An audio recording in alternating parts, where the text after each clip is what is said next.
serve a variety of draft beers, spirits and wines, and the nip back in will offer a selection of sandwiches, pies, sausage rolls and sweet treats for all guests to enjoy.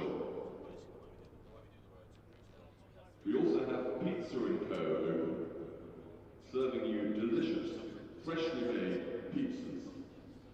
So head down to the SSE Energy Solutions stand and enjoy the options we have.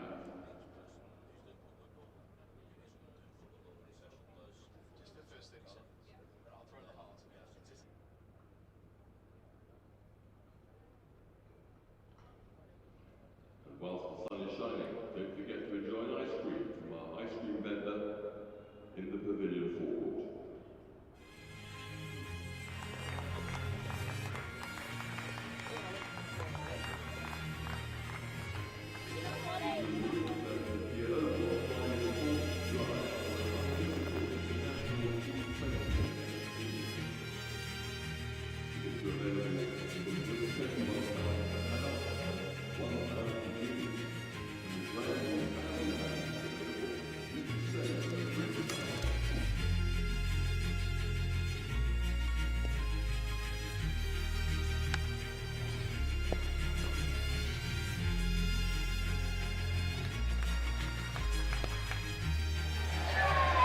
And a great player to just being almost like figurehead. Oh, he's got another.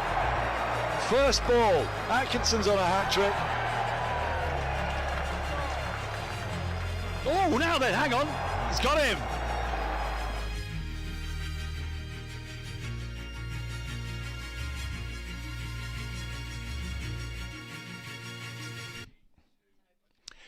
Good morning and welcome to the Kier Oval, the second day of this county championship clash between Surrey and Somerset. It was a brilliant day yesterday, a captivating one, in some ways astonishing. There was so much that was going on. It belies the fact that the scorecard reads 283 all out for the visitors who were sent in at the toss.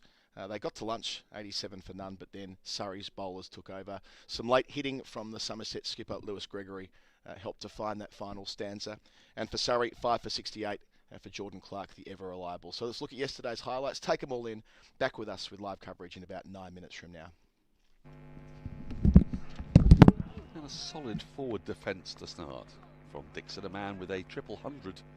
First-class triple hundred to his name. Tom Banton's got a first-class triple hundred. They're two 40 years ago, 50 years ago, etc.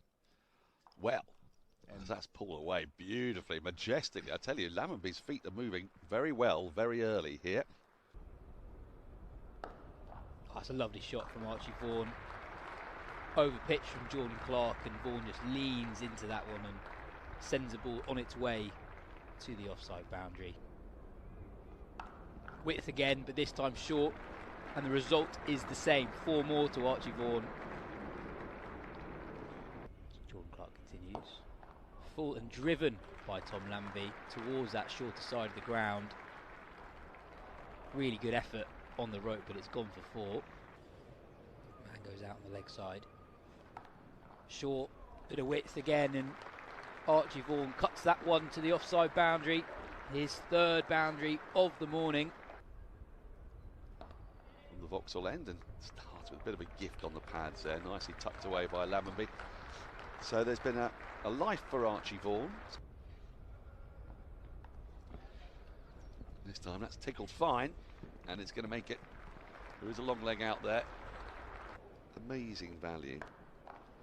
As that's driven away beautifully by Archie Vaughan. That is exactly what Phil Walker was talking about. That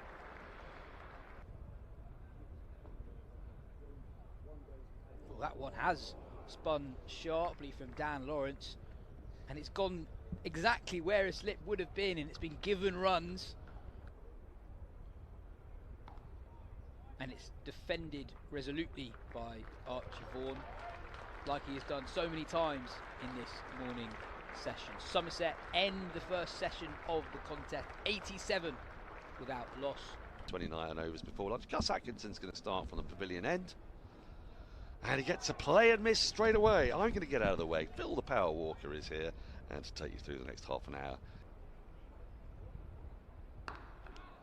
That's it, a hit. Uncomplicated through the covers, doesn't middle it. Not a lot of venom in that delivery from round the wicket. They return for a third. And that'll be his half century as well. Nicely played, Tom Lammonby. Gus Atkinson after a terrific 2024. Edged and gone. The breakthrough comes. Fifth stump line, just enough movement away off the seam. And safely pouched by Pope. 98 for 1. Edged and gets there. 2 in 2 overs. Able for a duck. Worrell gets him playing at a ball that earlier in the over he left alone. Bit of width though, and Banton wasn't going to miss out on that. That is handsomely dispatched to the cover point boundary. Oh, that's an edge. Along the ground though, and that'll race away to the deep third boundary. Lamby moves on to 68. It's his 6th boundary, but it's another genuine edge. It's a shot he played in the previous over where Lamby tries to cut a ball that doesn't have a lot of width, and last over. Oh, there it is. That is just immaculate. As good as it gets from Jordan Clark. He's been a mainstay of the three-peat. Oh, bowled him. Full and straight, leg stump. Lammonby gets across his stumps and leaves leg stump open for Worrell to target.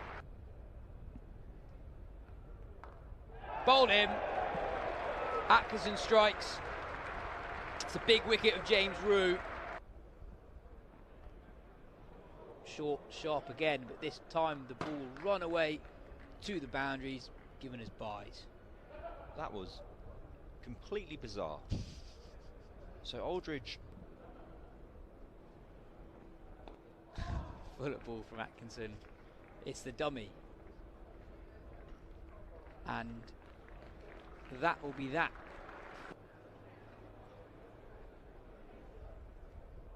Oh, nearly dragged it in. 4 runs to complete the over. Oh, he goes across the stumps one too many times. They've been threatening to do that. Aldridge has been moving over to the offside. Here at Victoria's in at 8. Oh, gets him. First ball. Comprehensive. Yorker length. Splays middle and off. Run scoring shots are harder to play on a slower pitch. Well, it's possible, but that ball's been cracked away for 4. If you err in line or length. When the ball was softer. 4 more. Again, width. This time Fuller. And Gregory. Shot. Cracking shot. It wasn't a full half volley by any means. It's a beautiful. That is really well tipped away. I lost sight of the ball, but it's gone away for 4. It's very well played by Josh Davey. Always played elsewhere. Pulled away. Nice big gap there for runs. 4 of them out towards the Bedser stand. So Gregory getting inside the line and playing with. Again, not quite right with the radar, and it goes for another boundary. So consecutive force for Somerset, who now as they. The visitors, Zimbabwe won. That's another boundary. 3 boundaries in the space of 4 balls. And that takes Somerset. Shout. Gone. So a partnership that has nearly gotten Somerset to the close is undone. Top line cricketers around the world every single year, without a doubt. Oh, round the corner and given. So he doesn't last. Leach is gone, second ball. Can he finish it here? Not from there, he won't. Picks it up and goes for 6. Gets underneath it, nearly pops it out of the ground.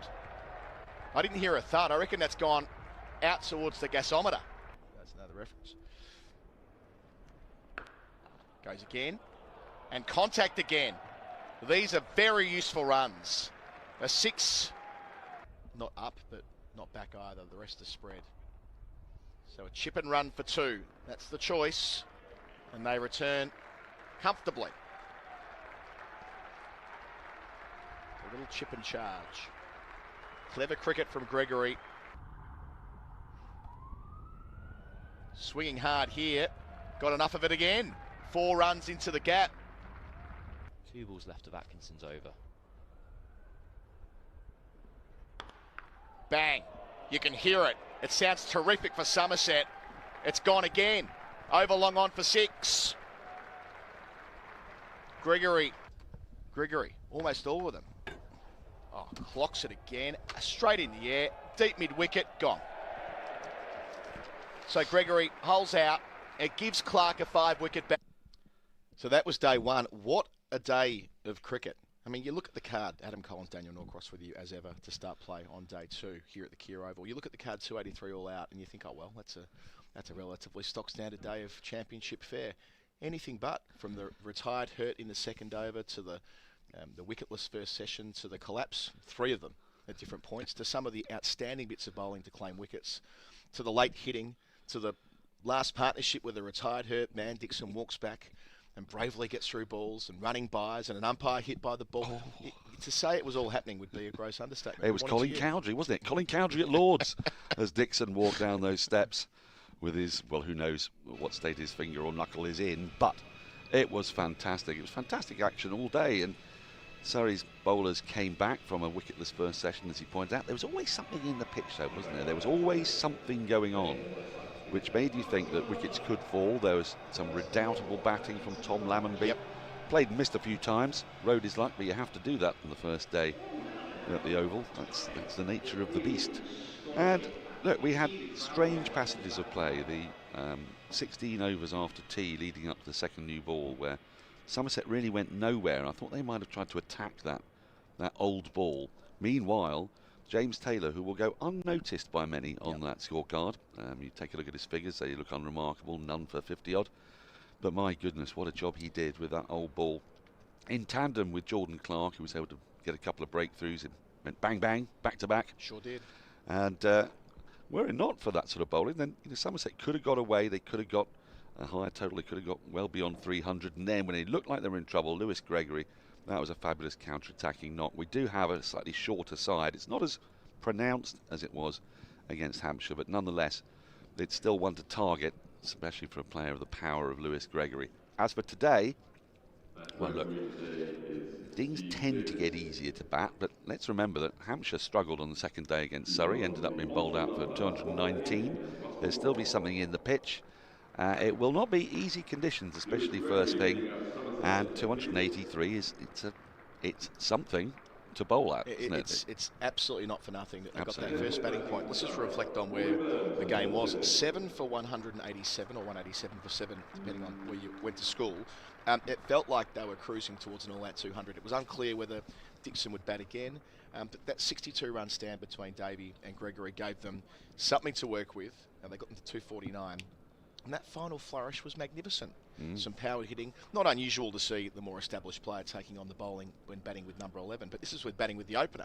It's just the quirk of... It's a very odd scorecard, isn't it? Not out 2 at the top. Not out 2 for Dixon, that's right. for the number 1 batter. Two yeah, indeed, he faced the first ball. So, and Clark, both sides of lunch. I mean, the way he bowled after lunch, picking up Bantam with an absolute beauty, ball of the day for mine.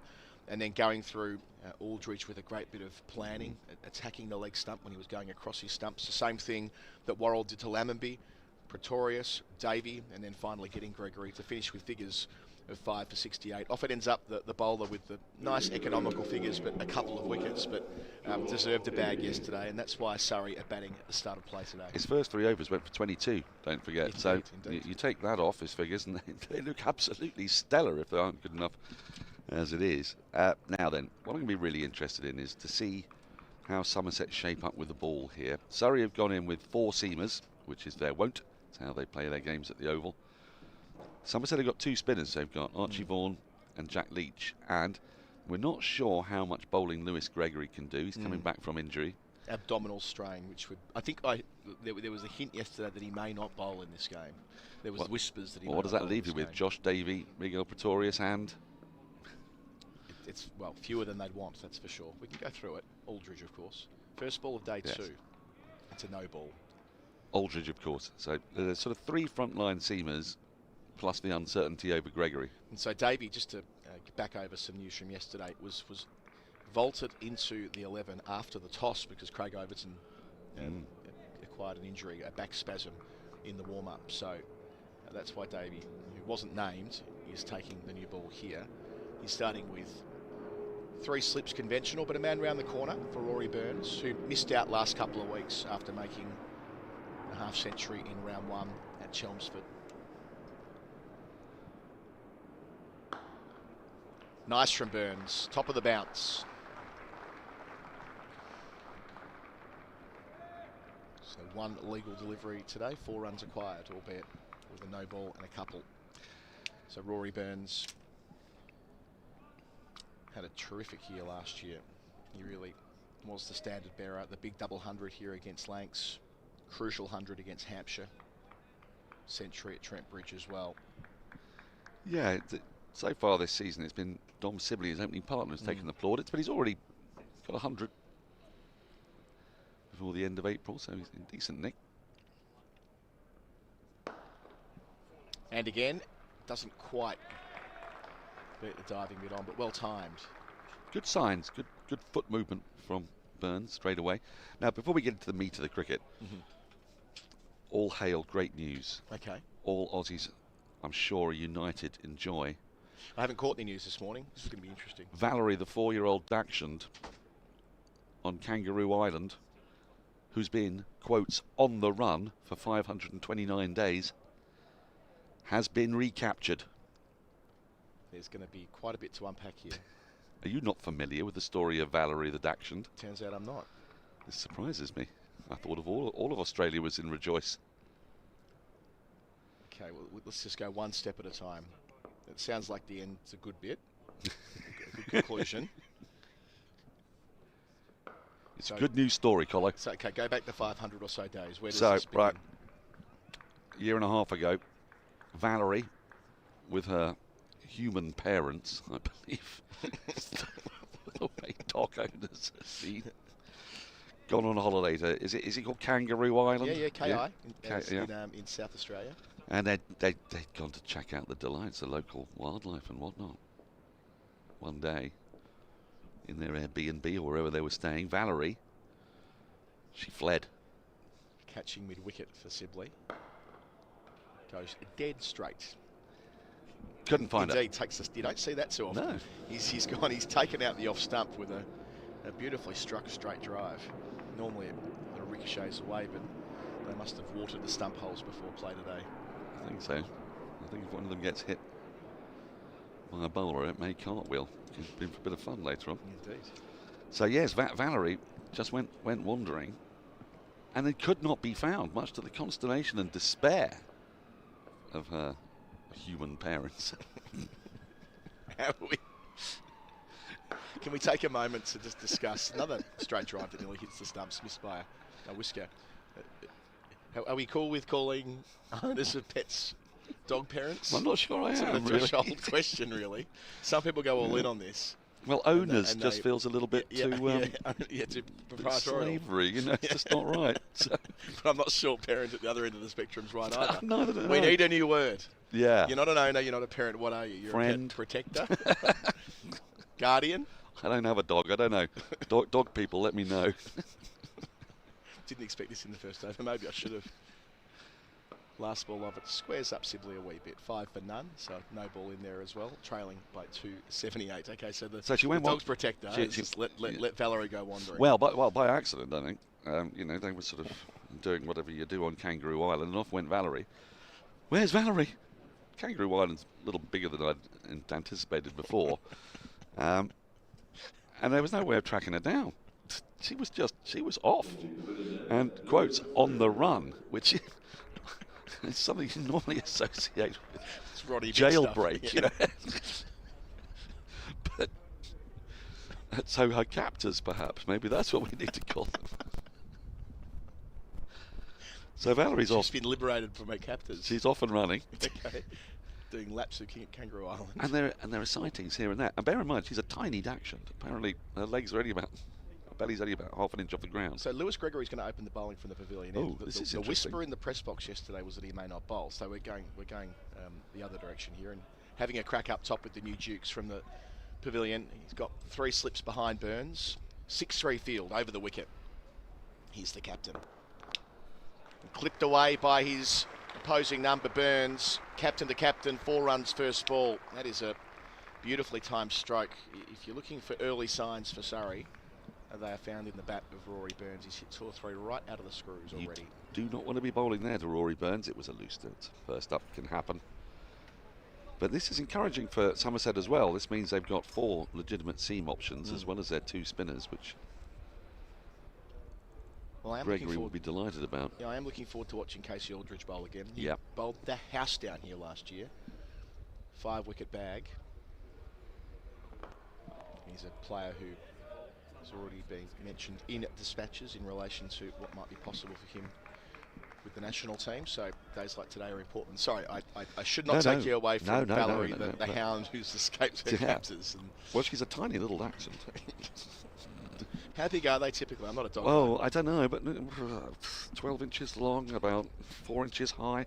You know that really annoying dog on the advert for cricket? Oh, I don't know what I'm doing here. Yeah. I mean, really annoying dog, that one. Leg stump line, and that's not exactly where he intended it to go, I don't think, Burns, but he'll take the single. 10 for none. I mean, that dog is up there with that odious wombat on the other advert. There's some bad talking animals in adverts knocking about at the moment. Not like Churchill in the old days. Yes, my dear. Anyway, Valerie, who's a far less objectionable hound, really quite sweet-looking Fizzog, has gone on the run, and there are sightings, a bit like Bigfoot, ironically, given how small she is. It's been spotted. And I believe it's not very densely populated by humankind, Kangaroo Island. Very much a nature reserve-y type place, yeah?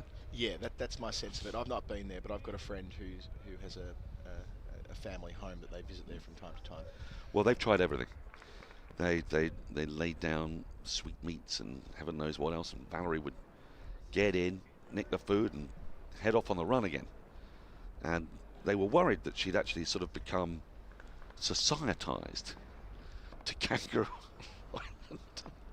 Society, going to all the parties that the other wombats and kangaroos were having. Good movement there from Gregory back towards Sibley, who's having a tremendous season. Twin centuries here against Hampshire. Carried his bat in the first innings for an even 100. And 100 in the second dig as well, averaging 89. Made 82 last week as well. So a man in form. Have to get into him early. Daniel, continue. So her parents, stroke captors, stroke owners, stroke whatever we're going to call them.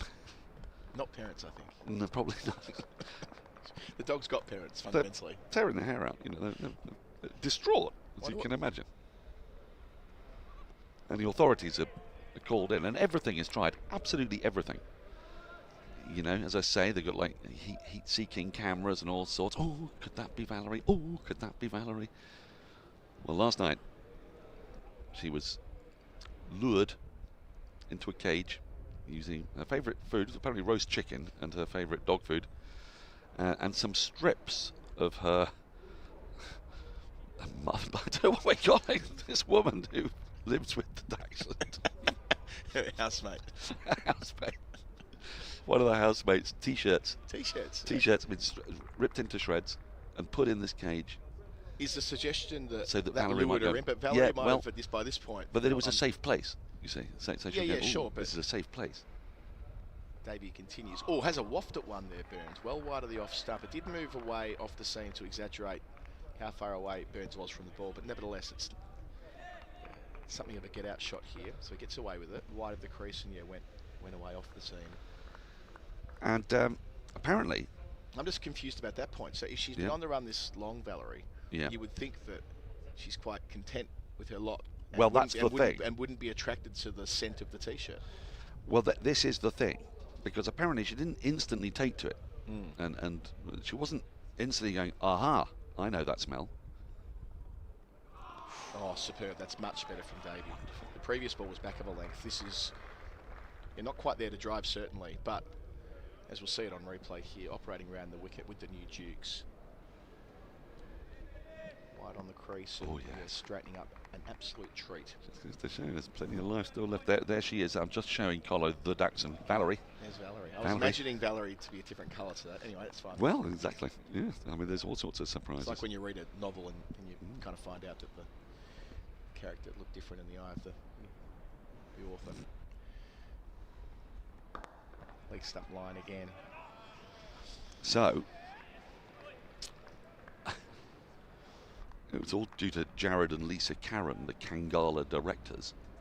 Very excited to share this news. And they said, there's no way we will let that sausage dog run away on us again. Quite right too, you've got to be firm. Valerie's owners, they're calling them here. Owners.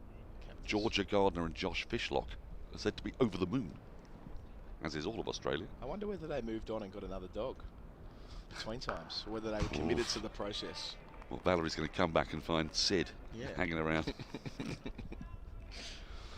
The Kangaroo Island-based wildlife rescuers designed a special cozy trap, complete with webcam and remote trigger system to lure Valerie in.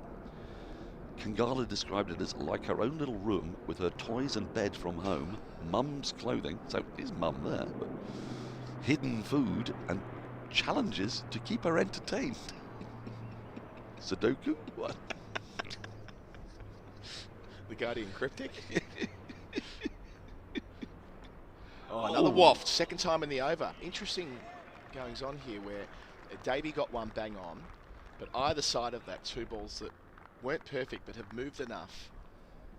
Can't quite sleuth what Burns is thinking there, because the risk-reward profile isn't really in his favour at this stage. No, but he does like that area. He likes to play down through backward points. So I think I like this plan. They're almost sort of feeding a peccadillo of Burns. And interesting, they've got the man round the corner at leg slip as well, or you might call him nearly leg gully, more leg slip than leg gully, somewhere in between. We lack a name for that position. Spits out past him, square of him for one, so a probing over from Davey. 11 for none. Burns keeps the strike. Nice bounce, nice carry throughout. Over about a fortnight, they gradually added familiar items, starting with Valerie's toy. Singular, sounds to me. But they weren't overly lavish with their gifts. Might explain why Valerie went on the run, I don't know. While the Dachshund didn't recognise things immediately, these were little moments, quotes, clicking her back into calmness. So she grabbed the toy and thrashed it around. Sound awfully calm, but... Yeah, well, not exactly running the headspace out there, are we? No. Not in a meditative pose. They added more and more strips of a T-shirt worn for 12-hour shifts by her owner, Georgia. Shifts? At some point you have to ask whether it was worth the effort. I mean, the resources that have been devoted to this, both, and I'm assuming there will have been at least $1 or $2 of taxpayers' funds on this. Fair bit. I'm going to take a punt and say, but also the resources, like the labour, the time. The dog did not want to be there. The dog was happy. The dog had charging Valerie had made her own mind up. Valerie has agency. Exactly. And they're trying to claw that agency back, it seems to me. Back to Sibley, yet to get off the mark. Doesn't do so here from a ball that's taken wonderfully by James Reed. We saw a couple of great takes from folks yesterday, which made for some nice social media content, as is the jargon. Well, that won't quite be this, but still it's a reminder that James Reed was a double threat. There you can see Valerie in the wild. One of the spottings. Yep, spotted by a drone camera. I hope this is not. So someone set up a drone to track. Well, it's just buzzing around all over the island, isn't it? Off the mark this time, just placing it out to cover point. So this is how Valerie was finally caught. Once Valerie was comfortable coming in and out of the trap, so they didn't just, it's in the trap, close the trap, which I think shows commendable patience. They let Valerie wander into the trap. Valerie seems okay in the trap. It was just a matter of waiting for her to return and be in the right position, Jared said. We finally got that opportunity. The tiny 4-kilogram dog. No ball. Came in, rummaged around for hidden food stashes, eventually ending up in the back corner of the cage. That's where Valerie made her error. At that moment, Jared pressed the button and remotely dropped the door. Thankfully, it all worked. Yeah, remote. They've got a remote button on this cage. They've presumably got a camera in there the whole time. They've got somebody monitoring it. And you've got a woman wearing shirts on 12-hour shifts. I mean, this is a serious operation. Shifts, I tell you. He said, Valerie...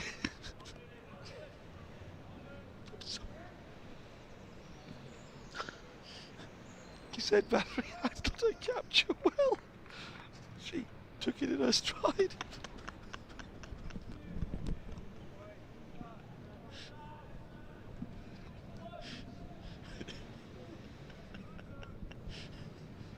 Daniel's taken the headset off. He's in tears next to me.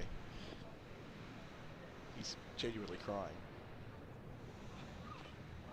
There's another flash from Burns. This time it's Gregory who's prompting the false stroke of sorts. We'll see it back a second time. So again, and the wicket from that pavilion end. We saw Clark bowl so well to the left-handers on that angle yesterday, left-handers and right-handers alike. So she's taken a capture in her stride. Oh, well, you got me. And after initially running around, trying to find ways out, she went into a crate and took a nap. Quotes. Nicely chopped down there by Burns. Won't get a run for it. There are 1, 2, 3, 4 runs with the Sundries from the over. 15 for none after 4. They trail by 268. And this is where, you know, this dramatic story has its dramatic conclusion. She just curled up and went to sleep, which is great for everyone concerned. Are there any concerns for her welfare? Well, the Kangana team expect Valerie to be in survival mode called Lost Dogs Syndrome, a stress response that helps a dog fend for itself. Her mental health was one of the biggest components we were worried about, Lisa said. So they've got a dog mental health consultant as well. This is the sums are adding up, Colin. The resources. It's good to know there's nothing else urgent going on in Australia. I hope it's the local authority, Quickie Shingle here, if it were federal funds being spent on it. I'm sure we'd know about it given we're in an election at the moment. Lisa said she wore George's t-shirt down to the cage. So this is... George's like wearing these t-shirts on shifts. They're not getting washed. Now they've been handed over to somebody completely different. And then they're wearing them because the dog's too stupid to recognise someone by face, can only do it by smell. Or, you know, am I being uncharitable to Valerie? Or Valerie's just happy being around, you know, just wandering around Kangaroo Island. Sounds to me as Burns turns down to the SSE Energy Solutions stand for the first time today, moves to 11. Sounds to me like remember, she's not from KI. No. They're on holiday there, right? Yeah. So I wonder how much time this couple have spent in Kangaroo Island since their holiday. Did they continue their holiday? You know, were they for a little bit? Did they spend the majority of the last 500 days in No, vacation? no, they went back home because they got jobs to do, I think, and life to get on with. Or maybe, yeah, couldn't entirely rule out that they don't have jobs to get back to, don't have lives to get on with. By the sounds of things, again, Sibley's getting well forward to Davey and neutralising any movement that might be there. When will she be reunited with her owners? Well, first there would be at least a week on the island for Valerie to decompress. This is if you were taken prisoner. It was almost the duty of prisoners of war, was it not, to attempt to escape? I mean, it was seen as a point of honour that you at least had. If it was impossible, it was impossible. But most had a dart at escaping. Sibley through mid-wicket. That's where he's so comfortable, so at ease, timing to die for. 4 runs, Dom Sibley, his first boundary of the day. A nice gentle start from him, but Surrey are already up to 21 for none. But I mean, you would think that in this period of reintegration you're referring to there, her exit week in Kangaroo Island, I'm backing Valerie Or to have another go? To get out of there. Go, Valerie. Oh, I mean, I'm team Valerie. Yeah, me too. That's the first thing to say for the record. Yeah. I'm not team capture. No. She's liberated herself once. She can do it again. I wonder whether someone might help in the liberation the second time. I'll advance. Oh my goodness, is this a call? Here. Is this a call to arms? I would say that the way you've faithfully relayed that anecdote to me, that story to me, my instinct is someone needs to help Valerie. Someone needs to help her slip the net. There must be rational, well-meaning people will hear that and go, she doesn't want to be there. Final word. Get them on it. I mean, you've got tentacles all over, the world, but Australia. Lots of South Australians. Burton Rose, and get him down there. Get him down there. Well, and he's got a couple of dogs. If I maybe he could lure her out. With his dogs. Yeah. Last ball here. They're very friendly. Just a wider outswinger from Davey. 21 for none. We've been playing for 21 minutes on this second morning, so I run a minute. The majority of them to the captain. A couple of no balls in there as well. They trail by 262. Could lure her out with Amy Winehouse's Valerie. Yeah, indeed. I was dancing on the tables to you were Whitehouse last night. That's what made me think of it. Yeah. Anyway, doesn't matter. Anyway, she's decompressing as we speak, and they say here, we want to return her to her beautiful owners the best way possible and not cause her any more trauma or stress. Well, you could have left her alone then. She sounded fine, because undoubtedly out there in 16 months she would have gone through a lot. I think she's living her best life. Yeah, I think so. Got to turn this story around. Just by the way that story slanted, it feels like there has been the prevailing angle is the capture is a success. Like this is something that's being celebrated. Yes, I know. We're supposed to put out the bunting. No. Free Valerie. No, that's free the Dachshund one. Indeed. When Valerie is liberated for good, it reminds me a little bit of the Handmaid's Tale. Is it? Captured and escaping and captured and escaping. Oh, I see what you mean. How many times can Elizabeth Moss in that show escape and be captured again? It seems to be the conceit of every season. Well, there's one last season to come. There is. They might try and cram in a whole bunch of capturings and releases. So, anyway, if you're in South Australia and listening in on a quiet Saturday night, just consider what you might do. Spring Valerie. Springer. Yeah. I feel so much, given I didn't know anything about this until now. Yeah. I'm glad we've... Do you feel educated? Yeah, I do. It's worthwhile. As I say most weeks on this stream, as Burns deflects nicely. We talk about the cricket all day long, but if you can't drift and talk about Valerie the dog on the Surrey stream, when can you? Exactly. When can you? Yes, what we thought, what I first thought was a cause for celebration, and Colo was quite rightly pointed out, is the exact opposite. Well, we need to get I had loads of things to get through. Sorry. No, it really doesn't matter, because we've got 7 hours to yes. get through all of that. And everybody knows that Dom Sibley's flying and recorded twin tons here a couple of weeks ago.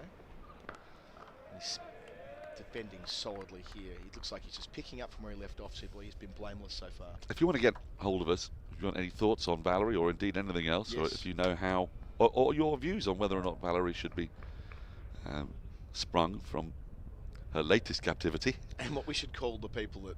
Yeah, what are they? They're not her parents, are they? They're not well, they said mother in there at one point, and then owner. I mean, it's just a very confused picture. Yeah, we just need a new word. SurreyBroadcast@gmail.com. Help us out.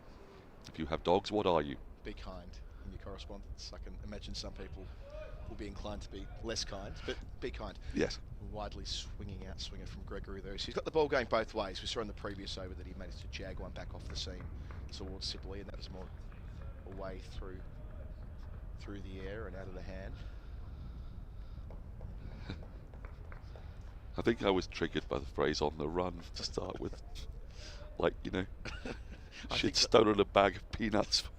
The line that she was taking her capture in her stride will stick with me, will live with me. The quote. Shot. Just driving out, not quite on the square, so it won't gather pace necessarily. It'll be dragged in at the last. Excellent diving stop there as well. A return for 3. Bit of relay fielding there. Jack Leach was helping out. Josh Davey, who's now got a bowl, was the man doing the long chase. He clawed it back really well. Great commitment. So it was a classic Sibley steer, really. He plays that shot very consistently, but a way in which, I mean, that's full tilt sprinting and nailing your dive. It's high quality skill. That's one of those bits of fielding that simply wouldn't have happened before the advent of white ball cricket. Absolutely. Not in that way. No, I've seen many a big boot used throughout the 70s and 80s, but seldom would you see the opening bowler hurtling full length, diving and timing the dive. I still think there's room for the boot. I think the boot. Yeah, I do like a big boot every now and then. Yeah. It's looked down upon now. There's that thing that coaches say: if you can get there with your foot, you can get there with your hand. I sometimes say that. Davies' new over begins with push to mid-on. Joel Garner was a big purveyor of the boot. A terrific fielder, one of the great gully. Great gully fielder, but when called upon out in the deep. Now Durham against Worcestershire, I have to tell you, a couple of wickets have gone this morning already. Durham, you may recall, were 55 for 4 overnight. They're now 58 for 6. Who's doing the damage? Tom Taylor's taken 3 for 25. And the men to go. Blatherwick caught behind for 3. And Will Rhodes, big wicket, also caught behind. So that pitch is obviously doing a little bit. This is in reply to Worcestershire's rather meagre 162. So that game is hurtling towards a swift conclusion. Two sides who've not had the best starts. I mean, Worcestershire have shown great ticker. They very nearly won a game they had no right to win, in a sense, against Essex. They did have a first innings lead, but they were in all sorts of bother until Ethan Brooks got that 88 and was then out in slightly controversial circumstances. He was, although I have to say I felt like some of the response to that online was thoroughly inappropriate. Yes, of course. Well, it always is. Well, more than the average. There was like Jamie Porter's character was impugned. The way in which it was asserted emphatically that the ball had hit the ground, nobody knows categorically whether the ball hit the ground. We know from watching endless close-up, super slow-mo replays and the best television cameras in the world, at watching Test cricket or one-day cricket, that it's impossible sometimes, even with that. Watching on a stream cam, reverse angle, it's comical, it's farcical to assert with authority. You basically can discount anyone that says with authority or declares that they know one way or the other.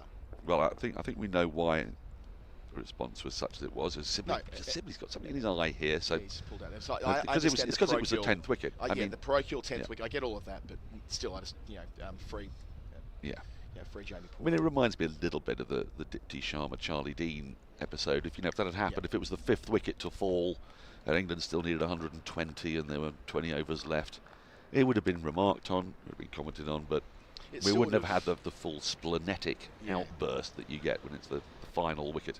Yeah, that was a week of chaos as well, wasn't it? When it really was. Dipti Sharma, Charlie Dean, probably the moment of the summer of 2022 in some respects. Going to get a rematch, of course, this year as England play India at Lords. Dipti will be there, I'm sure, and as will Charlie Dean. I did see my most heartwarming sight that night, actually, though, coming out of the Lord's Tavern, having chewed some cud and ruminated. I was in there with you, I reckon. Yeah, well, there was this sort of young lad, he'd only been about 11 years old, very blonde hair, and he was swinging on a lamppost in the darkness. It was about 9:30 with a Dipti Sharma shirt on, looking as happy as anything, completely oblivious to the fact that his heroine was taking the brick bats. Shot. He's done it again. Second time in the morning, in the first half an hour, that he's taken a stump out of the ground with a shot that otherwise would have been a boundary. It's the middle stump this time. It was the, if you like, the off stump last time. Off stump He's got one more to go. Complete the set. Complete the bingo stripe here, can you? I tell you, that's a good sign when his driving is going well. Well, I mean, this was remarked upon a couple of weeks ago here. You are permitted to get better as a cricketer. You are, yeah. And Sibley, at age 29, is playing his best cricket. Both statistically, but also to the naked eye. He looks as fluent as ever. He's put a lot of work into expanding his game. He's been driving nicely this morning. He's on 9. Ends the over. Burns on 12. There'll be a change in the commentary position. Daniel, thank you so much for bringing me up to speed on all matters Valerie. Yeah, it's a pleasure. That was enjoyable. We'll do this again later. Yeah, well, I'll need to decompress like Valerie after this 40-minute stint, I can tell you. I hope you take that in your stride. Well, I'll do my Valerie best did as well. Yeah. Yas Rana after you. While I'm on the run. Right, Sussex against Nottinghamshire is another game I can tell you about to prevent myself from falling into a Valerie pit. Sussex yesterday were bowled out. Bundled, I think, was the phrase that Phil Walker used. I think you're allowed to describe it as bundled. 169 all out. Top scorer, Ollie Carter with 46. There's 4 wickets fell to Brett Hutton and 5 to Josh Tongue.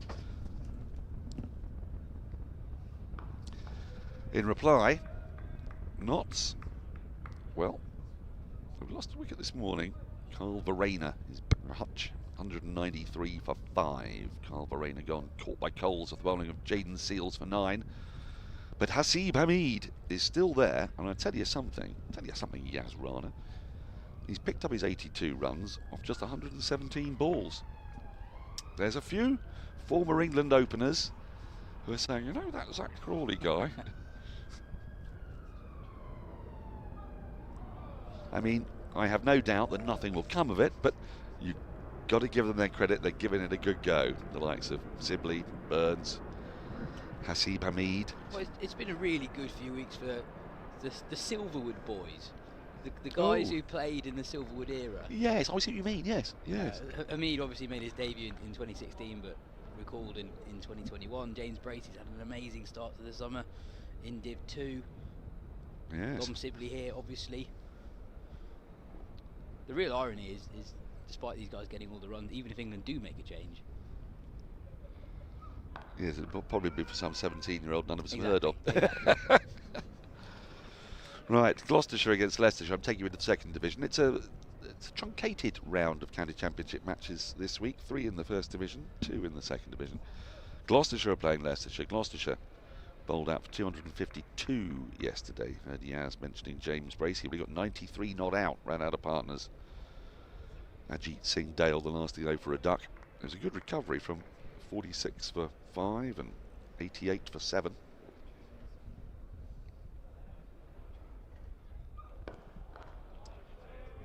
Delighted for my colleague Simon Mann, who's a big Gloucestershire fan. And Leicestershire, in reply, 121 for 5, just teetering a little bit here. They've lost Lewis Hill this morning for 55, the bowling of Goodman. And there's one more game for me to tell you about. It's our cousins from across the river. They're playing in Derby. And Derbyshire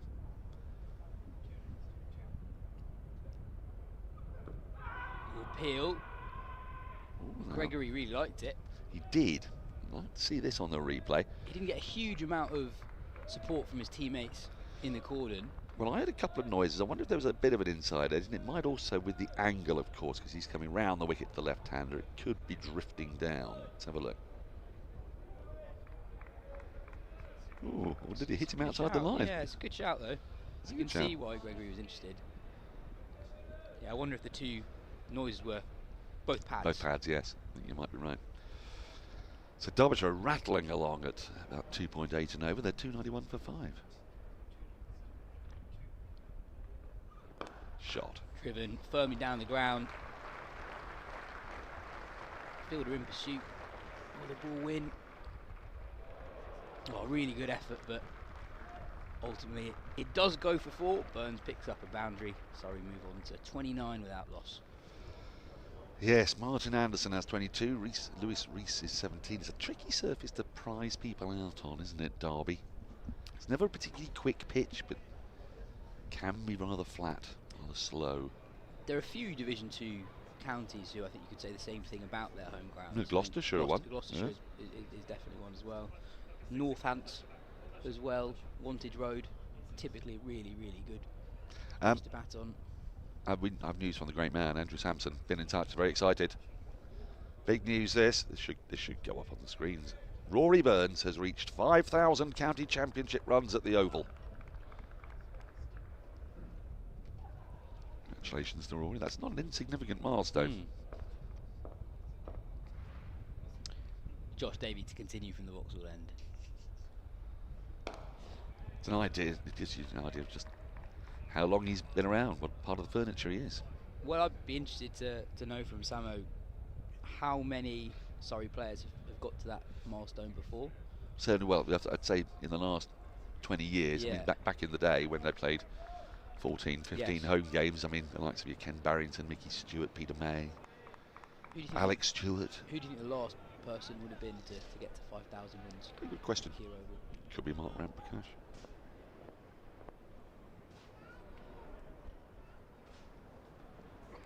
It's a really good delivery from Josh Davey, just back of a length, bit of away movement. Sibley withdraws his gloves at the last moment, takes his hands away.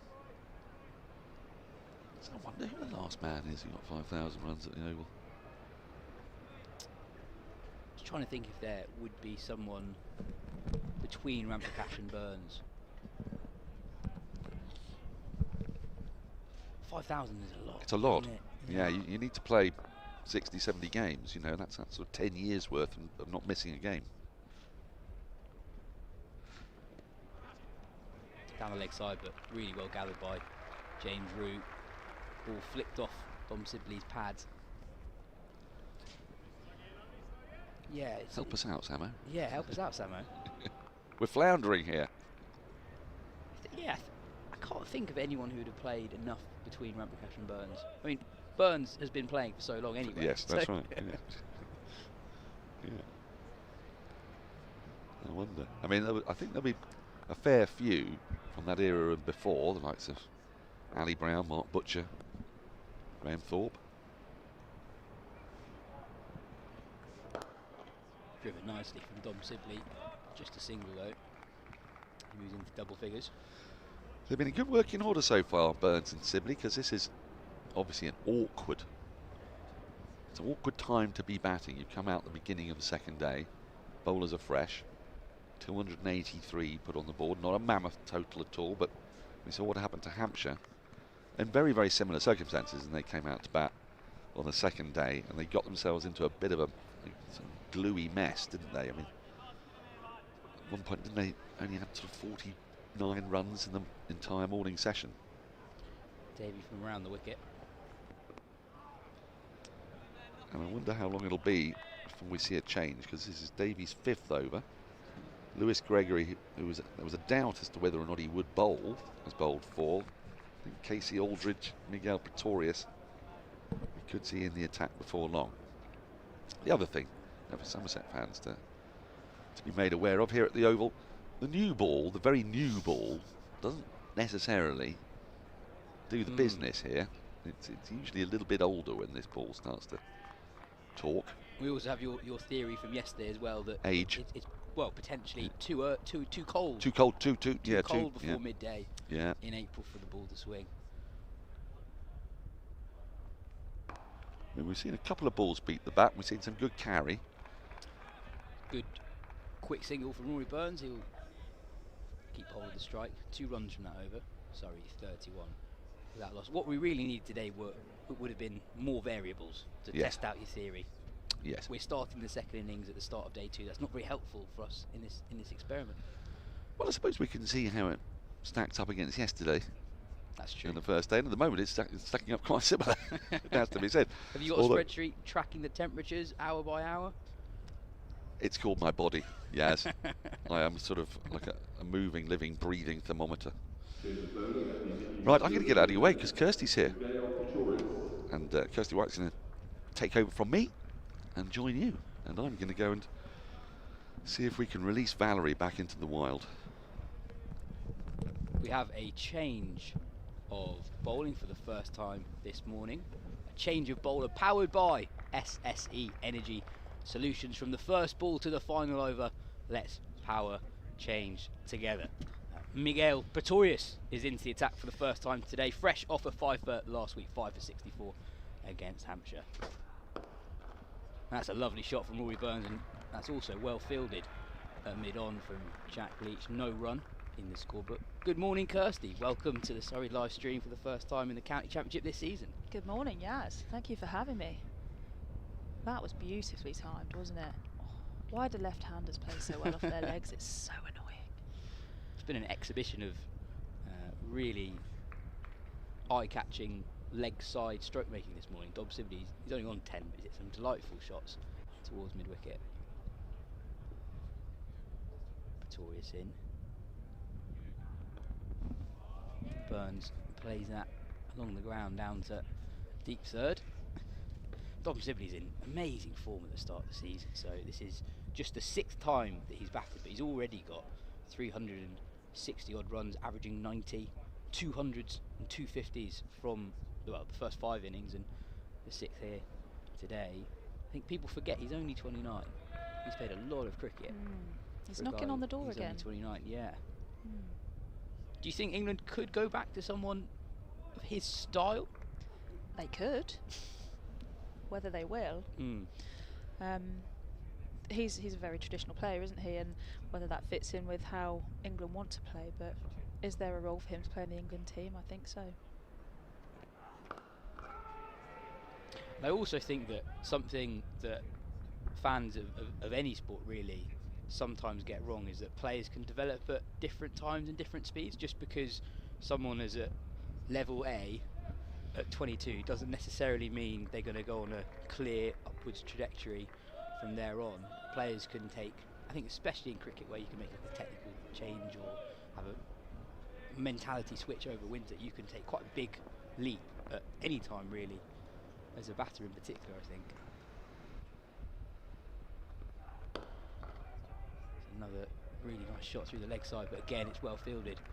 Yeah, I think that's a really nice point you make there actually, because even if Dom Sibley was this exact player at 22, he brings something very different to the game at 29 in a cricket maturity sense, in a overall experience, and what you can bring to a side in that perspective is huge. And that's about balance as well, particularly when you're looking at developing players. Like you've said, young players coming through 22 bring a lot of prospect into the team, but what experience have they brought? Fuller from Pretorius, but it's dug out from Sibley.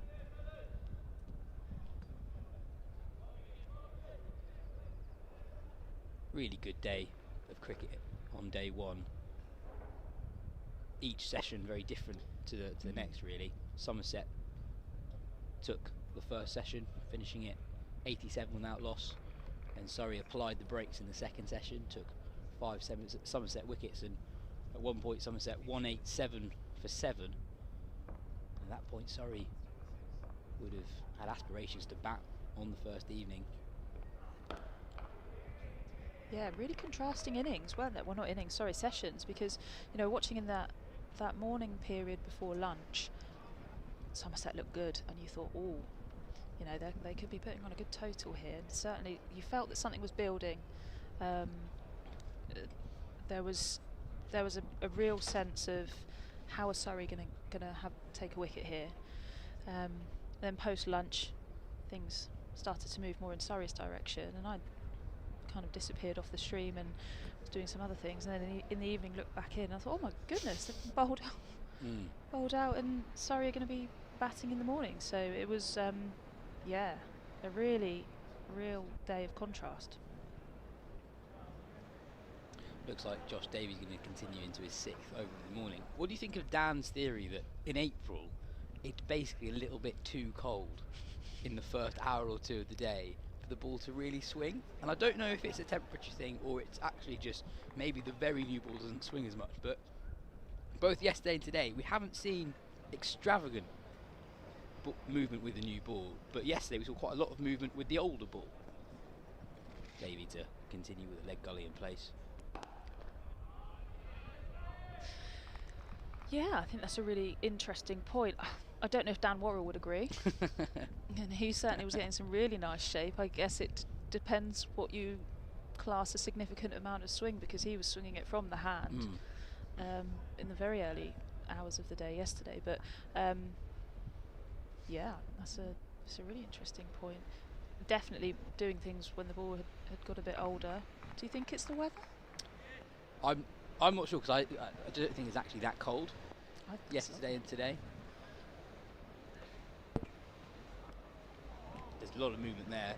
Davey getting the ball to swing away from Rory Burns. Quite interesting field that Somerset have for the Surrey skipper. 3 slips in play for deliveries just like that, you presume, with Davey getting the ball to swing away from Burns. But just off your picture here, around the corner at leg gully, there's a man ready and waiting. I suppose it's a shot that if the ball is angled to your hip, you play on instinct. So even if you know there's a man there, you still play the shot. We've seen a few balls from Davey directed at Burns' hip.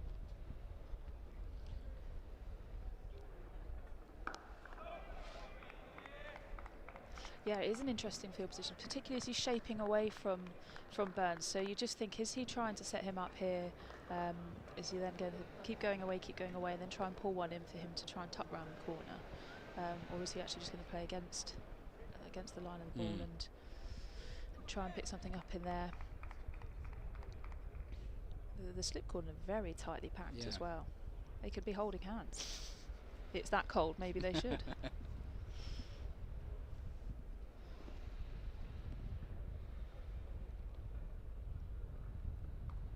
Oh, lovely guided away from Rory Burns. Just a hint of width, and he leans back and just directs the ball to the left of third slip, and the ball runs away for 4. He moves on to 22.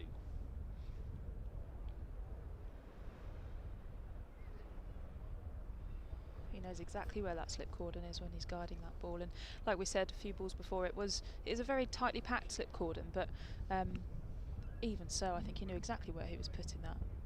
And it's a shot that's prompted a field change, so there remains 3 slips, but leg gully is gone and has effectively gone to deep third, so Rory Burns has got rid of a catcher with that one shot.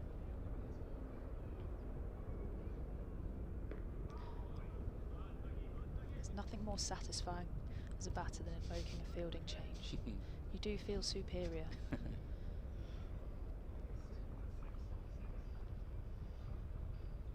Yeah, good proactive start to the day from Rory Burns. 22 not out of 36 deliveries. Surrey going along at a decent rate, 3.32 runs and over in response to Somerset's 283. Josh Davey into his 6th over of the morning.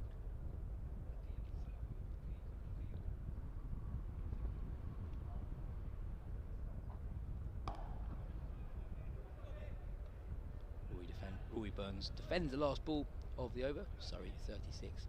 That loss saw Jack Leach doing some warm-ups during that over. It'll be interesting to see how much he bowls today. Never present in that Somerset side. Played for England over the winter on that tour of Pakistan. I always get excited when you see Jack Leach warming up. He just brings so much to the table. He's such a great prospect. What a bowler. Great character. I think he'll be licking his lips today at the opportunity to bowl on this deck. It seems to be getting better, but it's drying out. It was very, very green yesterday. How much turn we'll see, it will be interesting. Yeah, it's a good point actually. The pitch is visibly a slightly different colour on day 2 compared to day 1. Much browner tinge compared to yesterday, where you'd say green was the dominant colour when you're looking at the pitch. Pretorius into Dob Sibley. Driven nicely down the ground, through mid-on.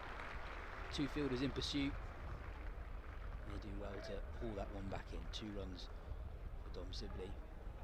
Actually, Dan Lawrence bowled 1 over just before lunch yesterday, and he got 1 ball to Tom Lambie that really did turn. So obviously Somerset's balance of attack is slightly different to Surrey's. Surrey always play the 4 seamers. Although to be fair, Somerset have 4 high quality seamers as well. The 3 that we've seen this morning, and Casey Aldridge as well, the all-rounder, who's yet to bowl.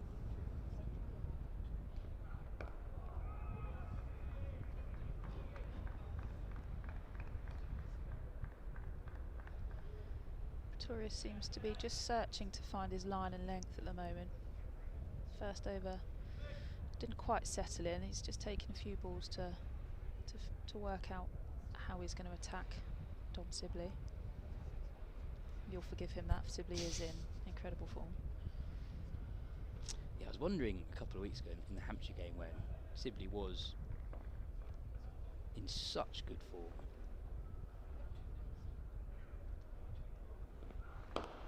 Driven nicely down the ground again, but Pretorius does really well to get a hand on it.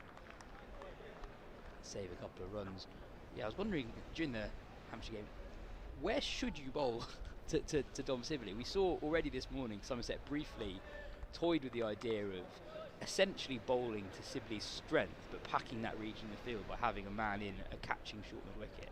It's not what they're doing at the moment with Pretorius.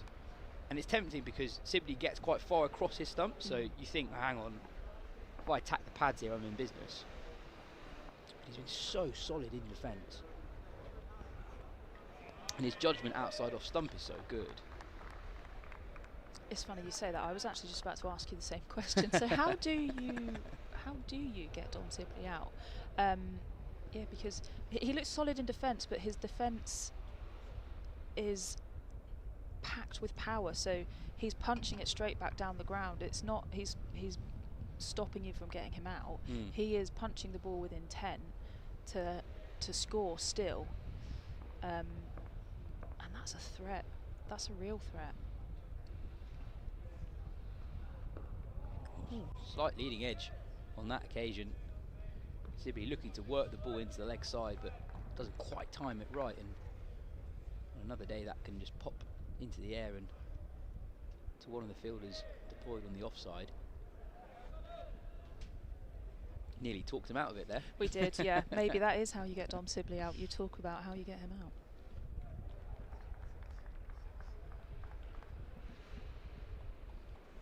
Really pursuing a very full length, though, Somerset.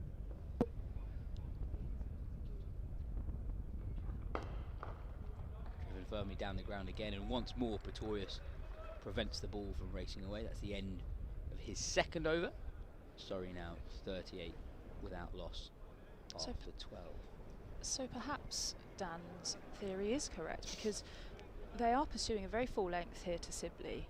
3 slips in the cordon. So that would indicate we are trying and asking Dom Sibley to drive, but there isn't a lot of swing happening from this end, particularly there from Pretorius. Maybe a little bit of nip off the seam, but that's around about it. So it will be interesting to see if they keep pursuing 3 in the slip cordon. Doesn't look like it, actually. I think we may have a slight change here now. Yeah, Casey Aldridge on for the first time of the day. A change of bowler powered by SSE Energy Solutions. Stay ahead of the game, implement a winning sustainability strategy. Yeah, Casey Aldridge, really exciting young cricketer.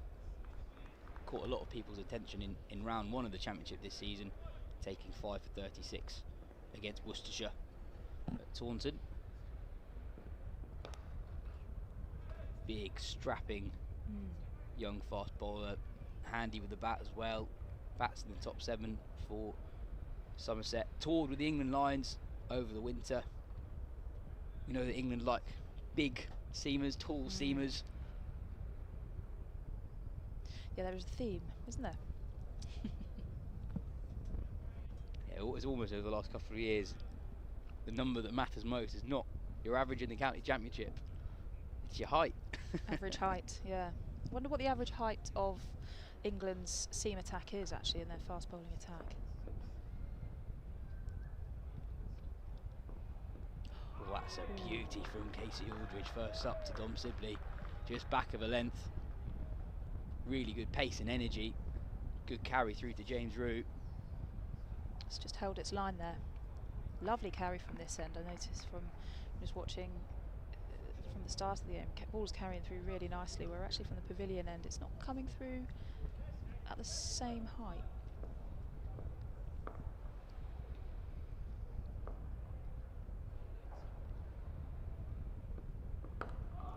Another leading edge from Dom Sibley. Yeah,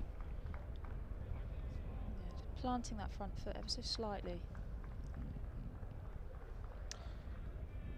I suppose leading edges come when you're not quite trusting the pace of the pitch, you're not at one with the pace of the pitch. Yeah, and I think sometimes it might be. I mean, just looking at his positioning there, his feet seem to be moving a little bit before his head, so much better in behind there. Yeah, and when you allow that to happen, you can kind of get stuck trying to play a little bit in front of your front pad, and that is the danger there. Like you said, are they going to try and attack Sibley's front pad? He does have that slight trigger across, so he really does have to ensure he leads with his head and shoulder first. And perhaps we know that Dom Sibley's an incredibly patient batter, but perhaps Somerset drawing up the runs a little bit too Sibley, and Sibley looking to force the issue a little bit more. That one does go past the man at short mid-wicket, and that will race away to the leg side boundary. Slightly leg side from Casey Aldridge, who started well to Sibley, but this time he veers into a territory that Sibley, we know that Sibley really likes. He's so good off his pads, and he wasn't going to miss out on that one.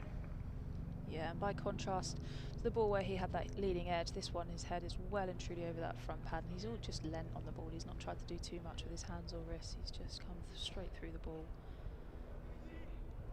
Done well actually to beat that fielder at mid-wicket, who is kind of standing in a very square mid-wicket position, very unorthodox in terms of what you'd think a mid-wicket, or where a mid-wicket would stand. And he's in business again at the end of the over. 5 runs off Casey Aldridge's first over of the day. Surrey 43 without loss, and yeah, just keeping an eye on mid-wicket. That delivery really walking in, so by the time the ball is actually released, he's in a really aggressive attacking position, catching position on the prowl at the shortest mid-wicket.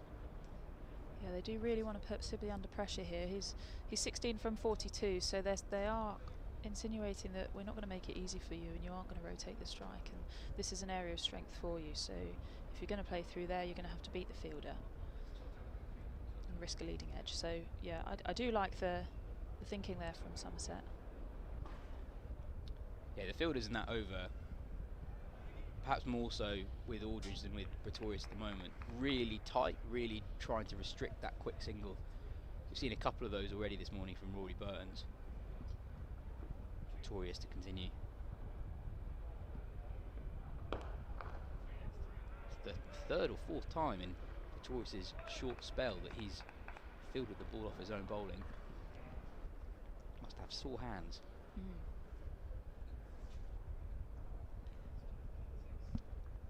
Yeah, this real full length is, they've been being very persistent with it. I do like it. I think it's a great plan, but at some point someone's going to have to blink, and I'm leaning on the side that Surrey are going to break through here.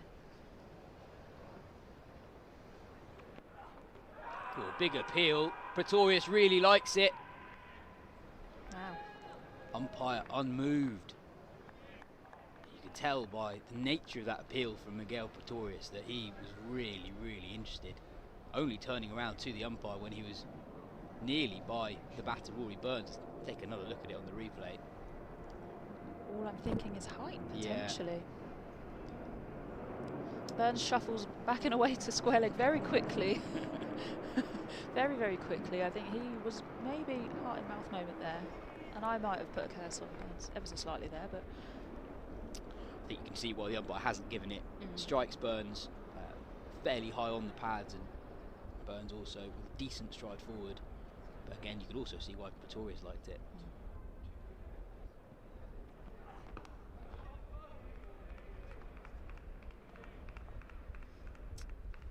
Yeah, it feels like this spell from Pretorius has been really on the edge. He's bowled full and he's been driven quite a few times, but hasn't gone for runs. He's fielded the ball himself really well off his own bowling.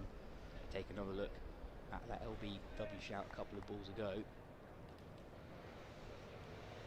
James Rue loved it, jumping up and down behind the stumps.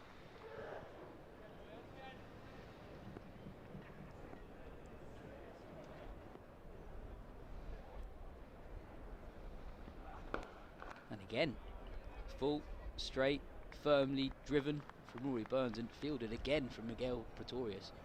I think that must be the 5th time in 16 balls that he has fielded the ball off off his own bowling. He's saved a lot of runs. He's saved a lot of runs, but he's also following through very quickly, and that ball is being driven hard back towards him. So just a note on actually his reaction time and how long and how quickly he has to respond. One, to potentially take evasive action like he just did, but two, to stop a boundary has been exceptional.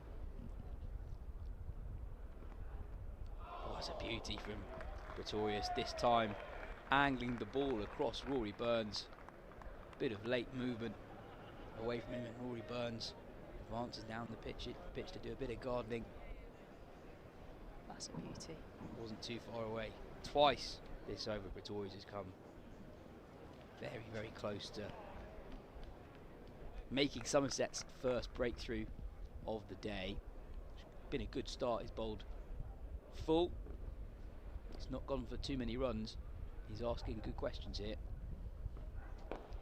This time a little bit too straight, and just like in the last over, the final ball of the over is dispatched to the leg side boundary. In the last over it was Dom Sibley. This time Rory Burns, he moves to 27, not out. Surrey 47 without loss. We've got a change in the commentary box. Adam Collins is coming in to replace me. In the meantime, some words from Kirstie on the first hour of the day.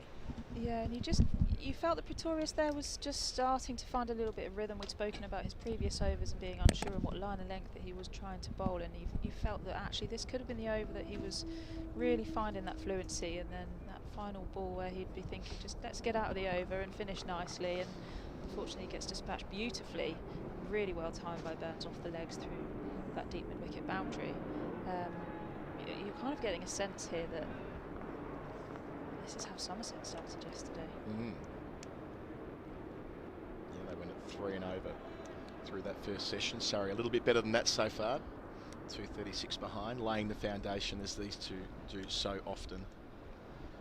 Sibley, a couple of those booming straight drives that were denied runs due to the stumps.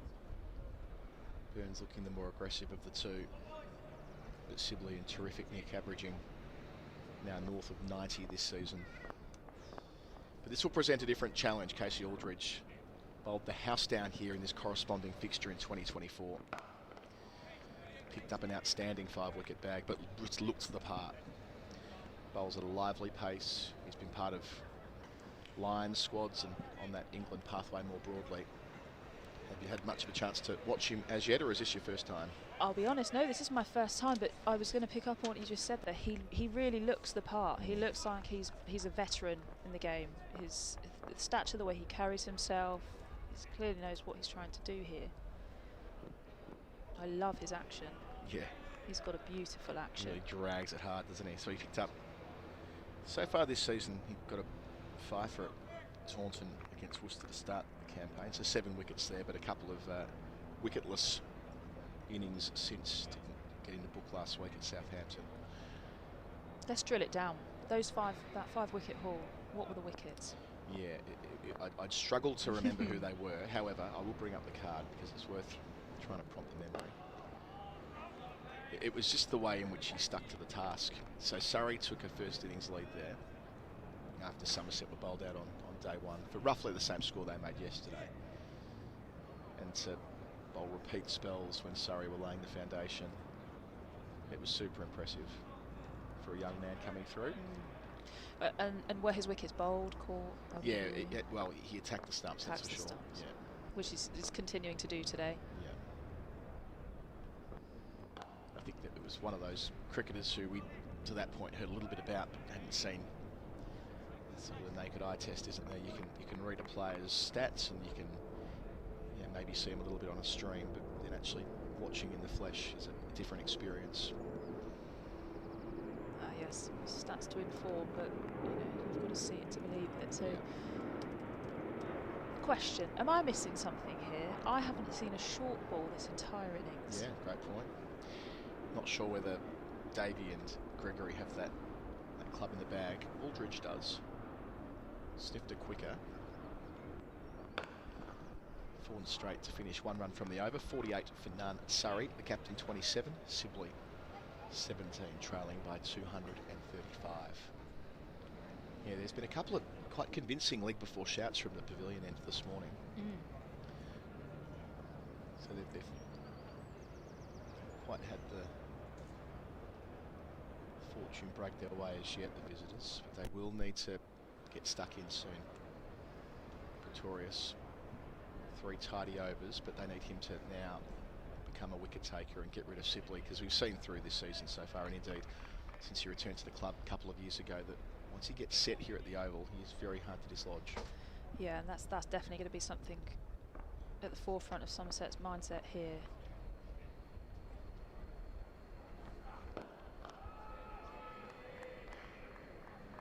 Breaking this partnership, you get a sense of the longer this pair weather these bowlers, the more likely they are to go on and surpass Somerset's total and set a real strong lead and set a real good platform here for Surrey. And that's obviously going to be the plan, and Somerset need to curtail that. But I'm wondering how Somerset are going to do that with the plan that they have currently.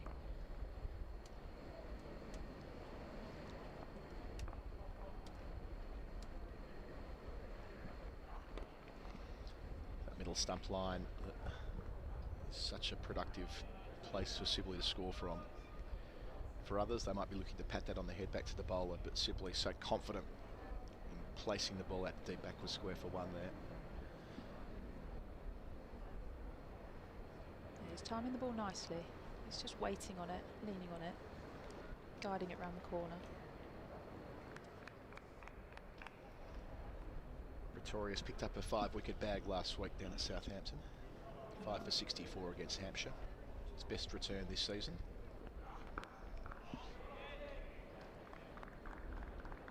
And in the game here last year, he was expensive. 1 for 102 in the first dig, and then none for 40 in that wild chase that didn't quite come off for Surrey, but nearly did when they were set 14 runs and over with an hour to play, and they had a dart at it, but eventually decided to shake hands. I wonder how much of that is now playing into Pretorius's mindset here. Do you carry that over, do you feel? Do you feel actually as a bowler you come to a ground and you know you take wickets, and there are other grounds you go to and you think, I've not had a lot of success bowling here? Yeah, it must play some role, you would think. Squared up. Ooh, diving attempts, backward point, Lammonby there. Had he dragged it in, it would have been an absolute screamer. It does bring up the 50 stand for Burns and Sibley. Exactly what they needed to do in this opening stanza of the second day. Run rate irrelevant here. It's just about getting bowlers into repeat spells, getting into a groove, and doing as Surrey have done so many times. Andrew Sampson has all the stats for us as ever. I'm sure he'll send through the way in which Surrey have been able to, on the second day of games here, when bowling first, they are able to go really big. We had him prepare a version of that stat last week from memory. It's the second day is where Surrey take games away from visiting teams. So their formula, bowl them out on day 1 and go big on days 2 and 3. If it ain't broke. Yeah, indeed. And look, it's of note that Burns hasn't had the chance to do that so far this season, as far as what happened here a couple of weeks ago where they were inserted. It's the 18th time in a row in first class cricket that the teams won the toss here and fielded. Remarkably, there is a longer run than that, which predictably Samo was all over. 55 times in a row at the Basin Reserve, where a team decided to win the toss and field first. That was only broken a couple of years ago. 50 for none, the score at the end of the 16th. I was at Basin for one of those last year where it just feels like such a bowl first ground, where it's covered in lively green grass. As a captain, you just can't justify the risk of batting first there. It doesn't always play that way. We saw England post a huge tally there in the first innings a couple of years ago, but the naked eye, as a captain, I just have to bowl here. Part of the charm of New Zealand. Did you play in New Zealand at any stage? No, never. Never even ventured to New Zealand. Love to. It's definitely on the bucket list. Front foot no ball from Eldridge. We've had at least 3 of those this morning, worth 2 in the county championship, 2 runs that is. The only thing that worries me about New Zealand is that I'd never want to leave. It has got that vibe. And then that's it. What do I do then? Yeah. You try and find a way through. Yes, it's always a pleasure touring New Zealand. Oftentimes you end up at Wellington at the aforementioned Basin Reserve. Then the other test match tends to be at Christchurch, where Hagley Oval is built into the municipal park there, where they needed to build a brand new cricket ground after what happened in the earthquake there in 2011 when they lost Lancaster Park, and they've done an amazing job there. The grass banks the whole way around. It hosted the Women's World Cup final a few years ago. Outside part of the bat flies down to third man in front of the Bedser stand. It's collected for one. So yeah, you get two high quality, like proper New Zealand experiences when doing tests there. And on the one-day circuit, Eden Park, which is where they play their major rugby test matches, like the All Blacks, which has got its own vibe, weird ground dimensions where the straight boundaries are shorter than where they are anywhere in the world. So you see high scores there. The Cake Tin's another ground that hosts a lot of one-day cricket in Wellington. Past the edge. Good bowling from Aldridge. That tall action getting to stand up off the seam. I think my point here, Kirstie, is that you should visit New Zealand and you should see what happens next. I wouldn't dispute that at all. And I've never met a Kiwi that I didn't like. I just think they're fantastic people. Obviously I've played with plenty. Who were the Kiwis that you had the pleasure of sharing a dressing room with? Susie Bates. Oh, what a legend. Wow. What a legend. And predictably started the county season over here with 93 a couple of days ago for Durham. She's played so often in the UK. Perhaps the most experienced overseas player in Tier 1 cricket. But yeah, what a signing for Durham. Their first ever full-time pro from overseas. Yeah. And picking the former New Zealand skipper and superstar. Yeah. More than that, she's just an absolutely fantastic human. She really is. I don't know how, but she decided to call me Candy.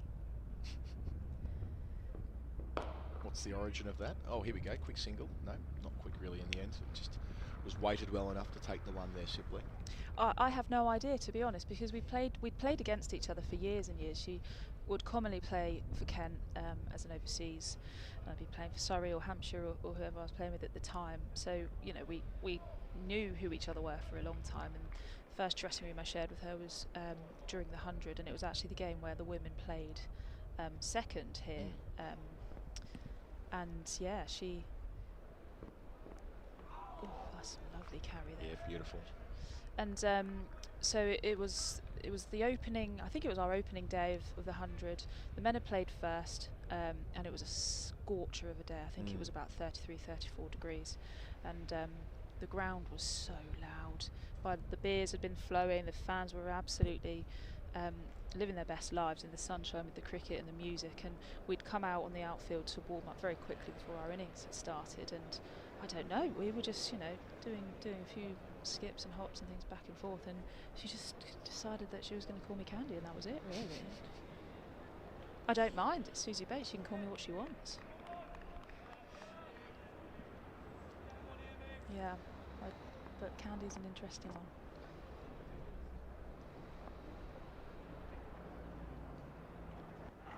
Yeah, great personality in the game. Susie Bates, one to start the new over, taking Sibley into the 20s. Always like seeing clips of her sing as well. Oftentimes belting out tunes in the car, camera on herself, back when that was a bit of a thing. Yeah, she's the ultimate professional, but she doesn't take herself too seriously, and she is so fun. And she is, I think she'd be one of the first names on your team sheet when you're thinking about who you'd want to share a dressing room with. She'd definitely be up there.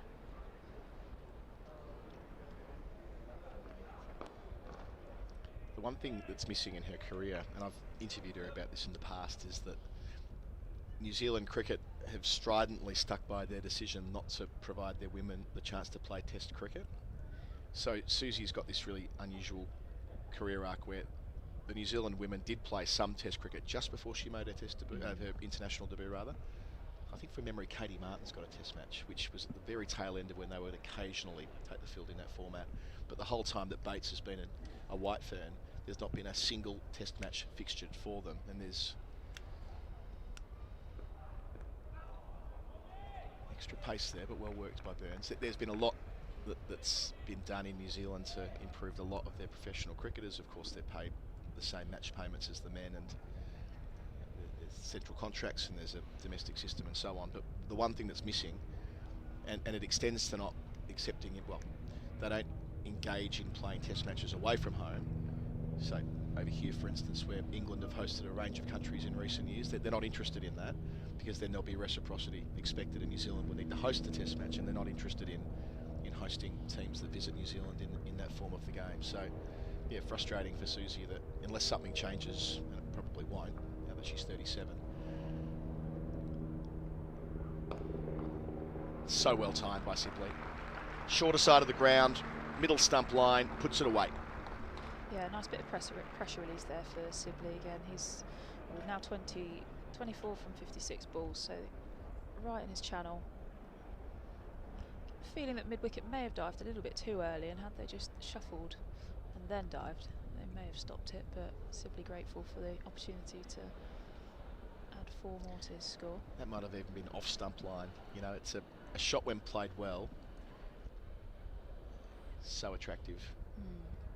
And a higher degree of difficulty than it looks as well. Picking the line and length early and trusting his bottom hand there.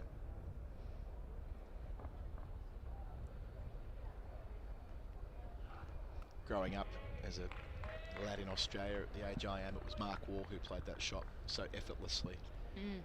Similarly, it was often from around that off stump or even fourth stump line that he was able to get across his stumps and flick it away with panache. I'm not saying that Sibley aesthetically shares much in common with Mark Waugh, but that shot is something they do have in common. Yeah, one player for me that comes to mind actually is Kevin Peterson, when he scored that subliminal amount here at the Oval for Surrey. Many years back now, but yeah, he was a master really at that fourth stump line. And what it does, it just narrows the channel, doesn't it, for bowlers like Pretorius, who aren't relying on extreme pace. They're, well, if I'm on off stump, there is a chance I'm going if I don't get my length spot on. 60 for none. Boundary coming in the over. 223 behind Surrey are now. So who would you, if you could pick any player to have in your dressing room, not necessarily share the pitch with, but in the dressing room, who would be your top players that you'd share a dressing room? Great question. I'm going to take it on notice and think about it for a couple of balls. Yeah, do it. Because the dressing room is something completely different to being on the pitch. Totally. So you're almost putting to one side their ability to play, aren't you? Yeah. And I suppose we're opening this this hypothetical question up to any era too. So yeah, absolutely. Yeah. Someone who's well retired.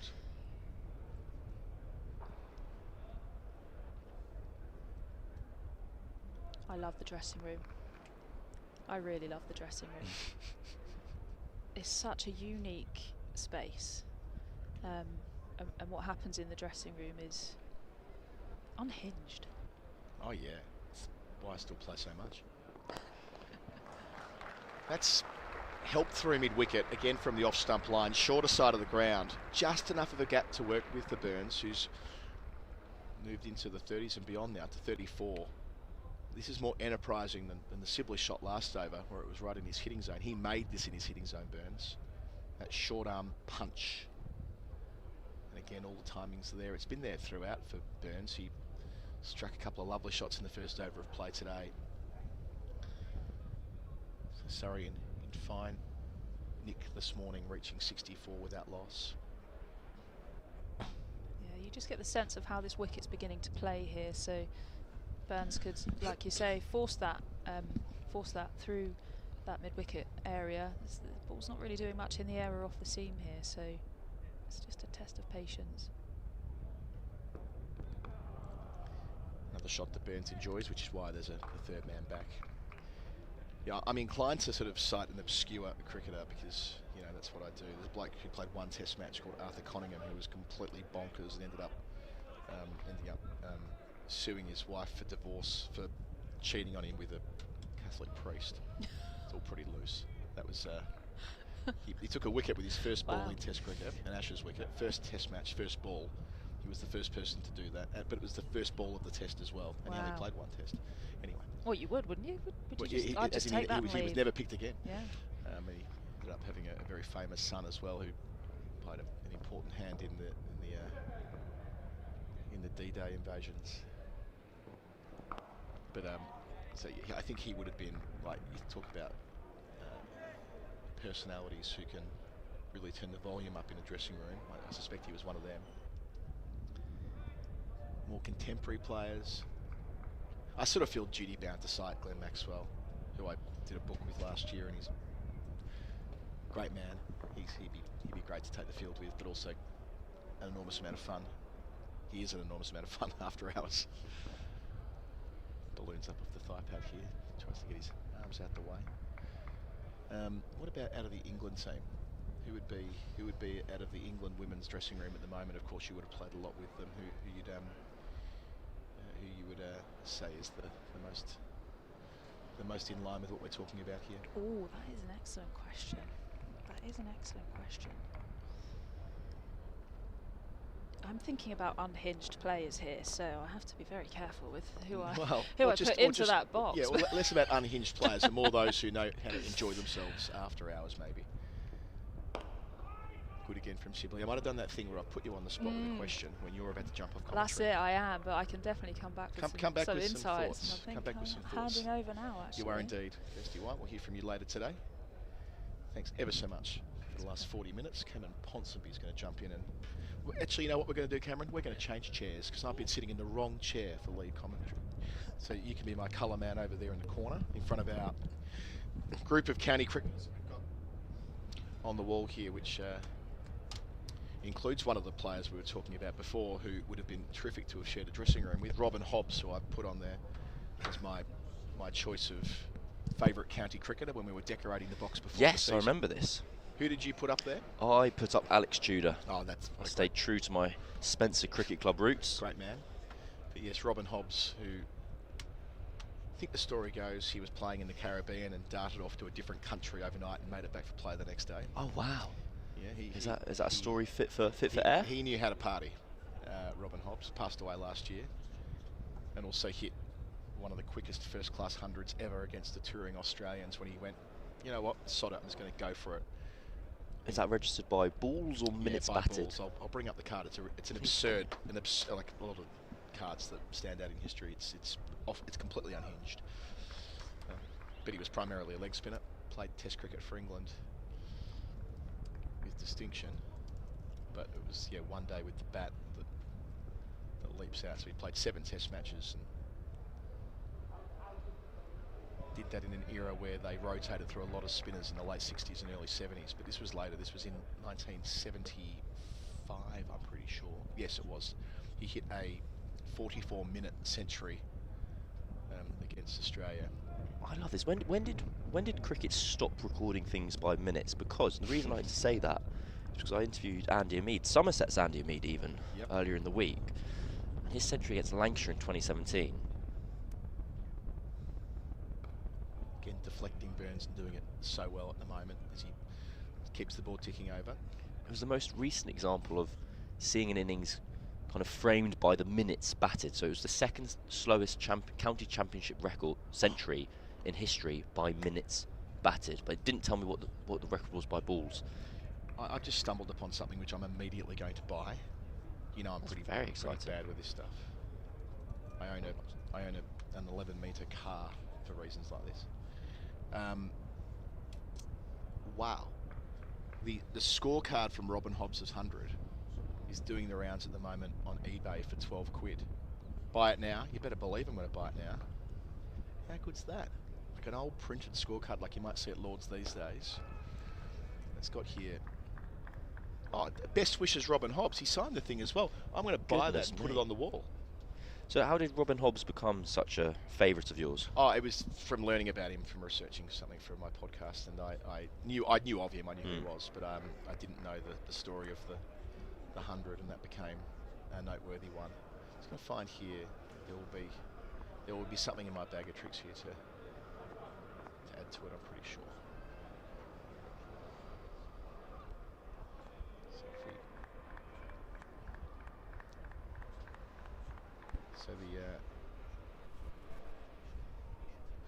this lovely tab on the Association of Cricket Statisticians and Historians. I'm well aware of the website. A page that I'm somewhat obsessed with.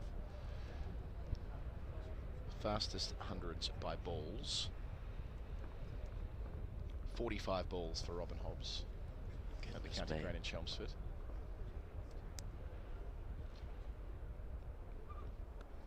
And yes, it was in a losing effort. They lost by 98 runs, and he was batting in an Essex side that was reduced to 109 for 5, and there were no chance of winning when he walked in.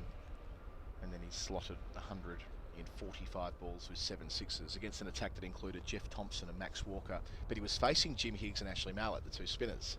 And so goes the story. He passed the 100. They were bringing back Tomo, and he hit one up in the air next ball. So I don't fancy it. Don't fancy it. Who did in 75? Thompson was never quicker. Or hits him in the midriff, or maybe in the box. Probably in the box. Certainly in the box. I think, judging by the reaction, definitely the box. It's the first ball that's really bounced above kind of shin height for Gregory. Balls earlier in the over, kind of worryingly for Somerset's sake, being pretty lifeless off the pitch. Tom Sibley's just taking a moment. He'll be okay, eventually. Occupational hazard. You see the ball really viciously seams back in.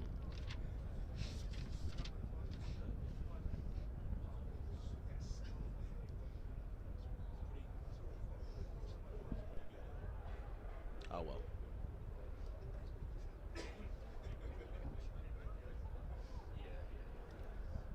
There we go. It's back to good as new already. I wonder whether the technology in protectors has improved over the years. Well, I mean, it's obviously improved because you look back at some of the boxes that were worn. But I mean, I guess my question really is that if you're a batter getting hit in the groin as often as you would if you're Sibley, because that's just what happens when you open the batting, whether the technology, even in his career, has gotten better. Enhanced. Well, Faf du Plessis famously layers 3 boxes on top of each other. I say famously. hang on. Aldridge, new over starts. Hang on, there's a bit to work through here. So Faf du Plessis. You know Russian dolls? Faf du Plessis wears 3 boxes. He wears 3 cricket boxes. I promise you that's true. Is this? So he basically has to. Is this because he? Oh gosh. I think there are players whose techniques lend themselves to being struck. But where do you fit them? So he basically has to scale up his box sizes, and he just layers them in each other, and he kind of tapes them up together. I promise that's true. I need to see visuals of this. I'm pretty sure he did. I mean, I've got some teammates over the years that I might have suggested might need to have 2 or 3 boxes, but this is staggering stuff. Have a Google. I think while I'm trying to buy Robin Hobbs' scorecard on eBay. Buy one of Faf du Plessis' box. Buy Faf du Plessis' box. Faf du Plessis box. What's going to come up here? There we go. No. There we go. See, and he adorns it. He decorates them. What? It says the Beast on it. That's inappropriate. This is just. I know he's known for his confidence. This is unbelievable stuff. A special box that he calls the Beast. It's written the Beast on it with a few exclamation marks. That's good for business. It's short. That's good for business as well. That Casey Aldridge can bowl a bumper at 80 mile an hour and has Dom Sibley swaying out the way. Just reminding everyone here that he's got wheels. He's got big wraps. He could do with a wicket to open up Surrey here, but building a bit of pressure from the Vauxhall end. Somerset fans will be able to correct me here. I feel like this has been the year that Aldridge has gone from a player of potential to a player of his current ability. He's playing in that all-rounders role at 7. Ooh, fully. I say it tracker than a fully. This could be watching your eyeball, but different vibes. I say at 7. He was, of course, 1 higher yesterday because of the Dixon injury, I believe. Yep. But he's very competent with both bat and ball. 6'4", kind of has the butcher's or the blacksmith's action. All shoulder. Seems to rush people, even though he isn't right up there on the speed gun. It's a player that a lot of people are very excited about.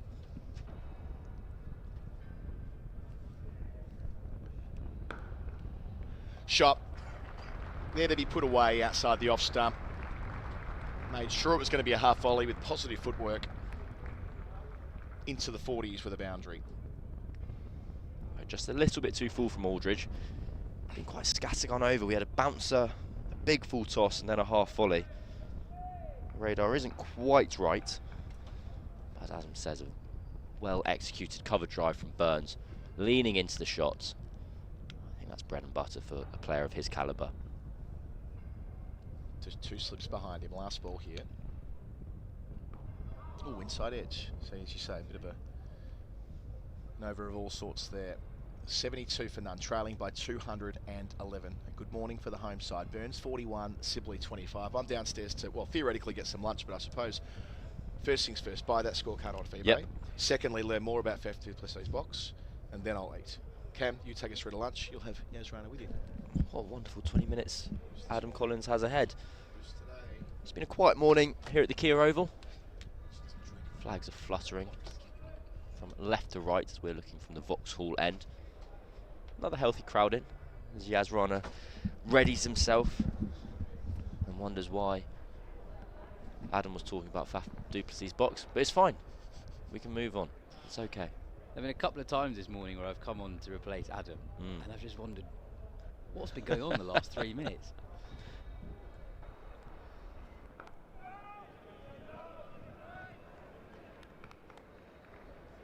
I'd say that was a stint commentary I normally associate with kind of helping out Daniel Norcross, where you kind of sit with Dan Norcross and you have absolutely no idea what's going to happen, when it's going to happen, and what to say. It's been a slightly slow affair this morning with the cricket, so you can forgive Adam potentially for his mind wandering. Sorry, making decent progress though. Run rate of pretty much 3.5 runs and over, 72 without loss. Already making a pretty significant dent into that Somerset first innings total, 283. Did well to get there. Really important lower order runs from Gregory, and for the second time in 2 Surrey Somerset games, an injured batter coming out at the end to frustrate Surrey. Remind me of the time before. Was that the Taunton match last year? Yeah. Because that was really the highlight of last year's county championship season. Of course, it was Tom Banton. I think that wasn't just the highlight of the county championship season. I think that is one of the best games of cricket, full stop, ever played. Wonderful. Tell me more, Yas. Because I remember you talking about this, and that we misconstrue great cricket matches with great finishes. And actually, throughout all 4 days, the quality was high, and also the storyline continued. It wasn't a case of a lull, then a crescendo.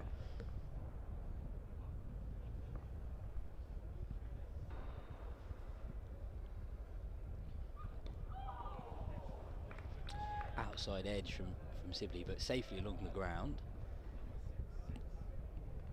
Looked like you were going to say something. You made a gesture.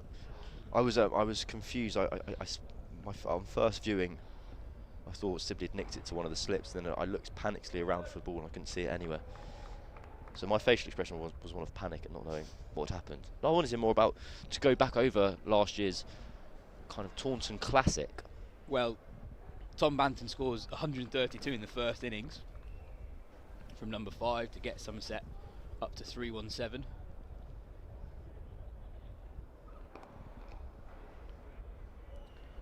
Surrey's Shakib Al-Hassan took bowled 33.5 overs, 4 for 97.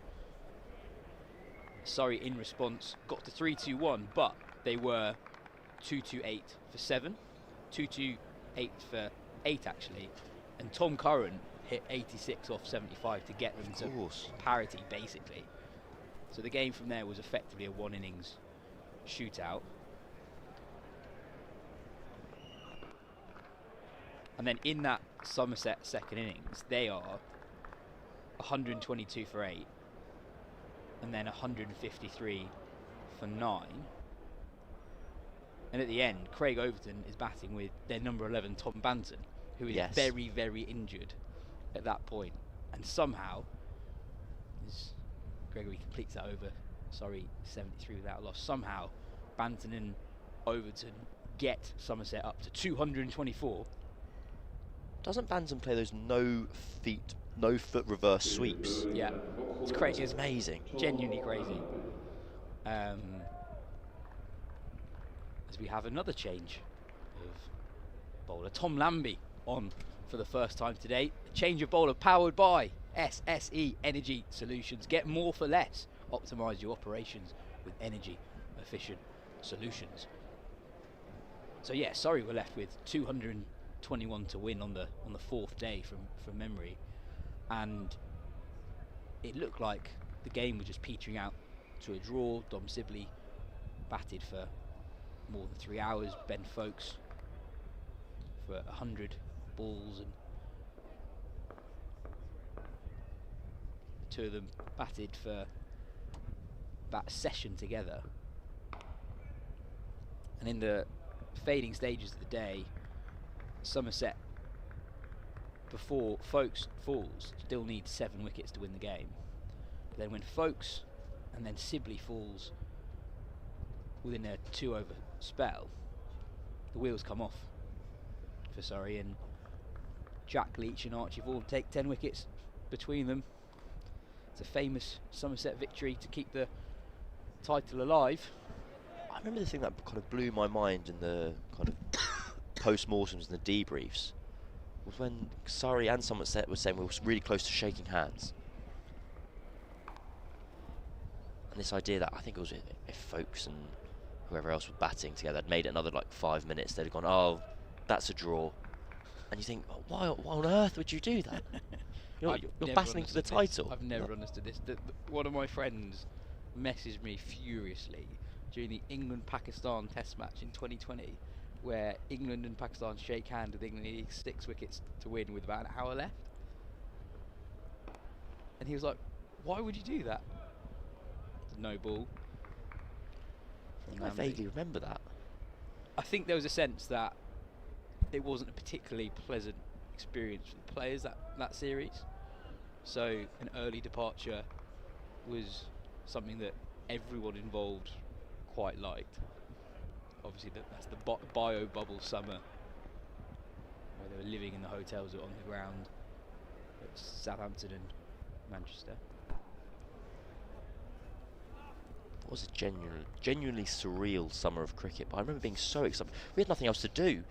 So then when England played the West Indies at the Ageas Bowl, and you see Dom Sibley, Joe Root and Ollie Pope all with way more hair than you've ever seen them before. And you're like, well, what am I going to do today? Well, I've got nothing to do today. I was furloughed. So I just sat on the sofa and watched cricket. It was wonderful. It was a real saving grace.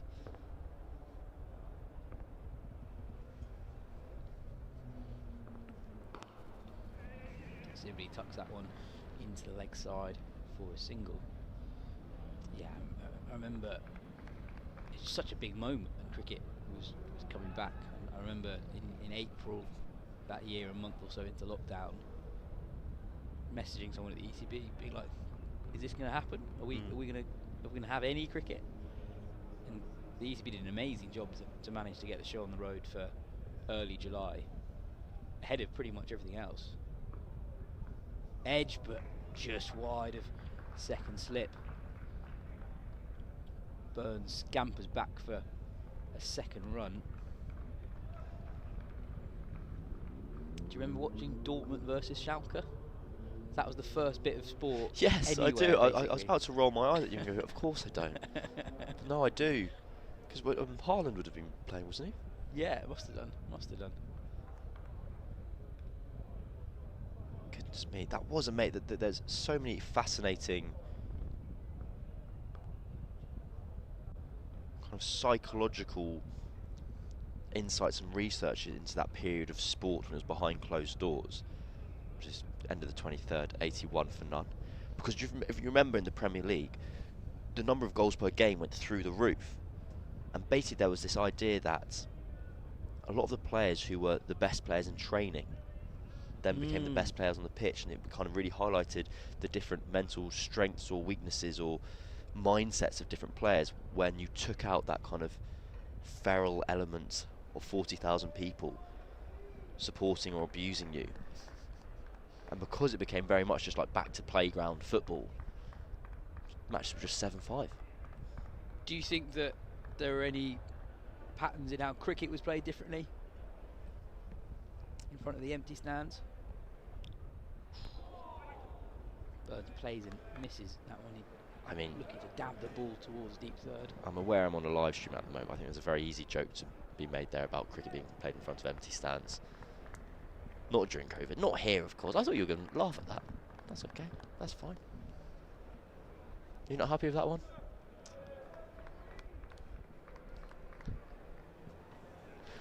I don't think there was too much of a difference when cricket was played during COVID. No.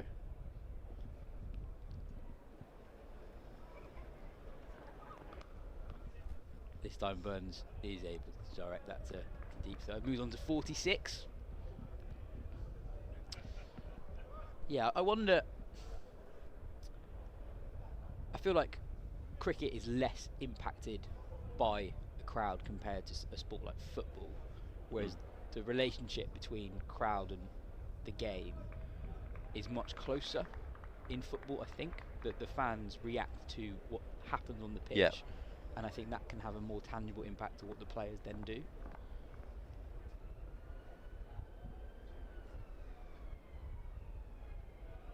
Which cricket is essentially a game of all these moments that happen today, of the ball that happens very, very quickly, where players are making split-second decisions on what they do. I think that's harder to impact than something like football. Yeah, you basically need moments where kind of adrenaline keeps you going or takes you to another level. It's another ball that's directed to deep third. Somerset are getting the ball to move a little bit here, but it's coming from the hand, and both Burns and Sibley have been very comfortable kind of deflecting the ball late, picking up their runs. There's also been a little bit of an uneven bounce. We saw it yesterday, whether Somerset haven't been accurate enough to kind of take the most advantage of it, or you haven't had the bowlers like Gus Atkinson who are able to use their extra pace to extract a greater degree of the uneven bounce. We've seen some good energy from Casey Aldridge. Yes. He's been able to fire in some sharp, short balls that have carried through really nicely to James Rewers. Talking of short deliveries, a man goes back on the leg side, square leg moves to deep square leg. He's hovering about 15 yards off the rope. Yeah, your point on crowd and adrenaline during lockdown. I remember what was so stark about seeing international cricket played in front of empty stadiums was one of England's last test matches before COVID was that epic game at Cape Town. Yes. When England took a flurry of late wickets on the 5th day. That was a huge Barmy Army contingent, or travelling fan contingent. Slightly skewed drive from Burns into the offside, picks up another single. He moves on to 47, 3 runs from that over Surrey, 84 without loss with 17 minutes to go until the lunch break, and Stokes takes 2 wickets and 2 balls, I think, and the second of those wickets is juggled by Zach Crawley. Yes. In the slips, the ball comes at him at speed. The pitch is quite dead, so the slips are really close, and I can't remember who the batter is, but it's not just a tentative prod. I think it's a full-blooded cut shot. And Crawley does so well to just stop the ball and ends up parrying it to himself, and there's an amazing moment where everyone's just waiting. Can Crawley hold on to the ball? And he does, and everyone goes crazy. And it was a really fun, exciting England team because it was really young. Ollie Pope. It was kind of the same England team yes, as it is now. It was just their origin story. Dom Sibley scored 100 that tour. He did. It reminds me of his first winter as a Test cricketer. Ollie Pope's first winter as a Test cricketer. So it's 2020. Yeah. So the Crawley debuted in New Zealand in 2019. So November 2019. Crawley plays a second Test match in New Zealand. In the middle order, I think. Change to the field here for Tom Lambie. He's brought a man over from the offside into the leg side, and he's pushed a man out to deep square leg.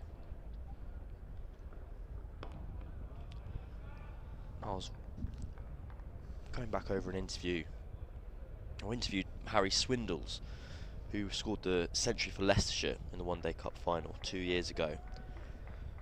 And a part of that match that people could be forgiven for forgetting is that there was a really big Leicestershire, or more to the point, Leicester City Football Club group of fans in the stadium at Trent Bridge.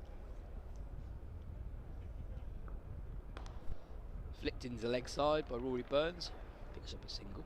So for the sake of argument, I think the final was on a Saturday, and Leicester had played away at Southampton on the Friday night, and basically hundreds of them had decided to make a weekend of it. We've gone, right, we'll then go get the train up from the south coast, be in Nottingham for the next day, and so there were football chants going on for all the Leicestershire players, and even Liam Dawson, who was playing for Hampshire, said afterwards, I think that's one of the best atmospheres I've ever played in, because it was literally a football atmosphere.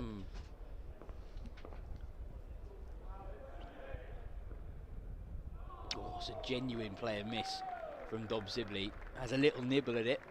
A few times today the ball's passed the outside of his bat when he's really held the line of his bat. This time he does follow the ball just a tad.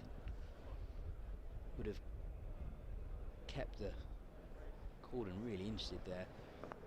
Another change to the field as well before that delivery. Deep thirds moved into a sort of backward point, deep gully sort of position. And actually, not too dissimilar, another no ball from Lambie, not too dissimilar to that fifth day at Cape Town. The Somerset slips are really, really close. We've seen that ball, just that delivery there from Lammonby. It's gone through to James Rue on the bounce around shin high. I don't think, aside from when Casey Aldridge is bowling, I don't think I've seen Rue take a ball with his fingers pointing up yet. He's having to do a lot of work down by his ankles.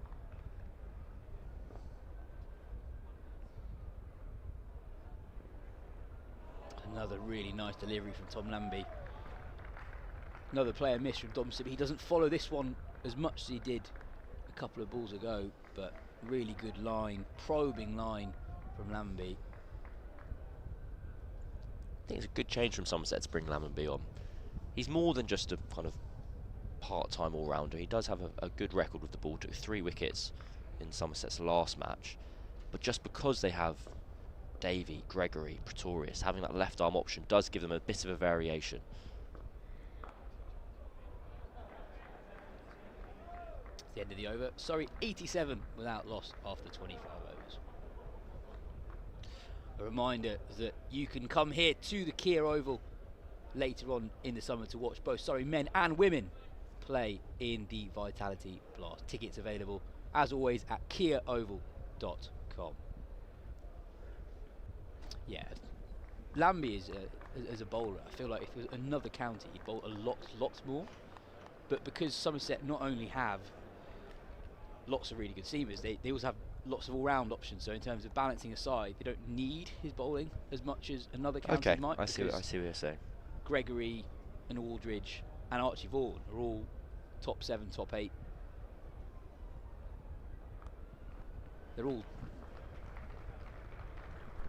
directed to deep third, and Rory Burns comes back for 2, which takes him to his 50. He's greeted with a warm round of applause from a very healthy crowd here at the Kia Oval. It's his second half century of the 2025 season, and he's done a really good job for his team on this second morning. Surrey 89 without loss, and he's played this situation really nicely. It's par for the course now for Rory Burns. Earlier on this innings, he passed 5,000 first-class runs at the Oval. Well, that is veered sharply away from James Rue, and it runs away to the boundary. Go down in the scorebook as buys. That's horrible to deal with for Rue, both because it hasn't got up, so he's dealing with that awkward height again that we mentioned before around his ankles and shins, and it's kind of wobbled viciously away from it. I don't think he had much chance there at all. I love this. It would have been mentioned earlier on the broadcast. We got this statistic from Andrew Sampson. See a gentleman scoring. I know a lot of people do like to bring a scorebook to the ground with them. I actually really like scoring, Cam. Yeah? Yeah, I always volunteer to do it in club games because it makes me watch it closer. Okay. And I feel like I'm more in the game as a number 10. I think it's always good to volunteer to score, because it gets you out of umpiring. You see the size of his pencil, it's tiny. Getting full value. We need to get that man a new pencil. He's not going to be able to do it anymore. And my dad played no cricket at all growing up or across his life. And so the way he kind of wanted to help out, when I started playing cricket, he was like, I'll learn to score. And the way you learn to score is he did the courses, so he became like a level 1 scorer, and you get sent these massive ring binders of manually kind of scripted out matches. And he'd be sat in the front room doing the score. He'd go, God, this is a good game. That's so sweet. And so he learned how to score, but then the kicker was, as soon as he learned how to do it, he went, well, someone else should take over now. Like, I've had my turn. And we're like, no, so your dad learned to score because you were interested in cricket? No, I started playing. He wanted to help out in some way. And he couldn't do any of the coaching or kind of comment on the actual cricket because he'd never played. So I guess, I'm kind of working this out in reverse now. I guess that was his way of being able to help out on the boundary line. He was like, I'll score. He's a good man, is Fred. I remember he's too honest. I'd never let him umpire. 1, because he didn't know the rules, and 2, because he'd be so worried about coming across as cheating, he'd just give us all out. I remember one time bowling, and he was stood down by like long off.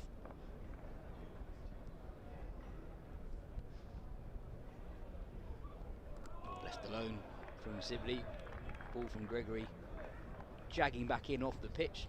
The end of the 26th over. Surrey 94 without loss. See the replay here. Gregory getting a little bit more lift. We haven't quite seen that. It's the first time for Gregory there. Yesterday, that kind of area of the pitch was giving him some trouble when he was batting.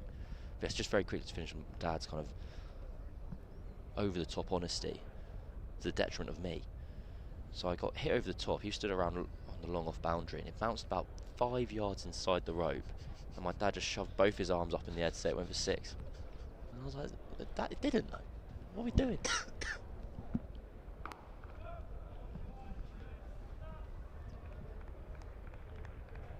Got bad news, Yas. QPR are 2-0 down. 20 minutes in, no good. On Rory Burns, second half century of the season, a reminder just how good his 2024 was. More than 1,000 runs at 53 in the championship, 300s, 5 half centuries. Width, and Burns will feel like he's missed out on that occasion. That was a hit me ball. He has hit it, but straight to Tom Abel, I believe that is. Point.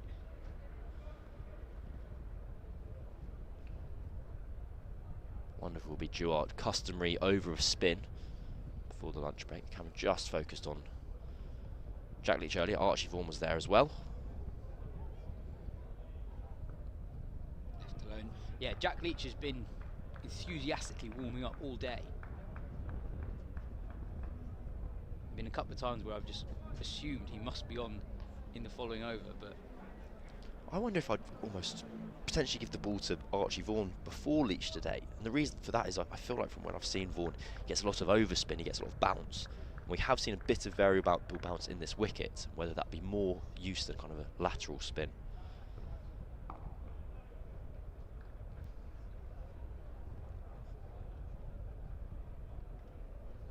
Jack Leach going through his warm-ups again at mid-wicket. Really good crowd in at the Kia Oval today. Lots of people tucking into their pizzas there, which you can buy from within the ground. Lovely day for it.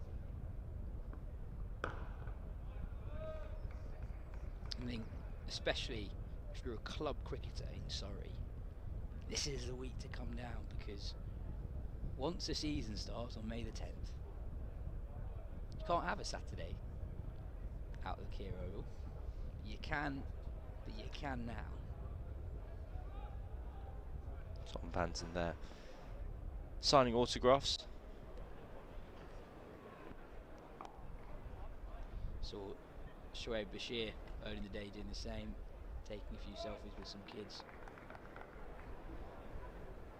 You get that sort of access at a test match, I suppose, as well, but I think in county cricket, just a bit more space as Nambi completes that over. Surrey 94 without loss after 27. I think you have a little bit more access to the players. Jack Leach does come on just before lunch, 5 minutes before the interval. Change of bowler powered by SSE Energy Solutions, powering local businesses with the world's largest offshore wind farm.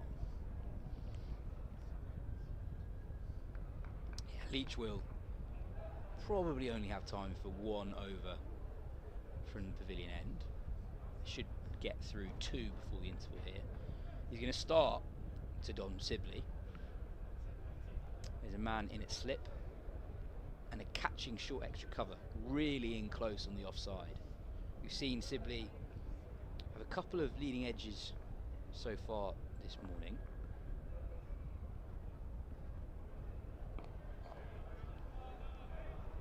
First ball is very studiously defended.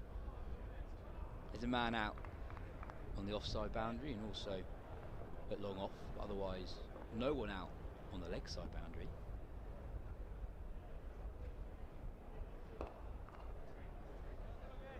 A shot that we have occasionally seen from Sibley in the last couple of years is actually the slog sweep off spin. It's a shot that we've seen him play just a little bit more than we perhaps did a couple of years ago.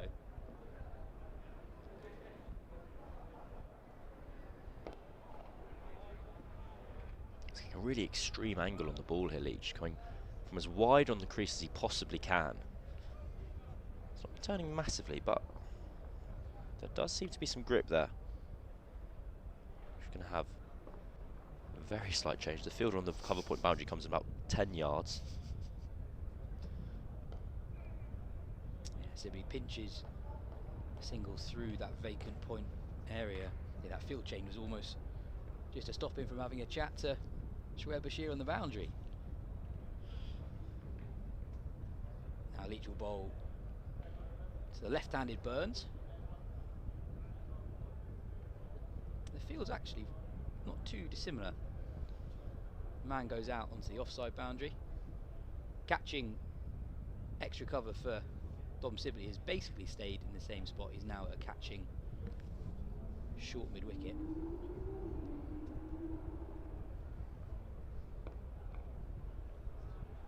Good start this from Leach.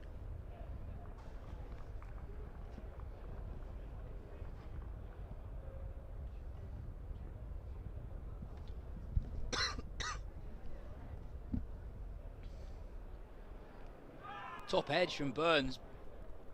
Sweeps and sweeps hard. Doesn't quite get hold of it cleanly, but it lands safely. He comes back for two. Early sign of intent from Rory Burns against spin of Jack Leach. Picks up 2 runs. It's the end of the 28th over. Sorry, now 97 without loss. Looks like we're going to have another change of bowling just to mix it up. Before lunch, Lewis Gregory has handed his stuff to the umpire. Change of bowler powered by SSE Energy Solutions. Blow the competition away with renewable energy from one of their named wind farms. I want to know more about the wind farms. Well, the one you said before was the biggest one. Biggest offshore wind farm in the world, I'm going to say. I don't know if it's in the world. It does say world. Does it? Yeah. We never tell a lie on the Surrey live stream. Gregory into Sibley. This will be the last over before lunch. Just 1 minute before the interval. If you're watching us at home, don't go anywhere during the interval because you're going to hear from me, but not live. Whoa. I spoke to the author Scott Oliver yesterday about his new book that charts 20 or so legendary international cricket players playing recreational cricket in the UK. So it's kind of volume 2 of Sticky Dogs and Stardust. The award-winning Sticky Dogs. Beg your pardon. And Stardust. So you've got the amazing story of Terry Alderman playing club cricket in Edinburgh in 1980 and taking fewer wickets than he did the year after in the Ashes. Very good.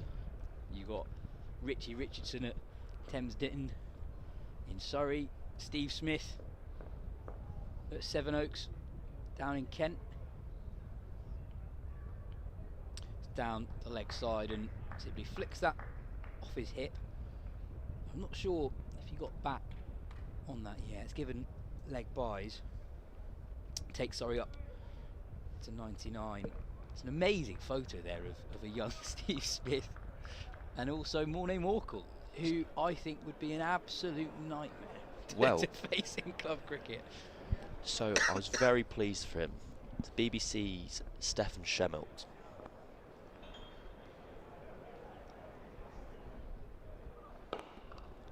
So we're in New Zealand covering the Test series, and you've got to remember Michael Atherton is in the press box as well, and he's the best cricketer out of everyone there, unsurprisingly. And somehow the question goes round about like, who's the best player you've scored runs against, and Stefan in front of Michael Atherton is able to stick his hand up and go, Morné Morkel, got 80. And so when that photo we just had up on there with Morné Morkel playing club cricket in England, Stefan Schemmelt played against him and scored runs. Oh, wow.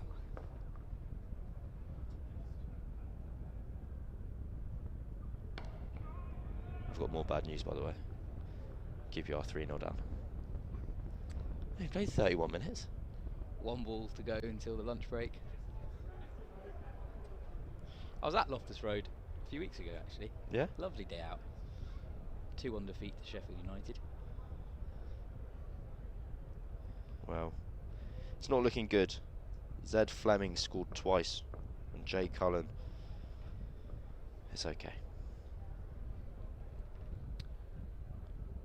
Oh, that beats the outside of Sibley's bat again. Very, very close to the first wicket of the morning on the final ball of the morning session. In the end, Surrey get to the lunch break unscathed.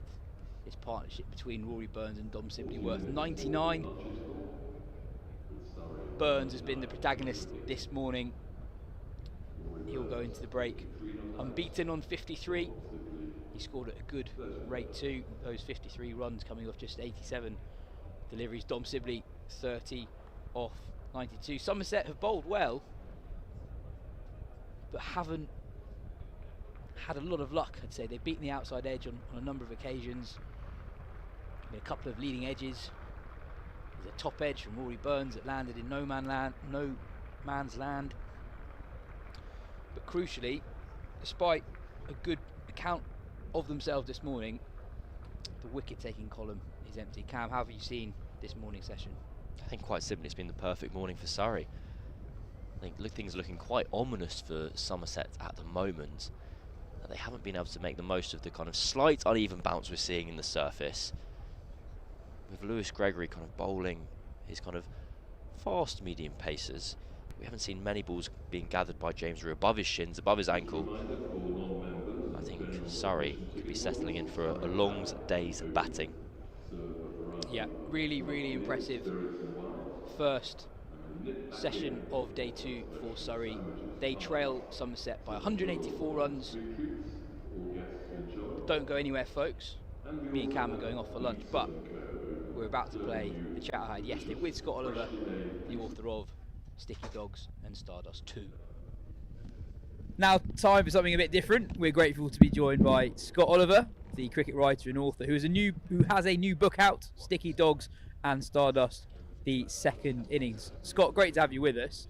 For listeners who haven't read the first book, who might not be aware of the series, what is the essential premise of the book? What are the stories that you tell? Yeah, so they're really about that unique capacity of cricket to bring international superstar cricketers in competitive contact with club cricket, overseas pros in leagues, and yeah, just bringing as many of those stories to the table as I can.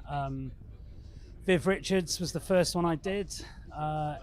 Brilliant photos. Maybe could have used him for the cover of book 1, but that ship has sailed now.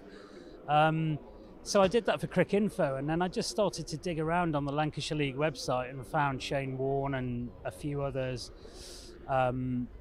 And yeah, I probably got to about 15, and I visited Fairfield Books and said to Matt, how about collecting these in a book? And I think the pitch lasted about 20 seconds. He said, yep, like it. So wrote 6-7 more, first book finished, and then did fairly well. And Matt was like, can you do some more of this, please? So now I'm properly digging around for other cricketers, going through Wikipedia lists of great players and who's possible, and trying to find them if they played league cricket somewhere. I should have mentioned as well, it's an award-winning first book as well, won the Wisden Book of the Year a couple of years ago. I'm going to quote a passage from your introduction back at you. No other sport offers up stories quite like the ones collected in these pages. Only cricket, and especially the club cricket of England and the British Isles, allows recreational players to rub shoulders with international stars and even superstars in a fully competitive context, providing them with some of the most cherished memories of their lives. It is unique, isn't it? No other sport has anything like this, and I think even for a lot of fans of cricket who aren't involved in the recreational game, they might not actually be aware of the extent to which this happens in the game. Like, I'm not a very good club cricketer, right? Yeah. But I've played in a league. I've played in a league game that involved an active Test cricketer with the 5th tier of the Surrey system. Right. You know, you didn't play against Richie Richardson, did you? No. No, not quite. Oh, active Test cricketer. Active Test cricketer. Yeah. It's a big thing in British club cricket, and it is basically unique to British club cricket. Yeah, absolutely. I mean, I could do a potted socio-historical, kind of narrative here that before county cricket opened up to overseas players, and with all the other countries in the old schedule having 6 months off, our summer, they needed something to do. So they came to the English leagues, and the Lancashire League was the pioneer in the 20s, even before that actually. And the first main one was that Australia's active Test new ball bowler got taken to Nelson in the 20s, and then Leary Constantine followed. He won 7 league titles in 9 years, and everybody else in the Lancashire thought, we need a bit of that, not just because they were winning, but because they were getting 6, 7, 8,000 people watching on a Saturday, occasionally more for big cup ties. So a few of the leagues up there started to follow suit, and the Durham League, the Staffordshire League, Bradford League. So it kind of expanded, and then county cricket kind of maybe lopped a little bit of the cream off it, but people who didn't want to do 5 months of hard slog. I mean, Abdul Qadir opted out when he was one of the most sought after bowlers in the world. Michael Holding at first didn't fancy county cricket, so he played for Rishton in the Lancashire League.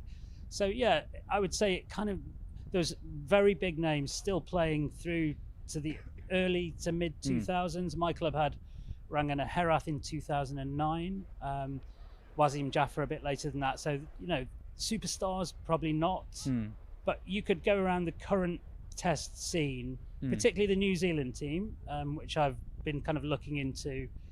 So their World Cup squad from 2023, 6, 7, 8 of those guys played a season of English club cricket, a proper club season. Yeah, so you don't get them at the mature or late part of their careers, particularly now. Yeah. But you might get these people who in 3-4 years' time are top dogs of international cricket. It still happens. Yeah, I think with Leary Constantine, I think people sort of regard him as being the best paid British sports person at one point, or in Britain, when he was playing club cricket for who was it?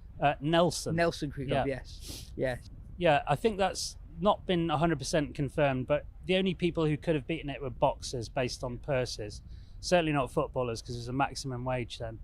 Yeah, extraordinary life, and that is a story for book 3 of that period of Lancashire League, the first real golden age, and which kind of, people say the 50s was the last golden age in terms of big crowds, but that's through wider socio-historical forces, socio-economic forces and historical forces. Everton Weekes era, you've got Ray Lindwall, also played for Nelson, the 50s, Clyde Walcott, yada yada. So yeah, those 2 periods in particular is when you were getting ludicrously big crowds. I mean, SF Barnes, another story for book 3, legend of club cricket, obviously a unique story only person to play for England. Well, it's basically jobbing it in the league, taking 8 for 9 on a Saturday and whatever. He played in the Bradford League during the war, First World War, and had a 15,000 crowd for a club match. Now, Wow. I don't know what your crowds are like in the 5th tier of the Surrey Championship. Not quite that. Not quite that. Yeah, I think you haven't played in front of 15,000, Yeah. right? So quite a thrill for the players, and that's the position I tried to bring to the stories. Like, okay, so he's a superstar, and they're going to have a good day or a bad day against them, but just the whole sense of occasion of what it was like to rub shoulders with these guys. And I think Bumble really hits on that in his foreword for the second book. It still happens now. Like this year, Dulwich Cricket Club have KS Bharat in their ranks this year, and I think it's part of the reason for it is that we're in the Northern Hemisphere here, so our summers are different to the rest of the world that plays cricket, basically. So if you're not playing in a franchise league, you're not playing international cricket, it's still the thing to do is to play club cricket. I think the one thing that I really like about the two books is that it captures the folklore of club cricket. So even if your club doesn't have a superstar overseas player from years gone by, people sort of talk about old players with a reverence. It's not necessarily always based on concrete fact, but it's the stories that you tell that become part of a club's fabric that obviously you've done a lot more research and you get closer to fact. But that is something that's intrinsically part of club cricket that you capture really well, I think. Yeah, and it's probably as enjoyable to find out a little bit about the club's history, the league's history, who are the other famous pros, because I'm restricted in 4 books. That's the plan, is to do 4. I'm restricted in the number of headline acts I can include, but there are also lots of great stories just sitting alongside these of other pretty well-known pros, but you wouldn't probably have them as the main act in a chapter. I'll give you one example. Clayton Lambert, who you remember, right? He played 5 tests for the West Indies. I think he played for the USA in a World Cup later. So he played about 12 years in the North Yorkshire, South Durham League in and around Middlesbrough area. And he made 69 league hundreds, right? Just in the league. And they reckon it was probably 100 if you add in all the cup competitions. So 100 hundreds in one league. And a great character. Like, he was the first guy apparently to tap the bail in to get his mark. He's Guyanese. Yeah. And then he'd look up and say to the bowler, "When you're ready." Yeah. And he'd do this whoever was bowling. Apparently he would do it in a test match if it was, Darren Gough or whoever bowling. So him and the Ijaz Ahmed played in the same year, and Phil Simmons, and those 3 played for their league rep team. So that was their 1, 2, 3 when they were playing whoever in the President's Trophy. And beyond the other well-known players, there's some, as you say, local legends, local amateurs. And it cracks me up when I find, especially people in the crowd who everybody knew. So they'd go to this ground and they would get barracked by these people. And some of the, the wit and wisdom is great. I love that kind of colour. So one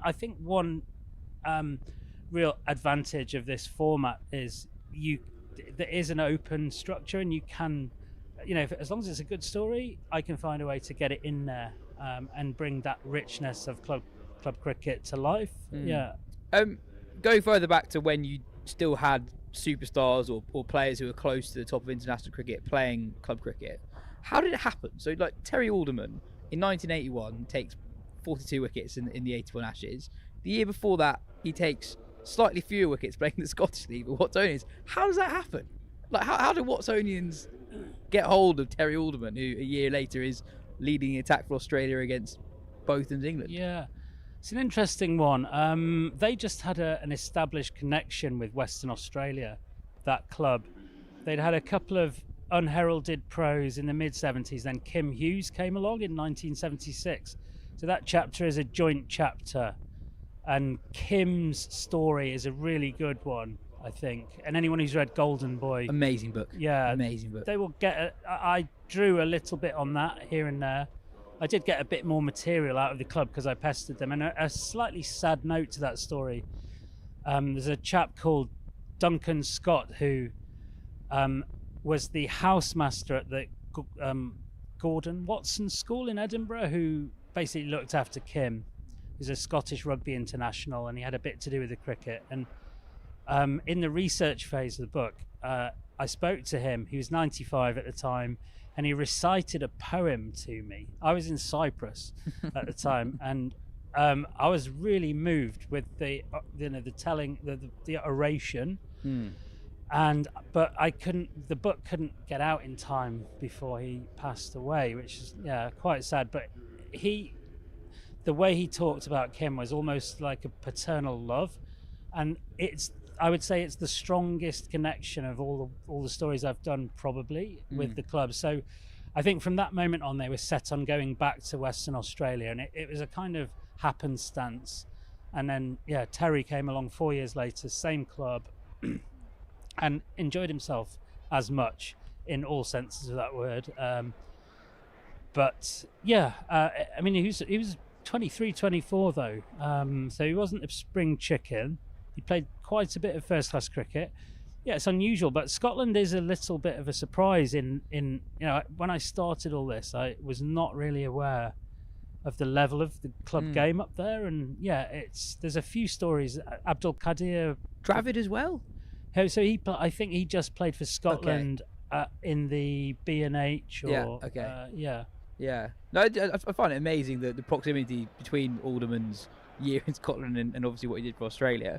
On a few other Aussies, 30 years later, I suppose, Labuschagne, Steve Smith, and Travis Head. It's amazing that actually it's still a very recent phenomenon that you could be seeing an Aussie overseas who looks quite good, and then they actually are playing for Australia quite soon afterwards. What was Steve Smith like at Sevenoaks? Yeah, so he only went there by accident, really. He was supposed to play for a club called Grappenhall near Warrington in the Cheshire League. He was 17 at the time, and they took him to the pub 2 days after him arriving. And long story short, it ended how you'd expect it to end, and he woke up feeling terrible and decided he didn't want to be there. So he called his mum, who's English, and she said her husband's best man lived in Kent, I beg your pardon, near Sevenoaks, and she sent him down to Kent. So he then had to find a club, and there were 3 in the mix. In fact, he asked 2 village clubs first, and they were very noble and said, "No, I think he's going to be too good for us. You need to go to the Kent Premier League." And so he ended up at Sevenoaks and did okay. He had his 18th birthday whilst he was there. Chips that passed in the night. Steve Smith could have 10,000 runs for England. That'd be amazing. Well, he wouldn't. He'd have 6,000 because they'd have given him his debut. But he does quite well. Scores quickly. Doesn't get that many big scores. Yeah. Are there examples of players who actually didn't do very well, like really good players who played club cricket? I imagine there must be a world in which where like a class player from a different part of the world who's not played in England before just can't score any runs on sticky wickets in April and May. You know what? It's hard to think off the top of my head, but I was looking a couple of days ago at Kusal Mendes. Yes. Who played for Southgate, he played in the Middlesex League, second tier. So I'm looking into a Middlesex League story, and I started rooting around who else has played, and he gets a lot of single figure scores. He's young though, he's 18, and it does happen. I mean, there are other stories in the book where the way that the members treated the superstar or star pro was kind of contingent on what they did on the field. So Lance Gibbs, West Indies' greatest ever spin bowler, had a bit of a tough time in the Lancashire League one season at Burnley, and he would say, if he didn't get any wickets, they wouldn't give him they'd cold shoulder him effectively. So he then went up to Durham and had a much more congenial sort of time up there. There are people who underperform, but kind of step it up in the big games. Carl Hooper's an interesting one. Another book 3 story where he has a couple of fallow seasons, but absolute gangbusters the others. And that's you could put a really good West Indies bowling attack together. There was one year Garner, Ambrose, Ezra Mosley, in the opposition ranks. So that's good fun if you're an opening batsman in the Central Lancashire League that season. Yeah. Murali, when his story was he playing club cricket? 95. He played in Leicester for Leicester Ivanhoe. He had 13 tests caps, I think 12, 13. And this is just before he wins the World Cup. Yeah, just before he has all the hoo-ha in Australia about his action prior to the World Cup. His bowling average, test bowling average was about 30. So it was, again, I'll leave people to read the chapter, but it was a kind of unusual set of circumstances that brought him there. He essentially tagged along with Aravinda de Silva to Kent, who couldn't find him a club, had a friend in Leicestershire, said, can you find him somewhere? And he ended up at Leicester Ivanhoe. Played half a season. He definitely didn't underperform, I'll tell you that. People struggled with Murali. And the wicket keepers, they changed the wicket keeper twice because the bye count was apparently obscene. I can imagine. The last one I wanted to pick out was Mohammed Yusuf, just because he went to more than one club. So obviously loved his time in England. So he played 2 years as a pup for in the Bradford League, Bowling Old Lane and Pudsey Kongs. He played with Matthew Hoggard there. So he followed VVS Laxman at Pudsey Kongs. The captain was Phil Carrick, Yorkshire legend, who had a habit of headhunting the best upcoming overseas pros for different teams. So they played against Bowling Old Lane the previous year and he looked good, made runs. So they took him. Also playing in that team, the Kongs team, was Richard Kettleborough and James Middlebrook. So a good side. So 5 first-class cricketers there. So didn't top 60 with a batting average, but was the top of the Bradford League averages, I think, second season. And then he plays a season at the very end of his career at Smethwick in the Birmingham League, which was Wasim Akram's club, which is a story in the first book. So, and they are struggling. He doesn't do very well. He's just finished Test cricket. I mean, I think one of the things when you tell the story is to remind people of the dimensions of the cricketer, find a way. And Yusuf has put together the greatest batting year in Test history, right? It's still the record. And if Joe Root can't beat it in 5 extra Test matches, you're going to struggle. But then he goes along to Smethwick. Okay, his eyes might have gone a little bit, 37. 2010, he'd been here on the ignominious tour. And he struggles and he doesn't really dig in, and the captain has a bit of a problem motivating him to sell his wicket a bit more dearly. They are in deep trouble and he doesn't really try to get them out of it too hard. Mohammed Akram, another ex-Pakistan, an ex-Surrey player, I think, he was also there. He was the link on that one. I do manage to smuggle in quite a lot of Adrian Shankar in that story, by the way, on the spurious pretext that Yusuf is playing for Warwickshire early season 2011 at Edgbaston against Worcestershire the day the Shankar signing is announced. So in terms of cricket as a game where ships pass in the night, in league cricket where you come up against your whoever's, Vivian Richards, so, Shankar may have passed the great Mohammed Yusuf in the corridors of Edgbaston. Well, all the other way around. Mohammed Yusuf went past the great Adrian Shankar. I mean, to some of our listeners, we've never had you on the pod to actually talk about this. Very briefly, who is Adrian Shankar? Adrian Shankar was a Cambridge University law graduate who was an okay cricketer, but not as good as he thought he was. He played a dozen first-class matches for Cambridge, averaged 19. That includes 140 in a varsity match. So he was averaging about 12 against first-class counties, which you would think would be enough to tell him that he couldn't quite cut it at that level. But he wasn't prepared to give up. And so 4 years after graduating, struggling in minor counties and club cricket, in the Surrey Championship, he played for Spencer. He turns up at Lancashire in 2009. Somehow, I don't know quite how he got the contract, but he had a 2-year contract with them. never made the first team. I think he got a couple of hundreds in the second team, but the attacks aren't necessarily all that much better than a good club attack in a good league. And then they release him, and between the end of the 2010 season and the start of the 2011, he has an extraordinary winter, which I was very lucky to have been passed a load of material. Essentially how Mongoose, the bat manufacturer, tried to get him into the IPL auction and then into the IPL. And this is the work of a fantasist, essentially, inventing match reports, inventing IPL auction previews, 10 to watch in the auction, Joss Butler, Dale Steyn, AB de Villiers and Adrian Shankar. This lad who's been averaging 24 for Lancs 2s, but he's had a life-changing incident and he's now smashing the ball everywhere. Yeah. And this is the extraordinary devotion Adrian showed to getting to creating a bubble of hype, which was being drip-fed back into Mongoose, who swallowed it hook, line and sinker, and then were petitioning on his behalf, first in the IPL and then with counties. And he tried a few. He got onto message boards.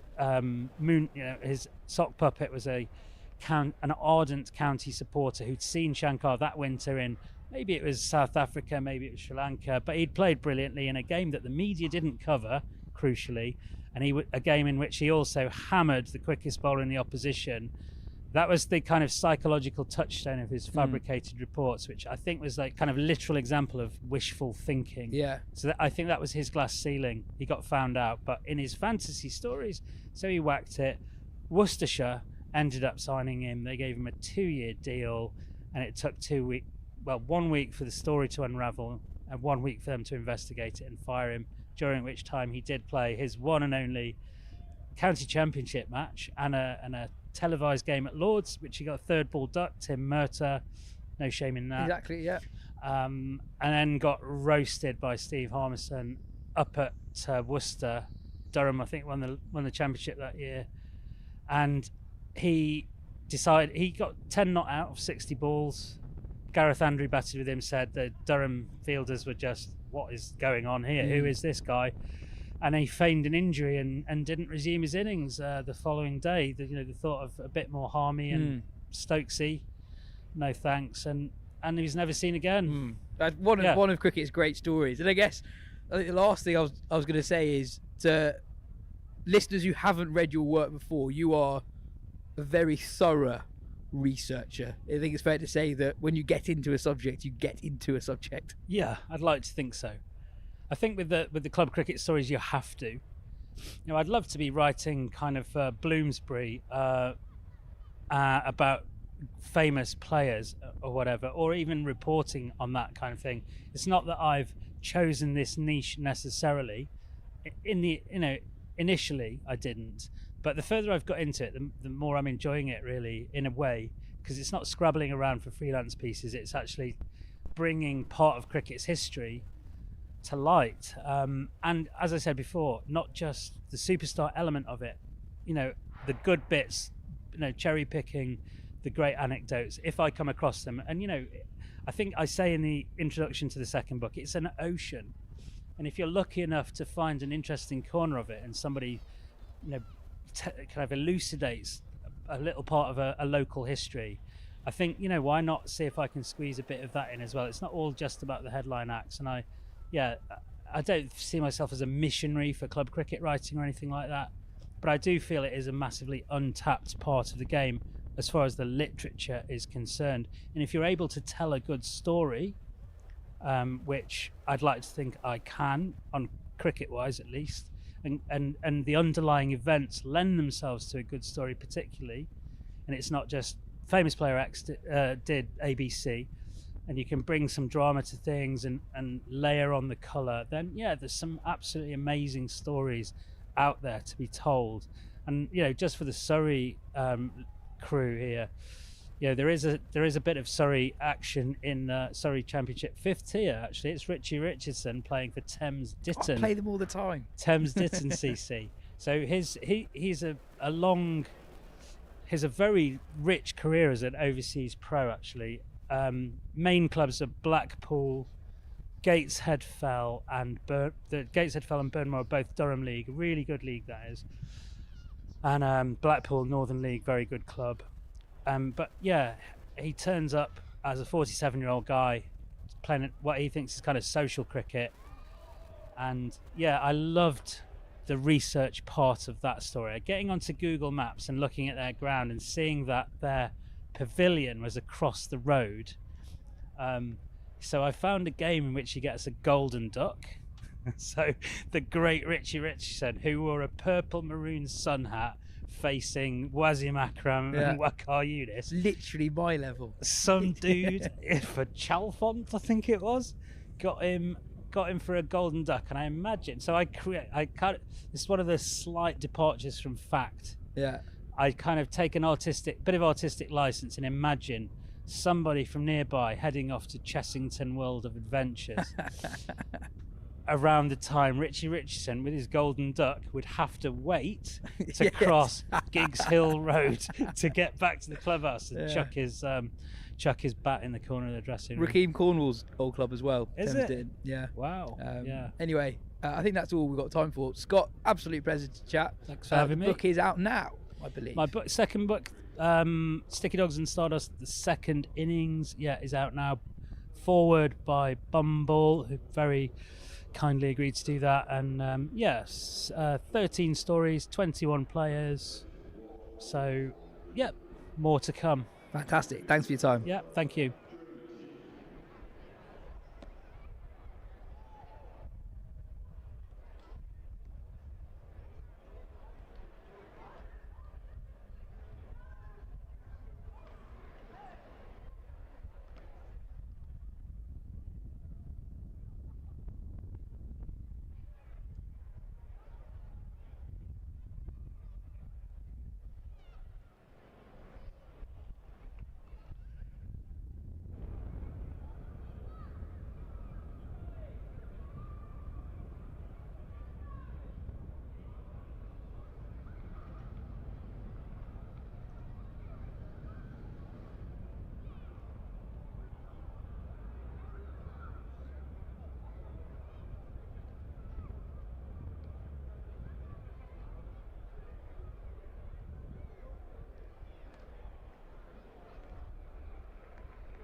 Please welcome back the on-field umpires, Rothesay and Russell Warren.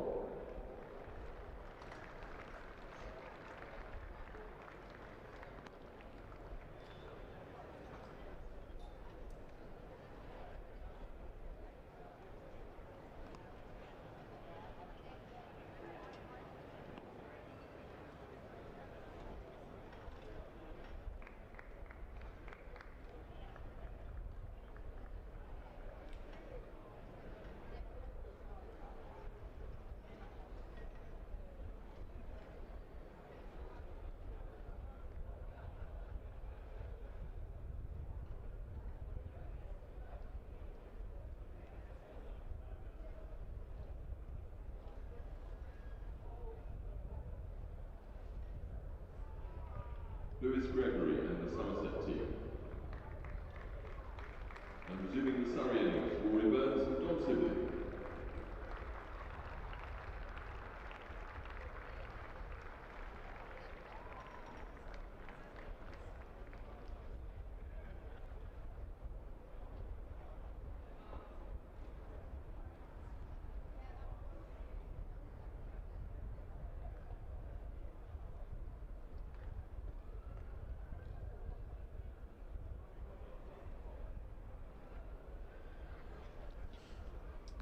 Welcome back to the Kia Oval. It's the end of lunch on day 2, where Surrey have had an exceptional session. They're 99 for none, with Burns 53, Sibley 30, and that means they're only 184 behind the 283 that Somerset posted on day 1. Adam Collins rejoining you, Kirstie White, with me. Josh Davies going to take the ball from the pavilion end to get us going. And it'll be Rory Burns taking strike. And Surrey in a position to do as they've done so many times on second days across their successful three-peat seasons, which is completely take the game away from the visiting team. By contrast, of course, it was Somerset who had none down at lunch yesterday, and they fell in a heap. So that's where the game is positioned as we start the 5th session of it. Hello. Yeah, now Surrey went into lunch thinking session 1 complete.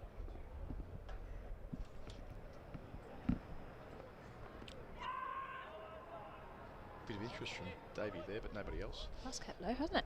Yeah, session 1 complete. Plan's good. Next stage, let's build on this, and I imagine that's exactly what Somerset were thinking yesterday, but without Burns and Sibley as their pair holding the fort. So interesting session, I think, now. It didn't take long yesterday either, so at lunch it was after 29 overs, they were 87 for none, and then wickets fell in the 32nd and 33rd. So Surrey had an exceptional session when they picked up 5 for 77. Extended middle stanza, 35 overs, so plenty of time to work with here. Takes Surrey to 3 figures, 100 for none. But yes, it was Atkinson and Worrell who took the ball after lunch and bowled a long spell each. Both picked up a wicket, had the screws on right away. They gave them absolutely nothing when they were trying to restart Vaughan and Lammonby. So that's the job here for Somerset seamers. Can they have a boring passage of play? Can they really shut down the scoring, build up some dot ball pressure before this pair get reset?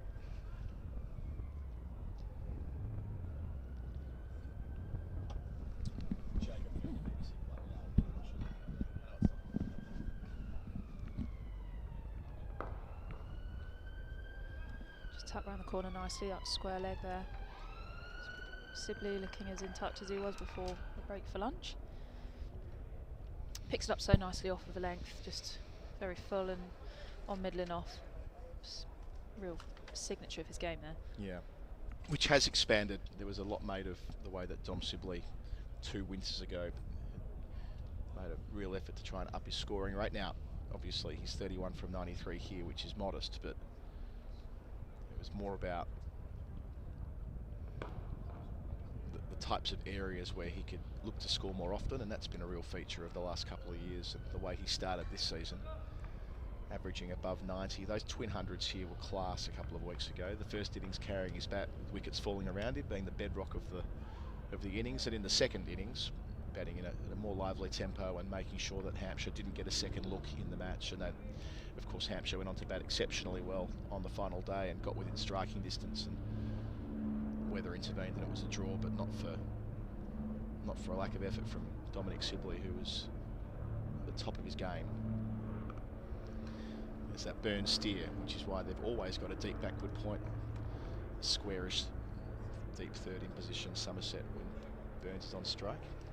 Do you think a part of Dom Sibley's success here at Surrey when coming back is that he's really just been given licence to play his way, and they've kind of given him a bit of free rein to this is your style, and you know, we'll play around you. Burns is going nicely, and Sibley is just happy to absorb dots where needs, and doesn't really feel the pressure of dots. Do you think that's been a big factor of his success? I think so, but also he's coupling that with the ability to bat in different gears.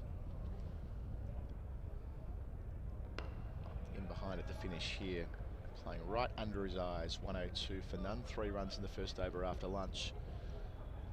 So it's the long session here, 29 before lunch. There'll be 35 between now and tea, and then of course 32 as his practice after the short break. I think it's that he can do as he's done in the first session here, as you're describing, and bat conservatively and absorb dot balls and absorb pressure, but also that when he's needed to, he's been able to apply pressure the other way. And I'm not sure whether part 2 necessarily existed quite so much in his England career. There was kind of one route to success, and if it didn't work out, then,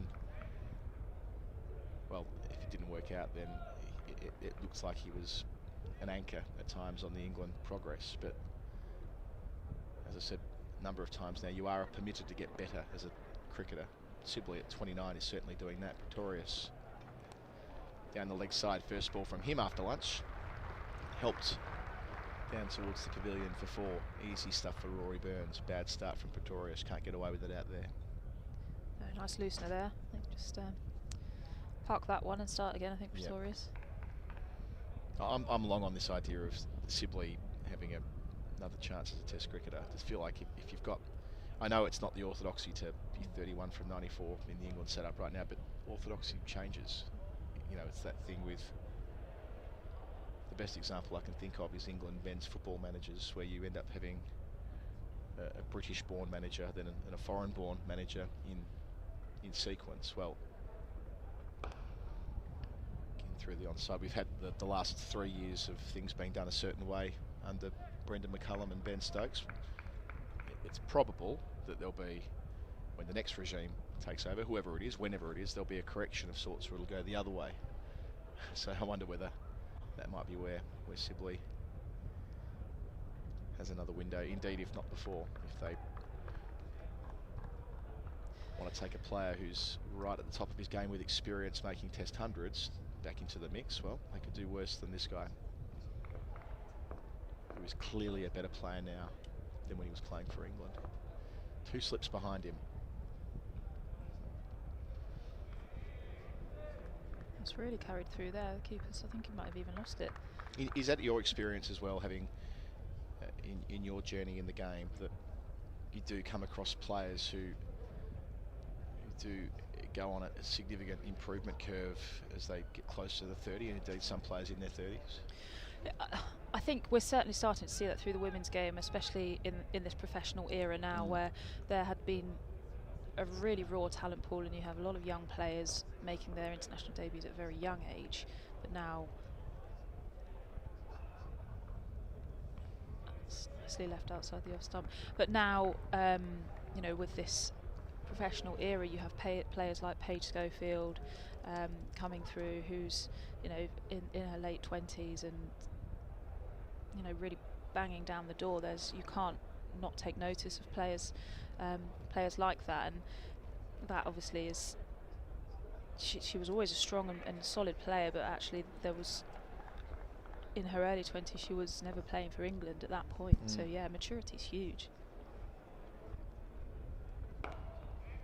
And don't get me wrong, you know, you have players that have raw talent, but sometimes if the maturity level isn't there, if the experience and the exposure isn't there, if you're putting them into an international setup too early, then they're going to fizzle out, they're going to burn out, and sometimes they need the time at a domestic level to really become the player that they can be. Did you play any of your cricket with Paige Schofield? Yes, played good few seasons with Paige, with and against. Yeah, she seems to meet that criteria, right? Where someone who, through that domestic system. Nice stop there, Lammonby at cover. Saved what would have otherwise been a certain boundary. 2 overs after lunch. 8 runs added, 107 for none. Where she has been in the system for, gosh, the better part of a decade. But the system's looked different. It's consistently evolved. And it's meant that now, I think she's 29 as well, yep. where she will now almost certainly be looking at getting England opportunities by dint of the fact that she has got that experience. Like, it's interesting that for such a long time, it was unusual to see an England women's debutante who was nearer to 30. You know, I think what you're saying there is that we might see more of that. Yeah, I think we will see more of that, and that has obviously come as the game has professionalised over the last few years, and it will continue to do so. I think one thing to note with Paige's journey as well is she was at Southern Vipers and moved to Stars, who are now Surrey, a good few seasons ago, and you have to ask the question, would that be the situation, and would she be where she is now had she stayed where she was, or is it a change of leadership that's brought the best out in her?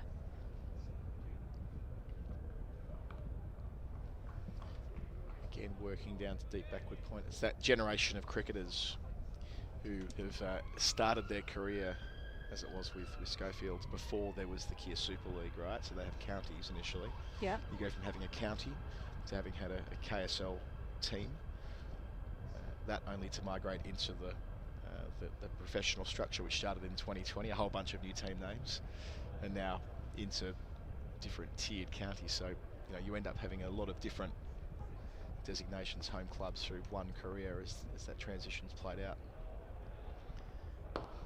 Really nicely driven. In Schofield's case, starting with Sussex, then Loughborough Lightning, where she was for a couple of years in the early days of the KSL, then the Southern Vipers, the powerhouse of domestic cricket, and the Charlotte Edwards guidance, then the Southern Brave, which of course is another team in the mix with the 100, then to the South East Stars, then to the Oval Invincibles, that was a 100 team of course, and now at Surrey here at the Kia Oval.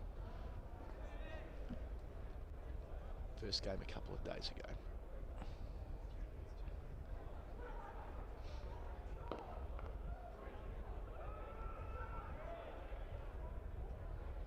A wry misfield there at mid-wicket, but just mid-on sweeps round and covers and tidies up behind. Yeah, I think she's been on the circuit for a very long time. We talk about what county cricket used to look like pre-Kia Super League, and that was that first era of professional women's cricket. However, it was a 3-week window where you were professional, but you in nature, and that's the way that the game was perceived. But it was a 3-week window, and then you went back to playing your domestic county cricket.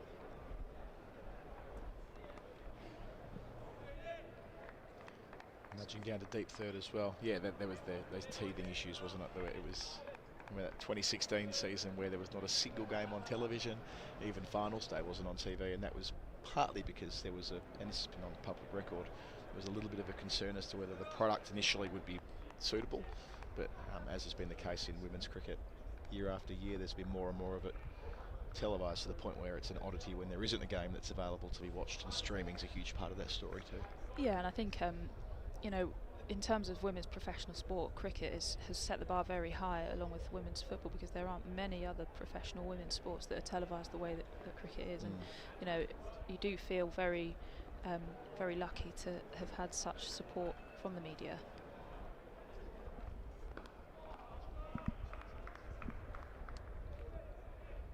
God, I've made a big mistake here, Kirstie. Before lunch we found a scorecard from a match from 1975, and I declared on the stream that I was going to buy it at lunch. Got chatting, as you do, in the lunchroom, forgot to buy it, and probably because I've been talking about it on the stream, had a look here, item gone, someone else has bought it. The Robin Hobbs 45 ball 100 scorecard does not belong to me. What an error, what a fail. Maybe someone's bought it for you. Maybe there's a kind listener listening on the stream and Possible. thinking, do you know what? I am going to buy that and send it in. Well, I'm happy just to be the custodian of it for the short term and put it up on our wall here. We'll get a shot of the wall in a moment. End of the over here. Using his feet, Rory Burns with panache. Out to the long rope. Terrific timing. Made that happen. So putting pressure back on Somerset just when they need to have a quiet passage of play to build up some dot ball pressure. Burns going back the other way, moving to 65. Some shot this. Hitting down the track. Yeah, that's really nice, and that's a clear sign of some intent here now from Rory Burns. And what we haven't seen this session after lunch that we did see with Surrey's bowling was that actually the ball just starts to pick up and do a little bit more in the air post-lunch on day one for Surrey, and it just doesn't really seem to be offering that much for the bowlers at the moment. So well, you've got two set batters. This is a really good opportunity for Burns and Sibley to set a strong platform. So there we are. So just over the top of, so I can get my hands right here, up on, over there, there we are. Each of us have been asked to send through our favourite county cricketer. Have you contributed to that wall yet? Not yet, no. I have a cricket player in mind. I spoke off air about who my cricketing idol was and how I still get starstruck every time I see them. Well, don't leave us in suspense. Who's going to end up on that wall? I know, and it's just it's actually Alex Stewart, and being in and around the Surrey setup for so long. Terrific. Whenever I see him at the ground, I'm absolutely awestruck by him, and he was my absolute icon growing up. Why I got into wicket keeping, everything from the collar up to the zinc on the nose and the spinning the bat in the hands. It's embodied everything cricket for me. That's terrific. He'll be a worthy addition up there, that's for sure. Right, there's a spot waiting for that scorecard. So if you are the person that's outbid me, not that I ever actually put a bid in. Yeah, that's a better. Show you Graham Hick, Alex Tudor up there as well. Dimitri Mascarenas. That's a nice shot, this. Working through. Darren Goff. Best wishes, Darren Goff. I think that's signed by him. And then my contributions to that was Robin Hobbs. So we were... Yeah, we can get the scorecard back. Maybe we can get the scorecard back from that famous century that we were discussing before lunch. Nice addition to the stream this year. We've got that wall. I don't know what will happen when the test matches are played here in the internationals. Do we have to take the corkboard with us? Will they let that corkboard stay up? Might this become a feature of, I'm not sure who will use this box in the test summer.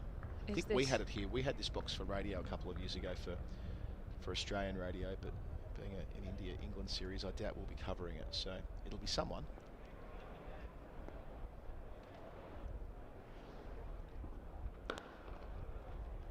Hit the ball so nicely through the onside, Burns. He's faced 100 balls now for a 65. Well, I was just thinking, could this corkboard wall be to the media centre what the away team dressing room wall is to the changing rooms? They've had a revamp. Changing rooms have had a real big revamp. Facilitating the women's team now and creating some new changing rooms, but has it got the opportunity to become that? And the last face we zeroed in on there was Mark Rambrakash, who was part of our stream a couple of weeks ago and expected will be through the season. Hello Ramps, if you're watching. Ooh, play and that's miss. Lovely. A rare play and miss. That might be the first since lunch. Going past the edge. So extra pace there from Pretorius. Watching it back here. Burns realising as he thrust his hands towards the ball that he shouldn't have been doing that and pulled it back the other way. Yeah, Burns looked like he was playing that as if he was anticipating the ball to just come back in towards him, but actually it just seemed to hold its line and keep going. But lovely carry there. Pretorius a change of end since the first session before lunch as well. He was bowling from the pavilion end.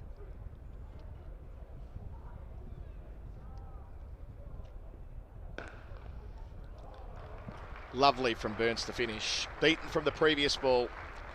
Getting a chance to drive here and not missing out.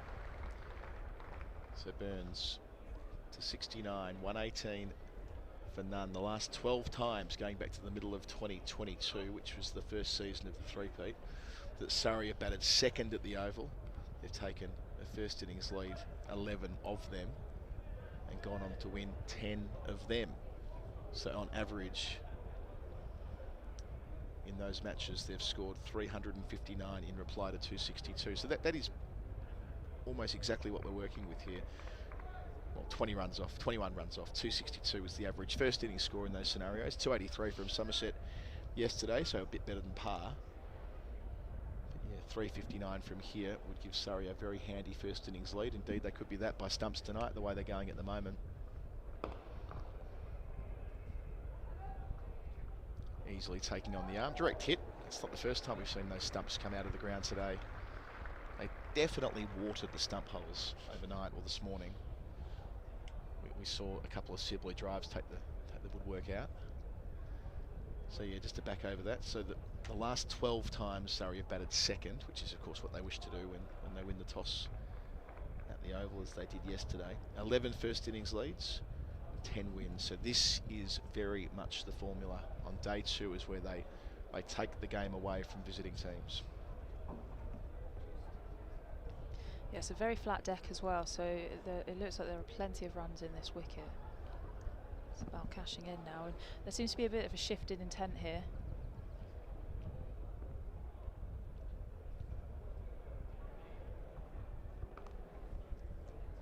Playing that shot so comfortably since lunch, Burns. He's seeing the ball really well. Yeah, he's just milking it, isn't he? Yeah. With that fielder there, he's able to, right, okay. Don't need to overplay the ball, just need to watch it under the eyes and steer it down there. I wonder whether there might be an argument for them getting rid of the deep third man and risk him scoring a boundary to incentivise Burns to play that shot in the air, pop him in the gully. Somerset's persisting with the short mid-wicket. Definitely not a short leg, but a very, very tight mid-wicket.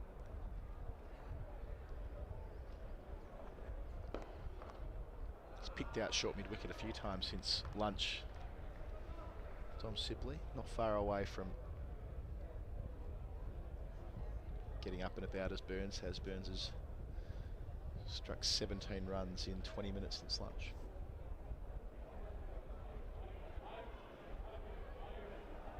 How do you see Somerset taking a wicket here? They're hoping for a mistake, aren't they?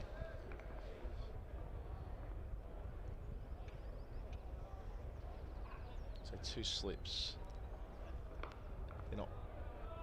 That's not necessarily the only player nicking him off, but a couple of men there. 2 back for the short balls that are simply not coming from Davey. They're on the shorter side of the ground. Cover point, third man, mid off, mid on, mid wicket. How would you be trying to set Dom Sibley up here?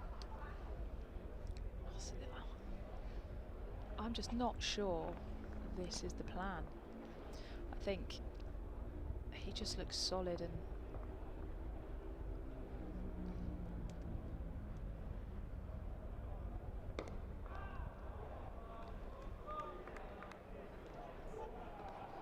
the opportunity to rotate the strike is presenting itself quite nicely, and these two are happy just to do that. Like we said, Burns is just milking for singles and they're putting the bad ball away when it's presented, but I'm not sure the plan of being boring is going to pay off for Somerset here. Yeah, trying to dry it up, but they're not quite. No, and the ball is not really offering much either, so whilst obviously keeping the stumps in play and attacking the stumps is clearly the plan.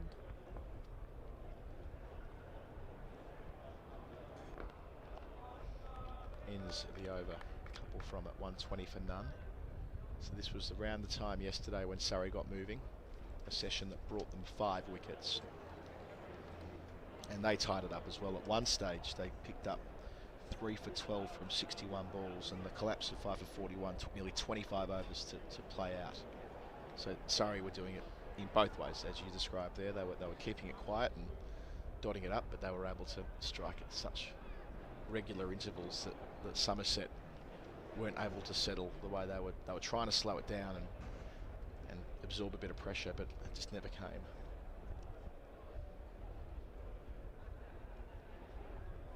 I just feel with Sibley at the crease, he's happy to be boring. Yes, he wants to go up through the gears, absolutely, but I don't think you're going to force a mistake by being boring bowling at him. And without the express pace with the ball, it's not easy to force a mistake.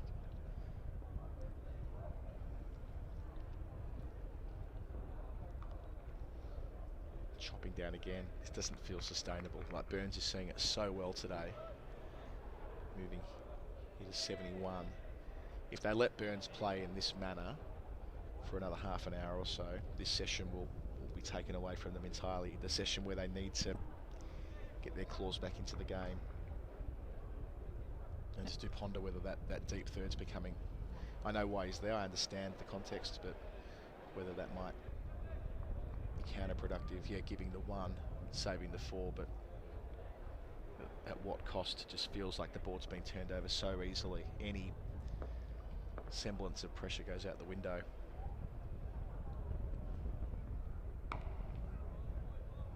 Sibley gets a square of that mid-wicket, can turn the board over. Yeah, and I think Somerset are at risk here of before long that run rate creeping up to 4.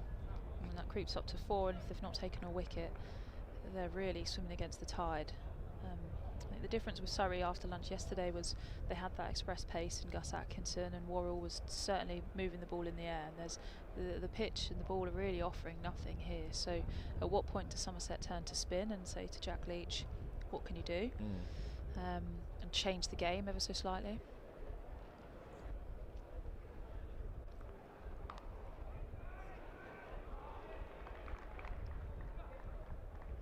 Burns is looking ever so dynamic. He's ready to turn the scoring wheels into motion. He's looking very active at the crease. I'd like to see him face more deliveries, if I'm honest. Gosh, this is so nicely set up. Not wanting to cast forward too far, but Jamie Smith against the old ball later on.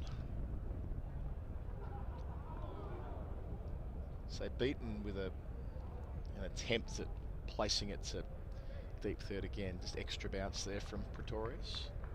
Above the horizontal blade. We'll see it again. There was movement off the seam as well.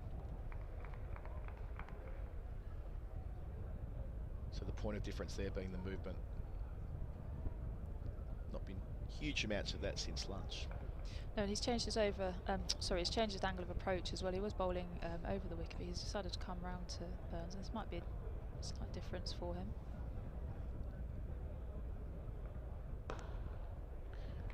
Burns again on the pads, puts it away. He's been in great touch today. 75 for the skipper.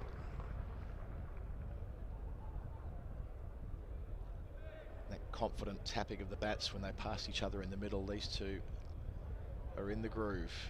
No distractions. They've done this so many times together.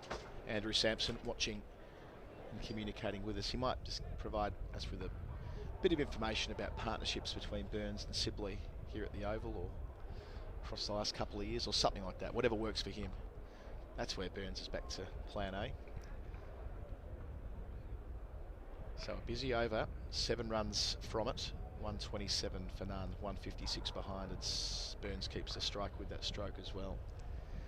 I also wonder whether this might be, if it's not working, they need to try something else. They have got a test quality spinner in their attack who bowled 1 over before lunch, Jack Leach. We did this the other week. We were able to start solving. We were able to start solving some of the crossword. Get your phone out of the way, mate. We might get that camera back on the crossword through the course of the over. I'm no good at cryptic crosswords. Daniel's no good at them either, but. Well, I had the impression that maybe this man wasn't. He was about to Google the answer. Right, can't have that. I saw my neighbour today when I was walking towards the Tube in North London, who the other week we zeroed in on a scorecard that someone was filling in at the ground. As we zoomed out, I realised it's a chap that lives in my street. Oh, wow. And we don't live around the corner. We're about, I don't know, 10 or 11 miles from here. But he was on his way in to watch Surrey play. From north of the river. Yep.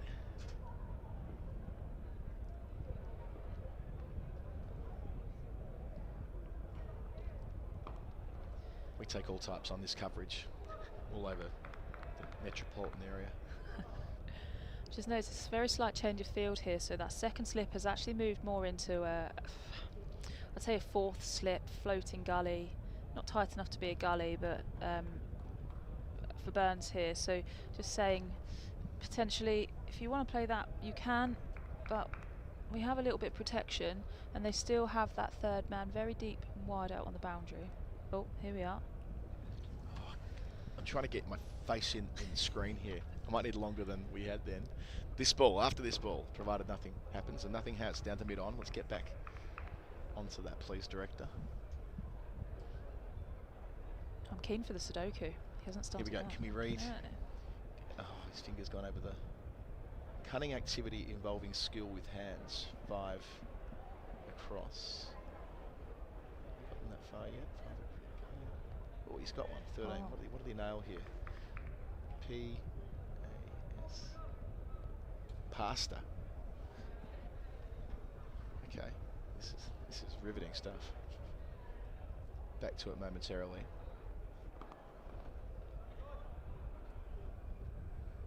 Maybe one more bite of the cherry.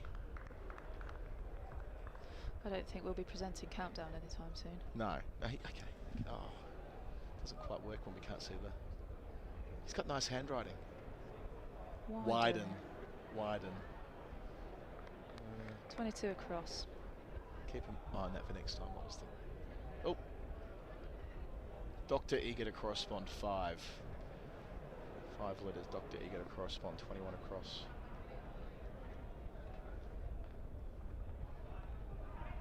On the hip, just balloons up. Bit of confusion, but they will eventually. Mosey on down to the other end for a leg bye. My dad is absolutely fantastic when it comes to crosswords. Okay. Is Nothing he doesn't know. Is it in the?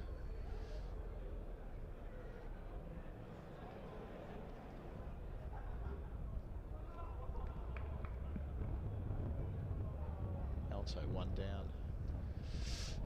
I sit next to the altos, but I'm not one myself. What are we rehearsing at the moment? What's the choir got in store? What did we do last week? I rocked up in my cricket whites last week. I got bullied into going. Hang on, sorry. I'll explain in a moment. Single taken, 129 for none. Oh, 1 ball left in the over. My apologies.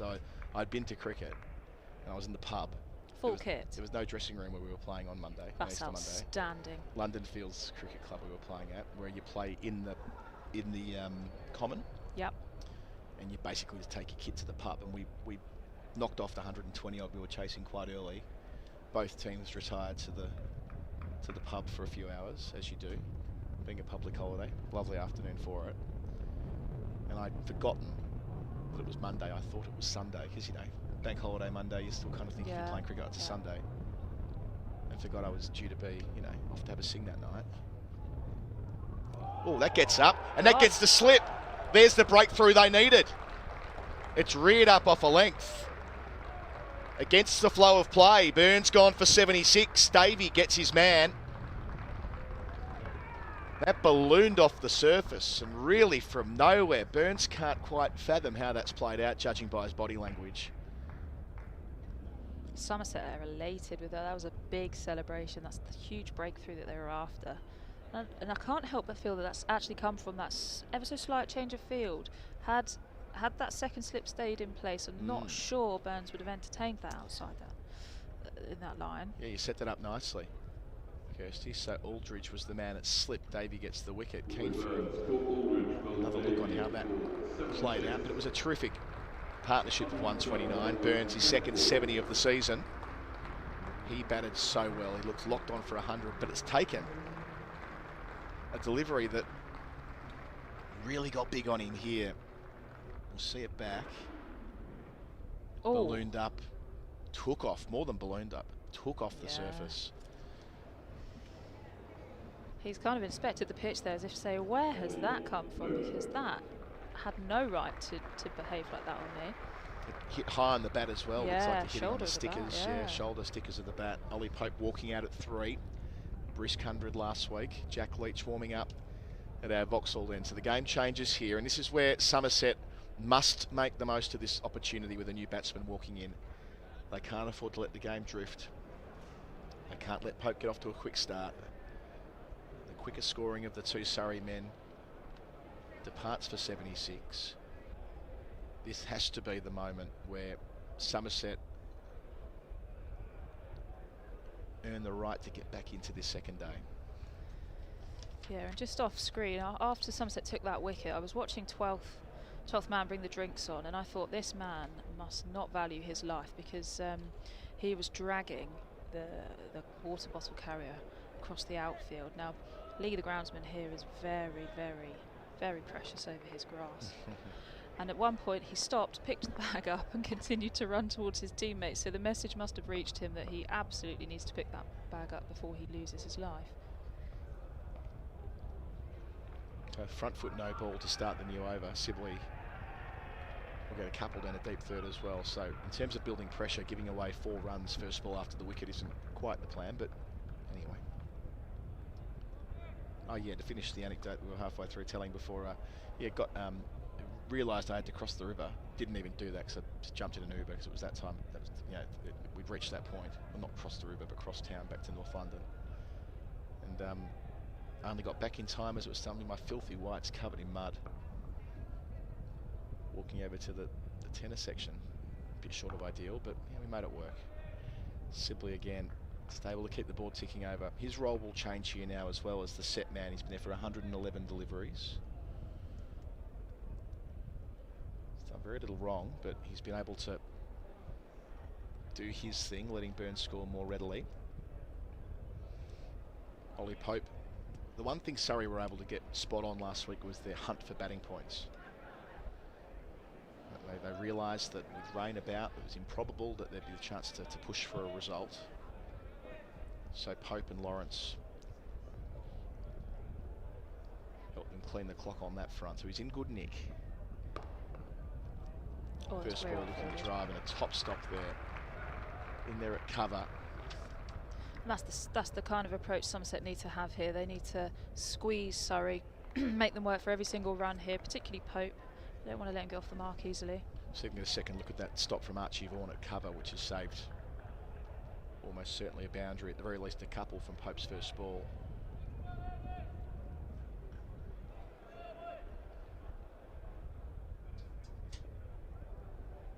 Such an important passage of play here. Pope struck 2 nice shots to begin, one to cover and one to mid-wicket, but 2 dots. So Jack Leach playing his role, 11 versus 2 and all of that. Those 2 balls that Pope's faced so far, he looks like he's having a net. Those are 2 balls that, if you face those as you come to the wicket, you think that that's what I want to feel. That's how I want to feel the ball coming onto the bat. I've hit one really nicely on the offside, and I've hit one really nicely through the onside. Slight leading edge there. Very much so, yeah.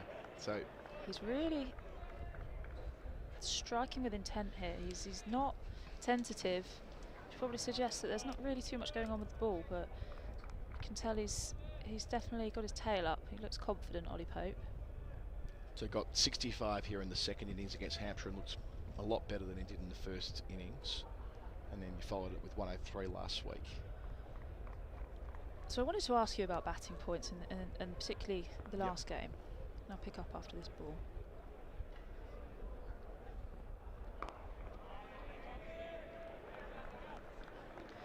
Now, we don't play any 4-day or long format cricket. It's just not what we do in the women's game currently. It really struck me with the last game how, yes, there was rain around, and this is from if you're an outsider that's watching cricket and starting to learn, and you have a draw but Surrey don't have a second innings, where do you stand on that if you're an outsider watching the game? Oh, squares him up. That's a quality delivery to finish. Angled in and swung away viciously just past the edge of Pope. Gee, that kisses the blade on the way through, and that would have changed the way the day feels.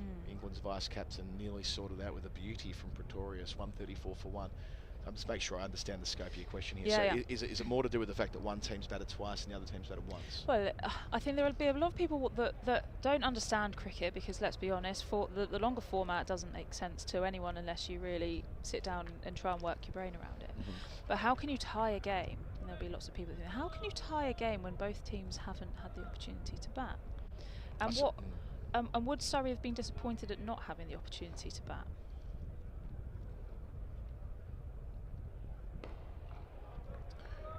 Well, looking through the analysis of that game down at Hove, they conceded 435 and they responded with 490. So they had the first innings lead and then of course time ran out. So I mean, strictly speaking, you could say to them that if it were a tie, which it wasn't, there've only been 68 of them in the history of first class cricket, so they're quite unusual, then I think that would be, I can see a world where that would be confusing. But draw doesn't just mean, I guess it's a jargon thing, isn't it? Because you hear the word draw in football, and in football that means tie. But in cricket, tie means, well, what it means, we know what it means. And draw means whenever there hasn't been one of the other three results obtained. Side A winning, side B winning, or a tie. So any other result gets lumped in as a draw, doesn't it? So it's probably a failure of jargon, however many hundred years ago. So looking at it with a modern spin, do you think that there should be draws, or do you think it should be win or loss? Would you make it more? Would it make it more entertaining? I just don't know whether you could artificially make sure that there's a result achieved due to the way. I mean, you can incentivise teams not to draw as readily. So that's a big debate at the moment. Maybe the reframing of this is the draw overvalued? You get 8 points for a draw at the moment. So where situations arise where teams get to a stage in the game when a win doesn't feel hugely likely, they would need to really risk loss to get a win. When there's 8 points sitting there, it's tantalising. The conservative option is kind of the pragmatic, rational option a lot of the time. So not to risk losing your 8. So there's that to consider. Sorry, 16 for the win, and so you double your point, but still my point stands that you see a lot of that in Division 2, I think. Yeah. Where teams like, well, if everyone else is playing the game safely enough, you've got to, do you run the risk of compromising the 8 that you've got in hand? So Yas Rana, our colleague, has spoken very assertively about this on the Wisden podcast.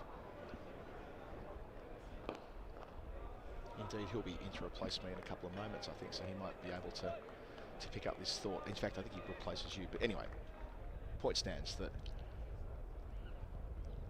that might be where what you're saying about how exciting or otherwise county cricket can be. Do you go to a model where the draw's worth 4 or 5? Which wouldn't be without precedent. It was worth fewer points a few seasons ago. Then Joe Root at the time wanted the draw to have more points as England captain to incentivise, I think at the time it was to incentivise more spin, something like that. Edged and doesn't quite get into the midst of second slip. Aldridge to his right, landed in front of him, parries away for a run. So 38 overs gone, 136 for 1. Daniel Norcross will take over. I'm sure he'll have views on the draw. Absolutely. And about the point structure and the wider questions you were asking. I'll leave it with you and then Daniel will take over from me. So edge here from Pope. Looked in control. He not got himself into a bad position, but he had forced himself to play and managed to control the edge and guide it. I say guide. Ensure that it didn't carry to second slip. Pope does look in good nick, being the... I'll tell you what slightly concerns me though, and this is because this is a statement born of love. So I have a... I don't know what's coming now. Well, I have a thing for Ollie Pope. Regular listeners will know. I find a Pope in full flow is a delightful and beautiful thing to watch. Couldn't agree more. He's just got to get in. See, first 20, 30 balls, he can be a bit skittish.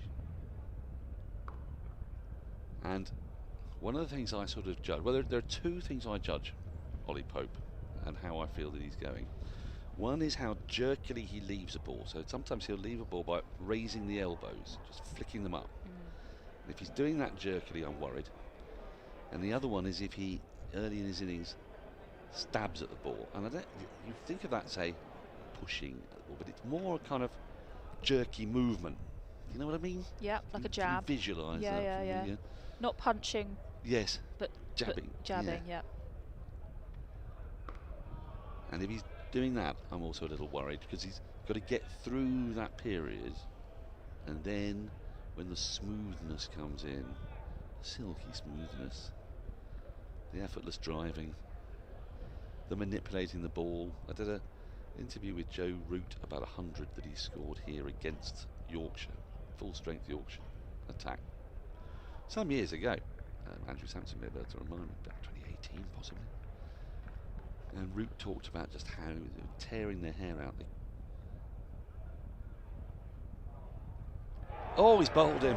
Oh, he's dragged it on. And that was an aggressive thrust off the back foot. Takes the inside edge and cannons back onto the stumps. Pope 100 in the last match, but here, well, he's gone for one, gone early, and just like yesterday in this session, a couple of wickets have fallen in quick succession. An opener and then the number 3. The parallels are there, and Surrey lose their second, 136 for 2. Yeah, interesting to see this on the replay, because it just didn't look wide enough to cut. Really didn't. I think I'm with you, Kirstie. Oh no! Well, actually, wow, that's really done a bit off the seam, hasn't it? It has. It's jagged back a bit, and you can see why he's playing the shot now, because there is a bit of width there, but it just comes back in, takes the inside edge, and Ollie Pope throws his head to the heavens. Got a little unlucky there, but good bowling from Gregory, who we weren't even sure if he was going to be able to bowl today. He's halfway through his 10th over, and he's been very effective so far. So Surrey lose a couple in quick succession. Yeah, so Pope has faced 12 balls, and what I would say was his first 6 balls he faced, he looked on. He looked good.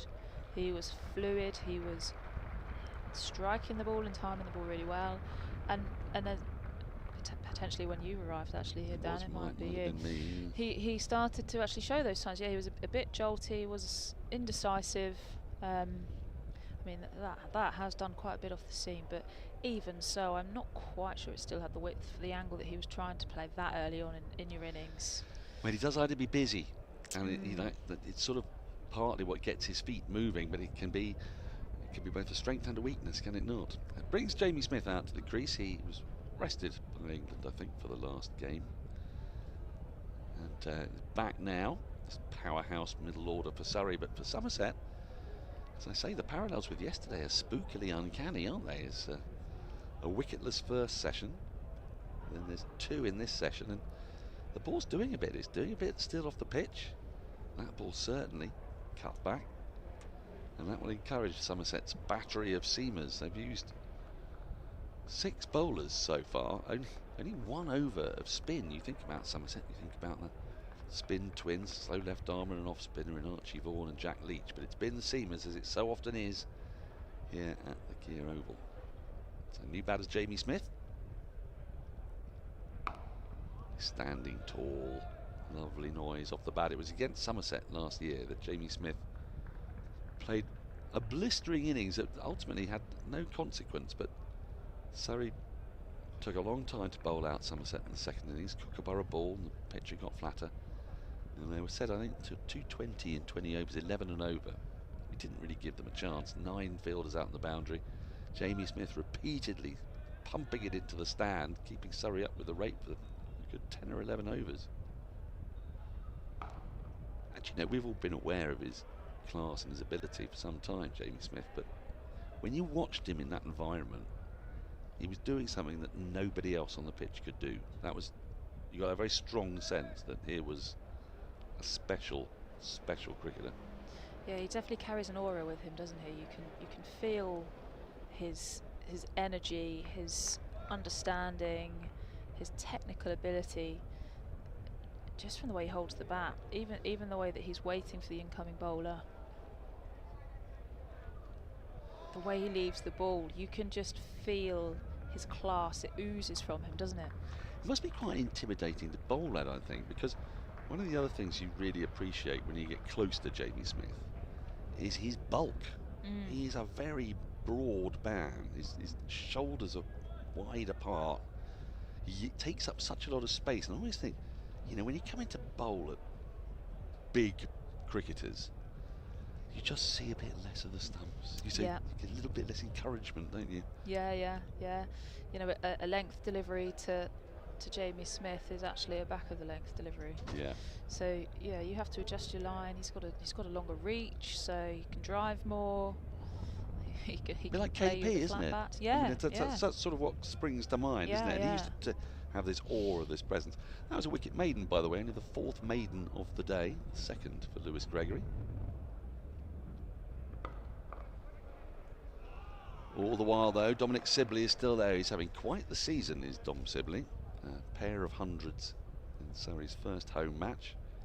Half century in the first game. Another half century in the last game against Sussex. Yeah, he's really riding the wave, isn't he? We talk a lot about, you know, when you're up, you're up. But he seems to be really just cruising at the moment. He looks very comfortable. Are we allowed to dream the impossible dream? I'll tell you what that impossible dream is in a minute. At the start of a season, it's silly of me really, but I'm always wondering if someone's going to get 1,000 runs before the end of May, because this was always the kind of the benchmark. I think Graham Hick might be the last man to have done it. Somebody got very close to it, and I think they were denied by the fact it wasn't a first-class game or something. Some dreadful happened like that. Andrew Sampson might be able to tell me players who've got 1,000 runs before the end of May. Well, Dom Sibley, he's had quite the start. This is only the 4th game. He'll have 3 more after this. And I know some listeners will be howling commentator's curse at the screen, but I assure you the commentator's curse isn't real, because if it was, I'm an irresponsible man and I would have used it to get Steve Smith out so many times. And I have tried, and I have failed. So how many runs has Sibley scored so far this season? This is what we need to calculate, isn't it? We need this. This is information that we need in our fingertips. He's got 100 and 102. Oh, Colo will have it in his book. That's 202. That's what we got so far. Does he get an 80 odd? Add 41 to that. 142, an 80 odd, and a 60 odd. He's getting close to 400. And he's still in. Drives nicely. One man who I thought got a really good start on that, of course, was Tom Banton, getting 370. Is a fairly good start to a season. You need another 630 in the remaining 6 games. I think counties will have played 7 matches by the end of May. That's a lot of cricket before the summer really starts, isn't it? Well, it's half the county championship season. It's got a big body of work behind you by then.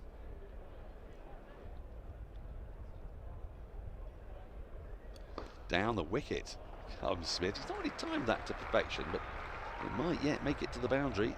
Actually, I think the fielder thinks he's hauled that back.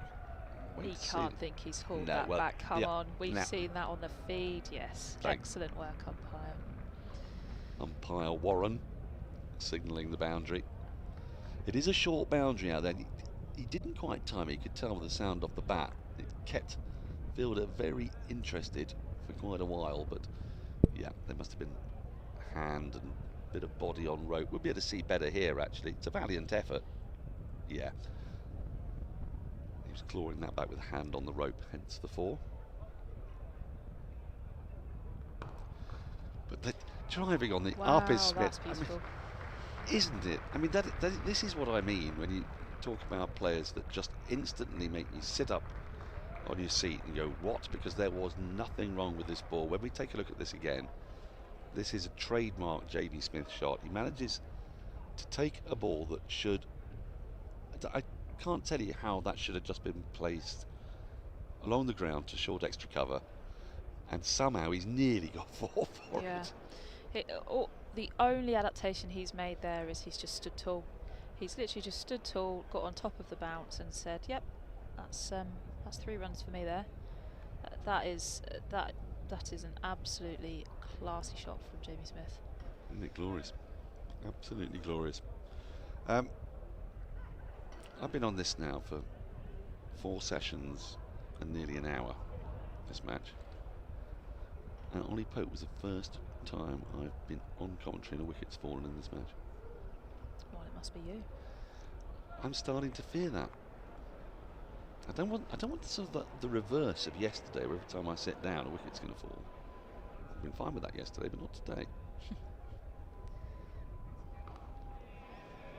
This is a manful spell from Gregory. As we said, we'd kind of been given the impression that Gregory was a doubt with ball in hand because he's coming back from injury.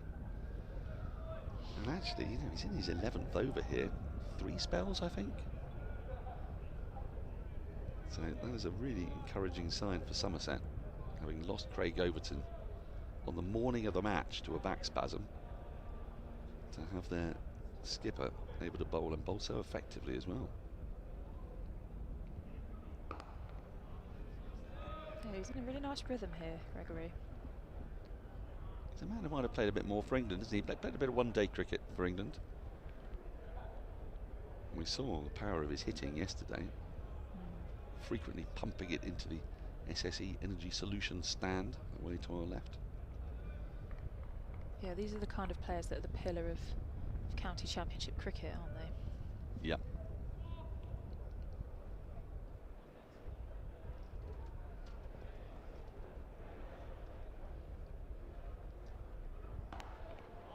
And more than just his batting and his bowling, he's a very good captain. He's been around for a long, long time.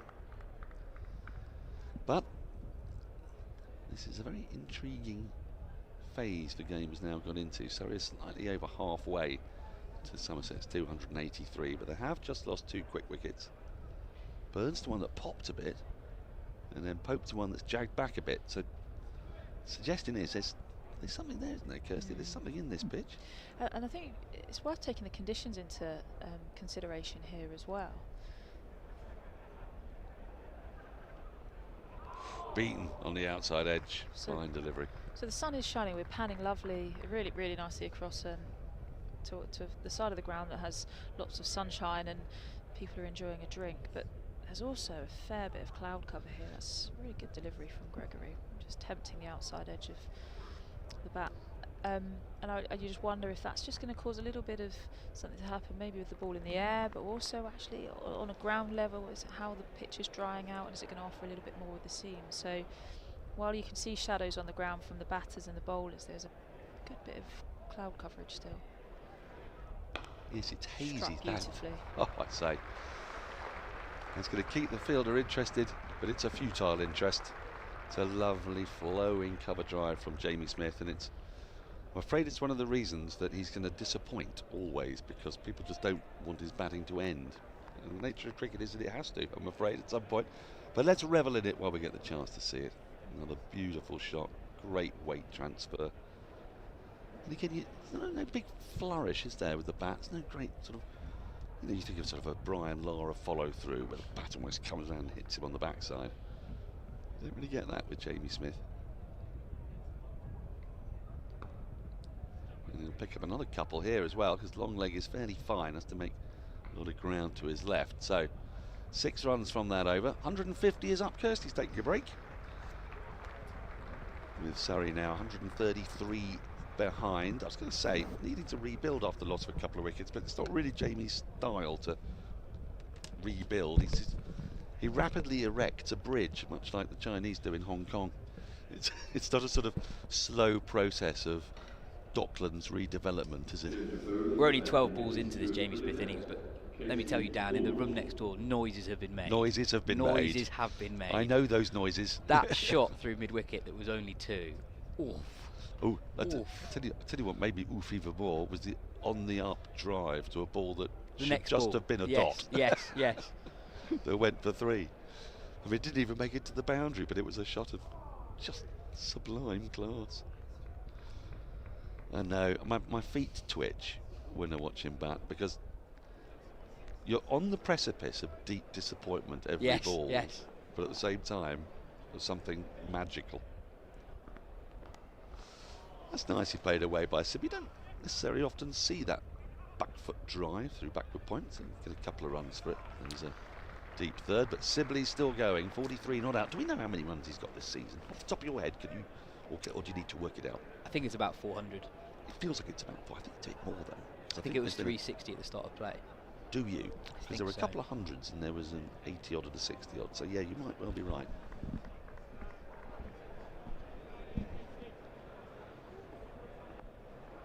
Because I've already started saying ridiculous things about that. 1,000 runs before the end of May. Oof, you're getting ahead of yourself. Oh, I'm way ahead. Everyone says this in April now. Of course we have so much cricket before the start it's a of live June. just about possibility. I mean, in 7 matches, you can just about get there, can't you? It's a big ask because you have to get 140 runs per match. So Sibley is 397. Thank you. But he's done so with a top score of 105. It's not bad, is it? So this is the 6th time he's batted. He's got 200s and 250s. There was the one failure was a first innings at Chelmsford, I think, which was the first innings of the season. Yeah, that's right. 3 and 66 at Chelmsford.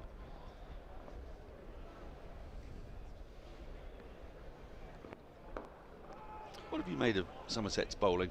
I think they bowled quite well. I think they were unlucky this morning. I think sometimes we put a narrative onto a performance based on the conclusion and the outcome. And actually sometimes you can bowl badly and take wickets, and sometimes you can bowl well and not take wickets. And I think maybe they were a little bit samey in the first session, but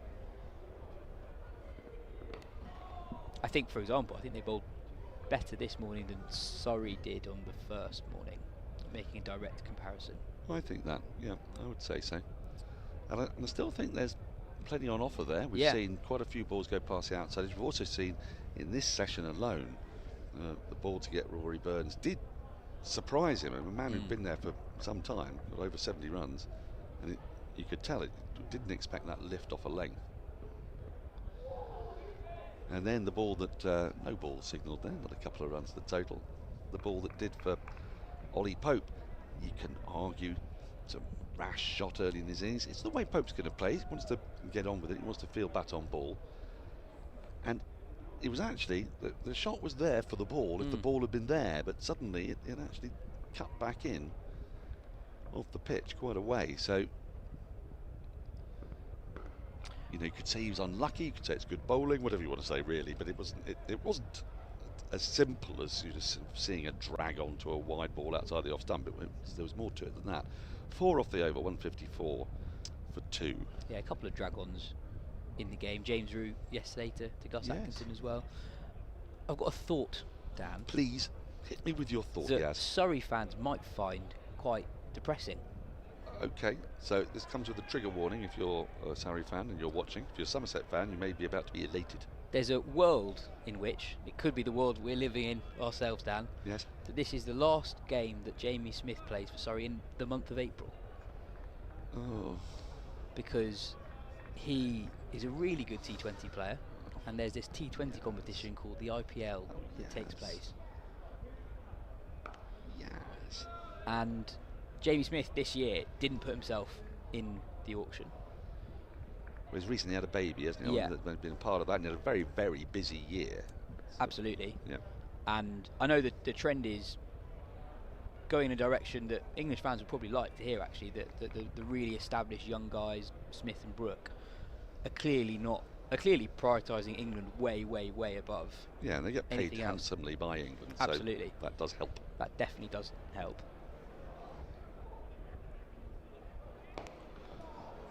It's a lovely shot. There is, I'm afraid, a deep extra cover, but as I've said many times, that's 4 in the nets. But if Smith was in the auction, he would have 100% been picked up. Yes. And there's no reason why, if he puts himself into the auction next year, he wouldn't fetch a lot of money. Well, maybe we should encourage him to spend just a little bit more time with his young family. I think so. I think so, yeah. And also, he's learning, he's growing into his career, and as much time as possible facing a red ball, I think. Now that's hit outside the line, so that's, I think, why umpire Bailey is shaking his head. It was a decent shout, you'd have to say. Height, I don't think was an issue. It's hitting around about the knee roll. We'll take a look at it again in a moment to confirm, but I think he's just got his front pad outside the line of off stump, wouldn't you say? It's big stride forward from Dom Sibley. I think it's standing outside his crease anyway, and he also doesn't just come forward, he comes across. So I think I'm not even sure if that hits the front pad, but even his back pad is outside the line of off stump. Again, a bit of movement, beating the inside edge, which is what did for Ollie Pope. Gregory's just got a probing spell going here. He's landing it where he wants it, asking big questions. That is a depressing thought. So thank you for that. But the flip side, I think, from a Surrey point of view, is, and I don't have the numbers in front of me, but this is just a suspicion, that Surrey, for whatever reason, get more out of their England centrally contracted players than a lot of other counties do. If you compare the number of games the England Test players have played this summer across the country. We've not seen Root, have we? Have we seen Root? You might be able to tell me. We've not seen Root. We've not seen Brooke. We've only seen Duckett this week. Yes, this week. Yep. Seen a bit of Crawley. I say that. He's briefly popped to the wicket and back. But he's done that a few times. Yes. Oh, yes, he has. Got a couple of very important 50s. One in the run chase of 320 to get them off to a good start, and then saving the game in round 3. Yes, absolutely. Yeah. So yeah, Crawley's the other one who's played a lot. Smith's played 3 out of the 4 weeks. And now Surrey have got 2 games out of Gus Atkinson as well. Yeah. Part of the problem with the bowlers is that they're not all fit, are they? So Mark Wood, Durham, didn't see him. So Bryden Cars as well. I think Potts has played 3 out of the first 4 for Durham. He's not playing this one, though, is he? No, yeah, so Potts has played 3 out of 4. How is that game going, by the way? Because I know that Worcester once again got a first innings lead. Worcester were 3 for 3. I didn't know that. Oh, really? But they are now 44 for 4 with a lead of 70, which, given we've gone 162, 136, is pretty handy. Sure, that could be a 2-day game, couldn't it? Yeah, it really could. 52 overs left in the game. Henry Nichols at the moment with a 20 not out that is, I think, worth a lot more than that. Now then, I think we are going to have a ball change here. I wonder if we can just take a little look at the umpires. It's lovely to watch the crowd as they bask in the sun, but yeah. Umpire Warren. Obviously the ball should go through that hoop, but not through the other one. And unfortunately, it's not going through that hoop. So a ball change will be in order here, and that always comes freighted with the possibility of a sudden change in fortune. Well, it was actually moving a fair bit. So often you see might go the other way. Yeah, you often see the bowling side pleading with the umpire, saying that the ball's out of shape, and they get their funky tools out, and the ball turns out to be absolutely fine. But with the team in this situation, right? Somerset, you'd think would be happy with the ball they're using because it's suddenly it's doing stuff. Have they shown that to the umpire and said we think there's something wrong with the ball, or has the umpire got the ball because it's the start of a new over and thought, hang on, something's not quite right about this ball, so actually unilaterally made the decision?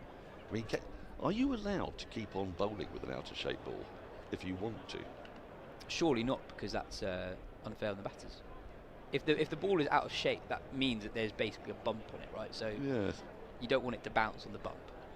I guess not, but it was always the bowling side that was always getting absolutely infuriated by that batch of dukes 3 years ago, wasn't it? First year of Bazball. Well, isn't the theory that in the 2023 Oval Test that the balls that actually were presented were from a different batch of balls that behaved differently to the 2023? That's one of the many crazy conspiracy theories that our Antipodean cousins have had to devise in order to explain the unthinkable, which is that England won a Test match reasonably. Much like our South African friends, it seems to defy the laws of physics for their team to lose without skullduggery.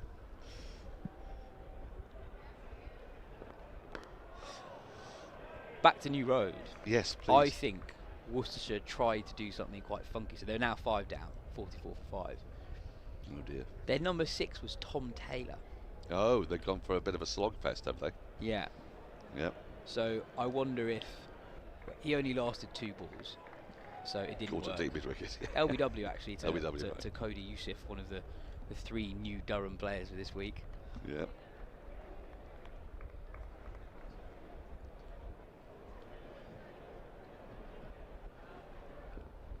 Yeah, short-lived experiment though, only lasted 2 balls. Shame. Because I'm sort of rooting for Worcestershire this season, because I think they've been unlucky. They're a brilliant backs-to-the-wall effort in the first game. Very nearly got over the line in a thriller against Essex. And I think what they've got is fight. And I think they would admit, and everybody would admit, that player for player, they're probably not anywhere near the strongest team in the league, or could possibly be the weakest squad in the league. But what they do have is a determination to fight. We saw that against Surrey last year, when they had Surrey in all sorts of bother on the first day for a fight back. No, 100%. I think a lot of the pre-season predictions had them as being the most likely team to be relegated, and that's not purely based on just dismissing their 2024 form as being lucky. They actually have lost a lot of players over the winter. Oh, beats the bat. Smith aiming one of those glorious silky drives to the offside. Now. Just connects with thin air. It's another good bit of bowling from Aldrich. He's bowled some very good balls today, but hasn't quite strung together enough within the same over. There's usually been a release point. This over's been different. So far he's been right on the money. But Smith still manages to get off strike. Again, just laying bat on ball. Lovely noise off the bat. Yeah, just on Worcestershire. Joe Leach, still retired at the end of the 2024 season. Nathan Smith, who did really well for them last year, the New Zealand international, he's going to be here in about a week's time. And Logan Van Beek as well. He's moved down to Division 2 at Leicestershire, and he's a really good all-round cricketer.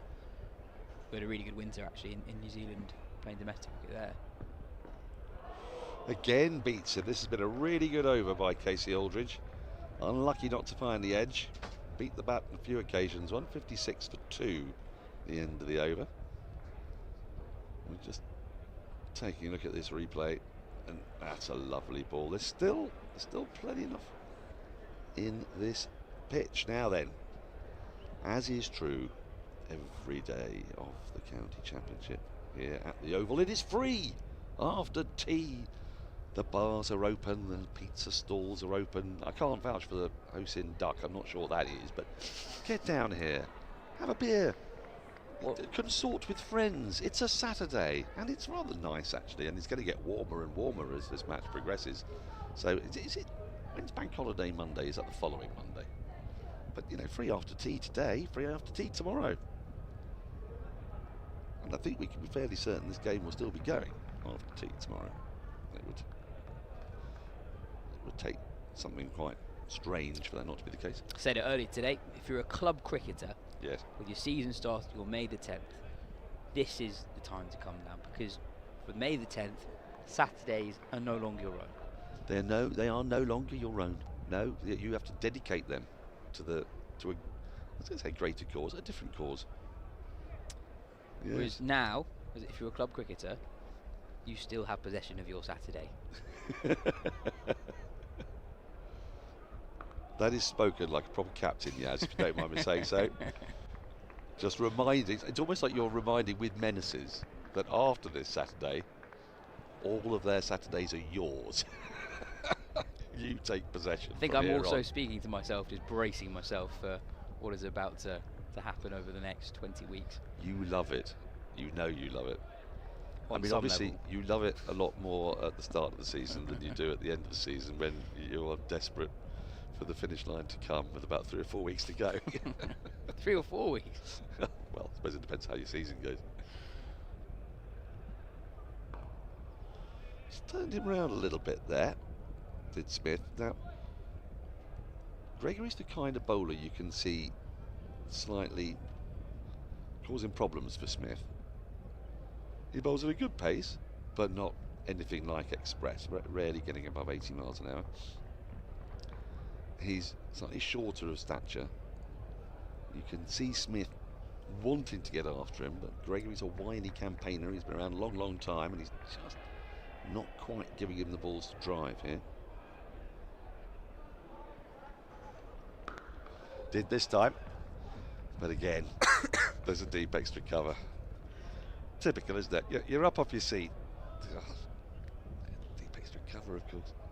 He has smoked that. He really has. It flew along the ground, didn't it? You mentioned Smith potentially coming unstuck against a bowler like Gregory. Something we've seen quite a lot of today is leading edges. Quite a few leading edges. Sibley's had a few, which suggests that he hasn't quite mastered the pace of this wicket yet, and we saw one earlier in this over. Nearly squared Smith. Sibley was squared in the previous over as well, so there's still, it's 157 for 2, but it could have been very different. Well, I'll tell you, another thought that has occurred to me, especially from watching yesterday, was how much more difficult run scoring became as the ball got a bit softer, and the interaction of the softer ball on this pitch. And I was slightly critical of the way Somerset actually approached their after tea session. Surrey are going to be in exactly the same situation. 64 overs will be bowled at tea, 16 to go to the new ball. And I sort of felt that Somerset should have been a bit more proactive, but actually it's similar patterns developing here. End of the over, just a single from it, 157 for 2. That it's just not quite coming on, is it? Yeah, just keep an eye on that run rate. It's now pretty much exactly 3.5 runs and over. It was 3.6, 3.7 not too long ago. And the other thing on that is Somerset are doing exactly what Surrey did to them yesterday with their fields to Smith. It's slightly different for Dom Sibley, but there are 2 times in the last 10 minutes that Smith has nailed a cover drive, but they've got a man on the fence patrolling the offside boundary. That's exactly what Surrey did yesterday. Surrey had, on paper, you could spin it as being quite defensive fields. They had protection on the boundaries, both sides, pretty much all throughout that afternoon period, where Somerset basically went to 2 and over after lunch before the second new ball. A 50 over spell. Now that's nicely played. There is no sweeper to Aldridge for the long boundary. It won't make it to the boundary. They should get it back for well, they might have got back for 3, but they didn't want to risk it on the arm, even though it's a long throw out there. But this is, what do you think the thinking is here, that Aldridge doesn't have the extra cover sweeper? As we take a look at that shot again, there is a great big gap that's there for him to play the shot, which is partly it's an encouragement because there are a couple of slips in place. But now then, an extra cover has come in, but not on the boundary, so field has come over from the onside. Oh, that's mighty shot from Smith. It was in the air for a while, and Aldridge would have been slightly interested, but it would have taken a wonder catch to pull that off. And again, it's come straight out of the middle of the bat and flown to the boundary. Yes, that's a glorious shot from JB Smith. He's nailed a few in his short stay at the crease already, but that one's come right out of the middle of the bat. And we were talking about, will they have protection on the offside boundary for Casey Aldridge, and that has now happened. 2 field changes in as many balls. Well, that was interesting, wasn't it? Because the fielder came over to short extra cover, and they got, no, go all the way. Yeah, Smith does well then to pull out of a shot that he was thinking of. So it's got a little bit big on him, and there's encouragement for him to play the shot, because we look out onto the leg side, we can see there's a long leg and there's a deep backward square leg. There's no one at deep mid wicket, so there'll be a part of him that says, I can even mistime that and I should be okay as long as I get it in front of square. There's a straightish mid on.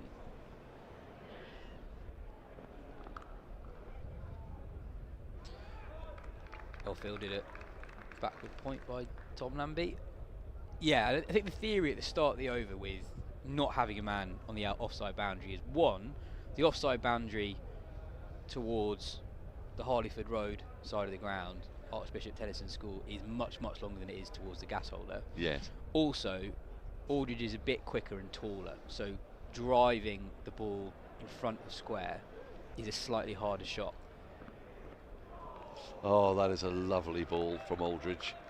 He's done that a few times. This is what I mean. If he could just stick to there or thereabouts, the occasional ball is just slightly over pitched and gives a release shot to the batter. But when he gets it in this length, it is fearfully tricky to play. And, you know, testament to the pitch that there's still activity in there. He's a really impressive cricketer. On our speed guns, he's operating at a speed not that far off. Another delicious drive from Jamie Smith, but this time straight to mid-off. The end of the over. Sorry, 163 for 2. He's hitting similar speeds to Gus Atkinson. Not quite the same level of where Atkinson was operating, but not far off. He's probably been the second quickest bowler on show in this game so far. Well, we were excited to see him last year, weren't we? Hadn't seen much of him before then. Well, he's an England Lions tourist. Yeah. There aren't that many seam bowling all-rounders who bat in the top 7 and bowl north of 80 mph on the county circuit. You can see why England have identified him as someone who might come into the equation when Wokes and Stokes start playing less Test cricket.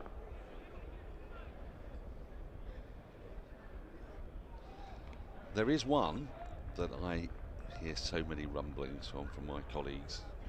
Michael Vaughan is very adamant about this man, Harry Moore. Yeah. Injured, of course, at the moment, but there's a sort of slightly rhapsodic tone that overcomes sages when you ask them about Harry Moore. Oh, he's different. And it's really about his build, isn't it? He's huge. He's huge. Mickey Arthur is the head coach at Derbyshire, rates him extremely highly. Sort of Cameron Greeny huge, is it? Yeah. I mean, this is just a fact. Sometimes if you get an athletic, a bloke that can move comfortably and is huge, then, you know, all your Christmases come at once. Well, I think that there must have been a change in how talent ID is done in English cricket, because it feels like we're talking about players younger and younger each year. Yeah. 16-year-olds and 17-year-olds weren't really talked about hugely until the last few years. And England use their under-19 group differently to how they used to. So if you roll back the years, even to 2018, the vintage that Harry Brook and Tom Banton were in, for example, and Will Jacks, it was basically the best players who were under the age of 19, if that makes sense. Yes. There's lots of 18-year-olds. Which is what you'd expect, I suppose. But now it looks like they're looking for the highest potential players. So you have a lot of, not lots of 15-year-olds, but you had Farhan Ahmed picked at 15 for the Under-19 World Cup last year. You had quite a few 16-year-olds playing. There weren't actually that many 18 or 19-year-olds. So Harry Moore is someone who's played youth international cricket at a very young age. And you think this is because they're sort of identifying a body type, a sort of shape, and the potential that they could get from that? Well, I think Luke Wright did an interview on Sky recently where he was talking about actually the really interesting thing in talent ID is not really looking at the county championship, because there's lots of eyeballs in the championship. It's looking at that level below second team cricket and youth cricket. And I suppose there must be traits that aren't all physical that they're looking for. Farhan Ahmed, for example, at 15, he's not particularly tall. They saw something in his bowling that they were like, okay, this is really interesting. Oh, a waft from Jamie Smith. Lucky not to get an edge. And I think that sometimes that's Ben Folkes with his bobble hat on, warming up, looking for all the world like sort of, dare I say, a Finnish soldier in 1939 awaiting a Russian invasion. I think that's maybe the first time Ben Folkes has been described like that. I think it might be.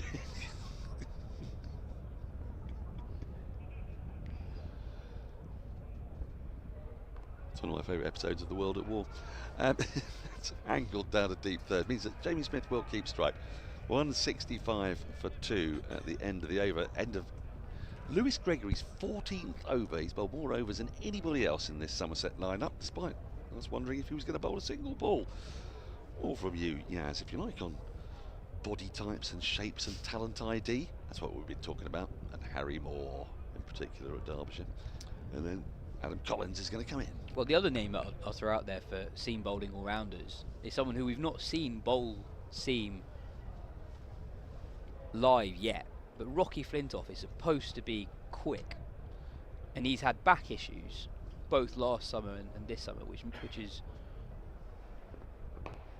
sort of full toss from Casey Aldridge, who's bowled really nicely. He's had Jamie Smith hopping over the last few overs, and yeah, the noise is coming out of that England Lions camp is that Rocky Flintoff is genuinely quite quick. Right. We know about his batting at England Lions 100 at the age of 16, county championship debut here, age 16. Yes. Playing a lot more high-profile cricket than is usual for someone at his age. I want to see him bowling around the wicket, reverse swing to Adam Gilchrist before I put my mind up on that. I thought we were about to get into a chat about the World at War. I'm like, oh, here we go. I'm on safe terrain for me. I used to get up at stupid o'clock every morning when I was like 10 years old and watch all the episodes of that. I wonder what my parents thought. Anyway, doesn't matter now. Have you watched The World at War? I've not. It's on YouTube. It's the best. Well, you know, not the war. Important clarification that you didn't need to make. The documentary. Laurence Olivier and narration and all of that. Yeah. Anyway, where are we? Keir Oval, 166 for 2, a partnership of 30. It's one of those partnerships where Dom Sibley is just able to quietly go about his work in the background. Jamie Smith creating most of the noise at the moment, 24 from 32. That's nicely driven. It's really offside by Dom Sibley. Yeah, he's been in no hurry, obviously. It's his 16th run of the session there, 15th and 16th run, so he's, as is the Sibley way, really playing within his own box a little bit. We did see an ability, as we described earlier on today's coverage, to bat at a higher tempo, but he's realised that with Burns batting in quite an enterprising way earlier today, and now Smith has jumped out of the blocks to 24 and dominating this partnership so far. He hasn't really needed to. Oh, nearly the third time today. So he's hit stumps out of the ground twice, Sibley, and that happened within that quarter of an hour of the resumption. There was the middle stump flying, and then there was the what we described as the off stump. That would have been the same if not for Aldridge's athletic fielding. You're right to comment on the scoring rate of Burns and now Jamie Smith. You might look at Dom Sibley's strike rate and say it's slightly slower than you normally expect at 33, but Surrey's rate has been 3.5 runs and over across the whole innings. It's the end of the 48th over. Surrey won 6-8 for 2. So there's been no impetus really on Sibley to change what he's doing. I think Somerset have actually bowled pretty well today. I know they've only taken 2 wickets, but I think they've been quite unlucky. I mean, a couple of big LBW appeals that haven't gone their way. There've been several plays and misses where there have been genuine attempts to play the ball from the Surrey batters, but haven't quite been able to kiss the outside edge of the bat.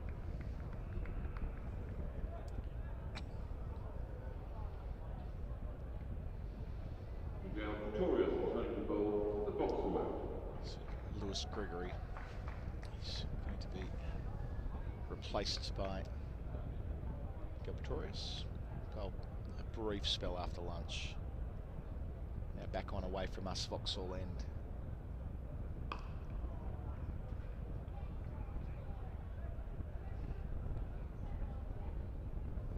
So Somerset very happy to give Smith the single there. They've left the offside totally vacant in front of square, except for a man on the fence on the offside. Different field for Dom Sibley, with Pretorius operating with no offside boundary protection and a more conventional extra cover field. There's still a big gap there between point and extra cover, but for Smith all he needs to do is drop it in to space in front of square on the offside and he's got a single. He beats Sibley, but it doesn't carry. That's of note. That's that part of the pitch. When bowling from the Vauxhall end, we've seen all sorts go on. You see a bit of gardening here from Sibley, but that's... I'm never quite good at predicting how many metres away from the stumps, but you would call it a good length if you were mapping it with Hawkeye and that type of thing. And we've seen balls from a good length. One reared up and hit Burns on the shoulder of the bat to dismiss him earlier this session. Yesterday it was taking off from there when Gregory was batting late in the day against the second new ball. So there is something there to work with. Ooh, that went low. 104.5 mile an hour. Stop the press. Whoa, whoa, whoa, whoa, whoa, whoa, whoa. Can we get that back again, that graphic? Miguel Pretorius, 104.5 miles. Stand down, Jeff Thompson. Get him in for the WTC final. Yeah, get in there immediately. See you later, Shah Akhtar. Beat it, Brett Lee. Miguel Pretorius, 105 mile an hour. Up and about. Can he do it again? Might have been that extra pace. False stroke back in the 70s. Down 26 mph. Gee, that's what you want to see. You want to see the slower ball dramatically slower than the stock delivery. They're always saying that. I'd just say, Colo, a privilege to be able to witness a moment of history with you. I was on comms for Stark's 100 mile an hour ball, which none of us thought was true. It was quick. When was this? Perth years ago now. Perth years ago. Bowling to Brendan McCullum, actually, it was. I was unaware of that. Yeah, he hit 160 and whatever, it's 160.4 I think from memory. But yeah, he went through it, and at the time there was view forms that, well, that was quick, but there's quick and then there's speed gun breaking quick. It didn't feel like, well, in saying that, the ball that Shah Akhtar famously sent down at the 2003 World Cup was just nicely turned into the onside by Nick Knight like it wasn't even a thing. Hello to Knighty if you're watching. He's IPL this time of year, wouldn't he? Sibley steer. So the majority of his runs have been behind the wicket today, up to 47. Retains to strike 170 for 2. They're more than halfway there, 113 behind. I remember the CricViz boys a few years ago said that basically Stark was in a category by himself in terms of pace. So this would have been 2018-ish. So before the emergence of Norcross, before Wood lengthened his run up and basically became a new bowler in 2019. Around that period, Stark was out in front of the quickest bowler in the world. Interesting. You don't see... I suppose you do with Wood. Wood might be the outlier here. I was going to say, you don't see many bowlers nudging up towards 100 mile an hour. Gets it past the stumps, but not the man at mid-on. Yeah, the leading edge. There's a period 5 years ago when Norcross was rapid. Yeah. He touched 97. Yeah, if I think about bowlers right now who've hit 97, I can only think of Wood, Archer. I'm not even sure if Archer's hit. Archer hit 97. hit I think on 96. It was 96, and I think it was 96.5 on Tabelt Lords. What a day that was. Wood at Headingley. Yep, definitely. That was extraordinary. Yeah, one of the most breathtaking spells of bowling I've seen live. Norcross around about 5 years ago was hitting 95, 96, 97 in the IPL. There was an Indian bowler a year ago who hasn't played much professional cricket, Mayank Yadav, who hit those speeds but hasn't been able to get on the park since, basically. There's also a conversation about which speed gun has measured which tournaments it's been in and that type of thing. I think there's a fairly wide acceptance that occasionally some mayo was put on these numbers. May or may not be during August each year here. Well, I mean, on that, I think any massaging of the numbers is unhelpful for the individuals involved, because they are then compared to spells they didn't actually bowl.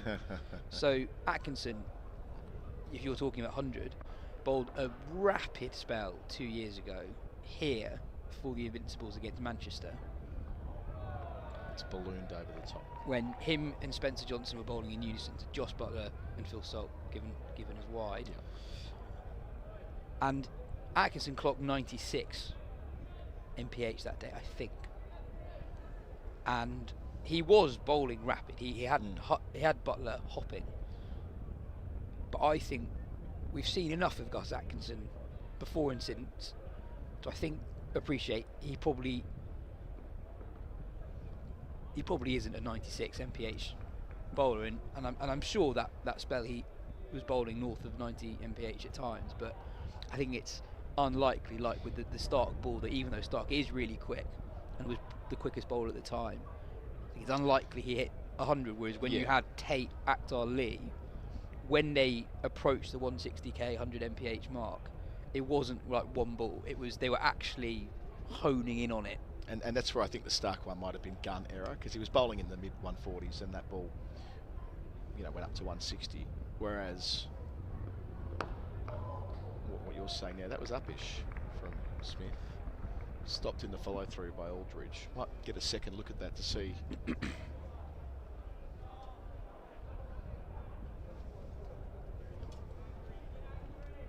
Might just get that ball back to previous delivery. Yeah, just looking back at newspaper reports from the 2023 season, Axon was clocked at 95 in that game. Short up, helped away. One man to beat, doesn't quite. Excellent. Down there on the rope.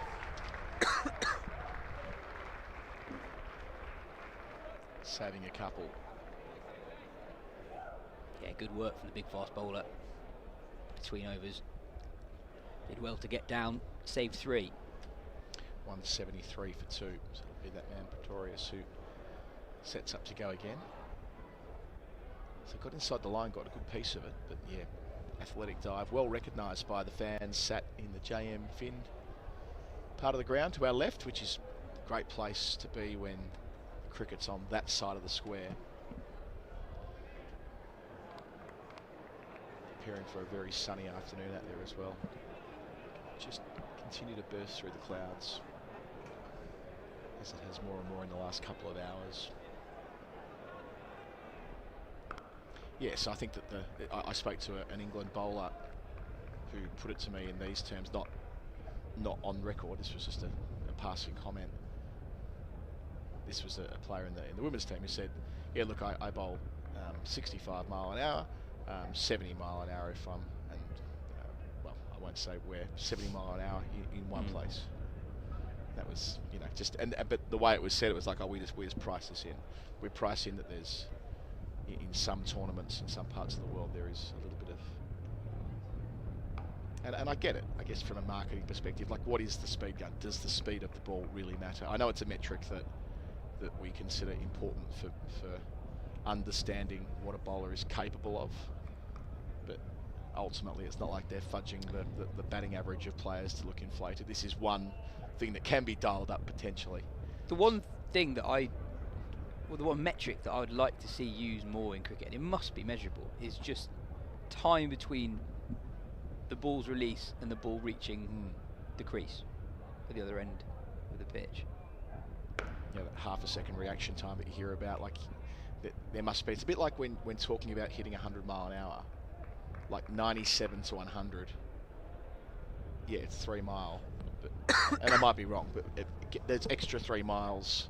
Must be a lot harder to go from that to the other than going from 81 to 84, right? Logic would suggest that. A bit like when you're trying to break the 100-metre world record, you break that in smaller bite-sized pieces, hundredths of seconds. Because what was interesting about that Atkinson spell was the pitch that he was bowling on. It was a rapid pitch. So I'd have been very interested in actually. Speaking of rapid, that running between the wickets with Smith insisting upon the second and taking Surrey to within 108 of Somerset's 283. I've been interested to see metrics around the reaction time for the batters during that spell. I'm almost more interested in that than what the speed gun says. It would be exciting if because baseball's like the 100 mile an hour. One of the lovely things about the quests for speed is that the 100 number exists. Well, it's not not got up at all. Not up at all. No, it's gone past the inside edge. It's just an awkward bit of cricket all told. Smith turns away and looks back towards the dressing room. We'll see it again. So yeah, went almost under the bat, and it was still swinging though. So yeah, not the best bit of batting. The 100 number. So I think Mike Selvey put it in these terms years ago. It's better to use mile an hour for like metric systems. Terrific. You know, I'm not talking about rolling it back. And that's not my bag. Inside edge. Nice response there from Pretorius, who's getting the ball to move both ways at the moment, away through the air and off the seam back towards the right-handers. 176 for 2. But yes, I know some would happily roll back the metric system in this country. That's not me. But for cricket and speed specifically, 100 is quite a useful device. So with that in mind, trying to break through that barrier, which was such a big deal when Jeff Thompson participated in those early fast bowling tests and that type of thing. But yeah, like in baseball, they do go through it quite a bit, I'm told. I was talking to our colleague Nathan Johns about this last year when we went to watch a Yankees game together when covering the World Cup, and that there are pitchers who just bowl at 100 on, and that isn't unusual. Whereas we haven't made that advance in cricket, where we've got several quicks who are just doing the 100 mile an hour thing regularly, which is interesting because there's no real reason why the speed, the peak speed of the fastest bowlers would have been achieved a generation ago in most physical pursuits. We haven't gone further, right? You go further, right? You look at the bowl. I mean, I'm not saying that Harold Larwood wasn't a fast bowler, but if you watch tape back from that exists, it's improbable that he was bowling, at 90 mile an hour. Of course, that's not for a moment to question his athleticism and his ability to scare the hell out of a batter, remembering the lack of protective equipment and that type of thing. But yeah, the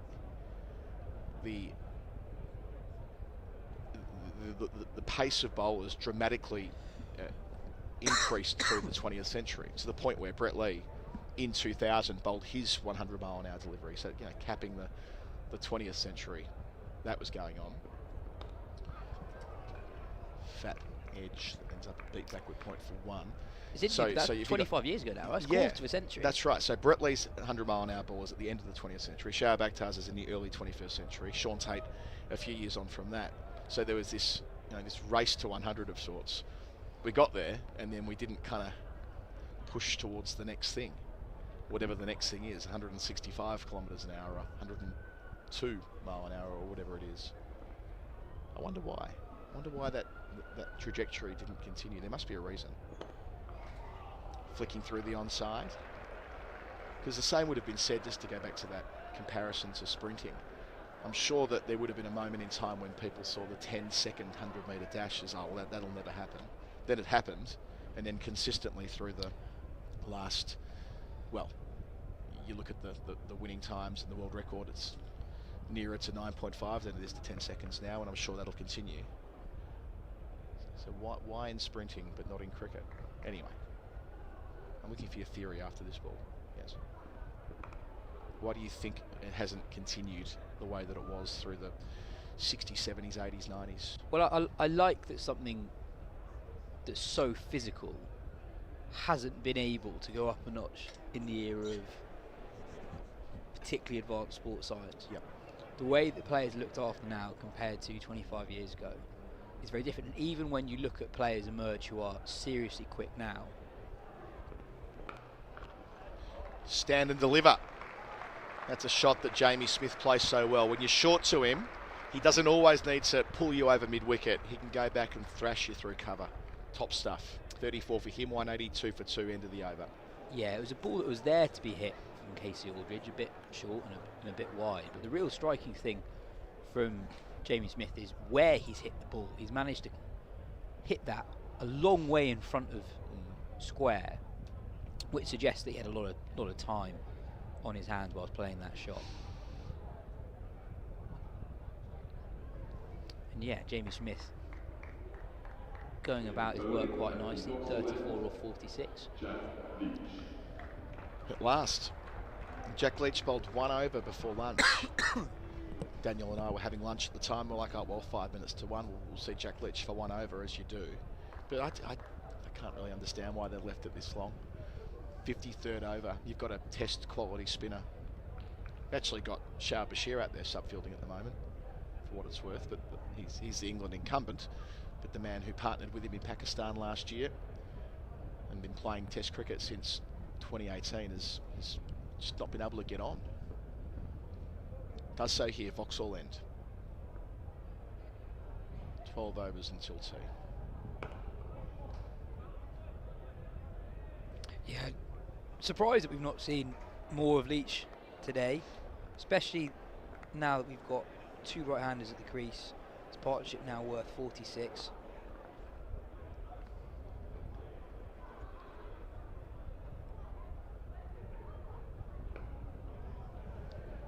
So Sibley gets 1 there, might get 2 and will, which will mean another chance for him to raise the bat in what's turning into a most productive 2025. He's taken his time today. Just a gentle acknowledgement to the dressing room, preparing to go again. Playing the role in laying the foundation. Averaging 100 in the season. And who would doubt that he would get there again later this afternoon. 184 for 2. Well, he's a man at the absolute peak of his powers at the moment, Dom Sibley. It's the 5th time in a row that he's passed 50 in the county championship. It's his 3rd knock of the year here at the Kia Oval. And he's gone 100 not out, 105, 51 not out. So that's 256 runs, and he's only been out once.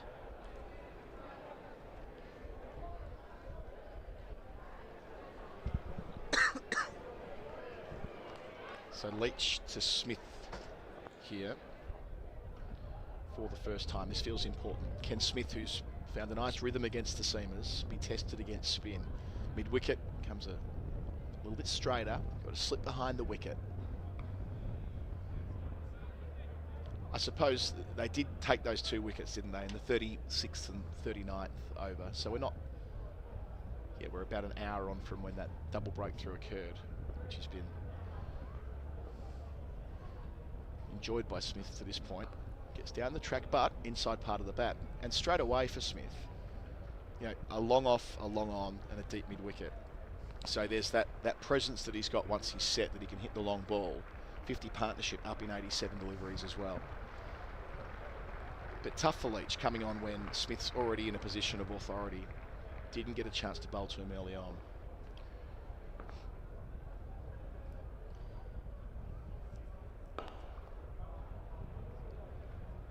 Sibley uses his feet nicely, picks up a single. Sorry, 187 for 2. That stand now worth 51.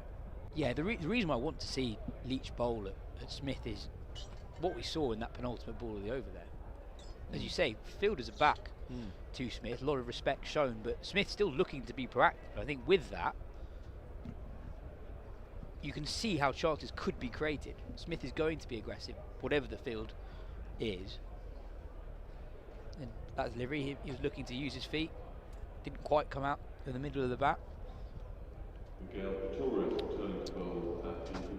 Torres has been spun around and will spin things around here as well as Yas Rana jumps out to grab an early cup of tea. 11 overs until the short break. Cameron Ponsonby jumping in. Who's missing the Spencer Intra Club to be with us today, so we're grateful for that. Hello, Cam. Hello, Adam. Did you buy the Robin Hobbs scorecard? Do you know what happened in the end after all that? I went to buy it after lunch. I forgot to do it at lunch, got distracted. Came back here to purchase it off eBay. Been sold? I reckon someone's heard me talking about it. No way. Which is fine. I admire that, actually. It's something I would do. Doesn't sound like you're fine with it. Well, I hope that whoever has bought it is still listening to us and then can contribute it to the wall up here and donate it to us. They can have it. They can have ownership of it.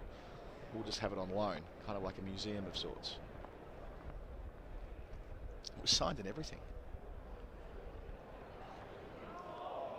Movement from Dorius away from the right-hander Sibley. So a change of ends, maybe a change of fortune. Yet to get in the book.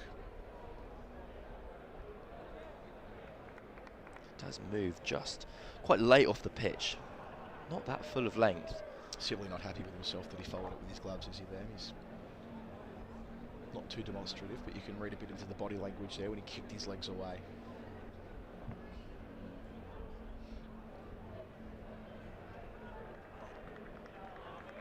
Happier they're leaving.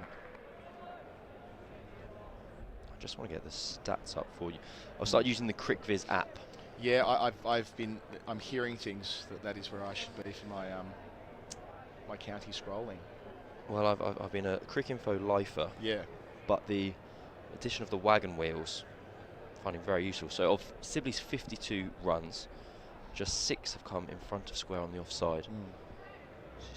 Just when he followed that ball there, that's why it was very uncharacteristic for his innings today. Sprays that one. Yes, there's no ball by ball on the Cricinfo app either at the moment. So, not to say it's too elaborate on county cricket anyway, but yeah, I think there's something like that on CricViz which people have been migrating to. I think at the moment is also a key word. I don't think the fact that they currently don't have ball by ball does not mean it will not return. To speak on matters I do not understand fully, but to publicise publicly. Well, I need it, you see. The fussy notes I keep. I like to go back through things. Anyway. I'm always very admiring of yours and all commentators' kind of notebooks and the patterns and how you keep your information in neat order. I might be able to show it to the camera here if I get... We've been able to zoom in on the cryptic crossword today. Maybe if I throw the... this is what yesterday's innings looks like. Does it work? I'll look at the director, maybe after this ball. Hopefully there's nothing I've scribbled on here which is offensive. I don't think there would be. There's that movement back the other way. So Pretorius did this in his previous over. Had one move away and then one cut back in from the Vauxhall, and he's done the same thing from the pavilion. 188 for 2, still trailing by 95. The visitors. Zoom out a little bit. Zoom out. Yeah, there we go. Yeah, there's Cam, there's me. So I'm going to hide behind here. There we go. So we'll talk us through it. What are you making note of? Order of wickets, and then session analysis at the end, and then partnerships. Nothing too revelatory, but just the stuff that you can come to at short notice. Got the change of fielders, or the change of the teams. Change of the teams. At the top. The one I always forget in my preparation is umpires' names. Umpires' names, yeah.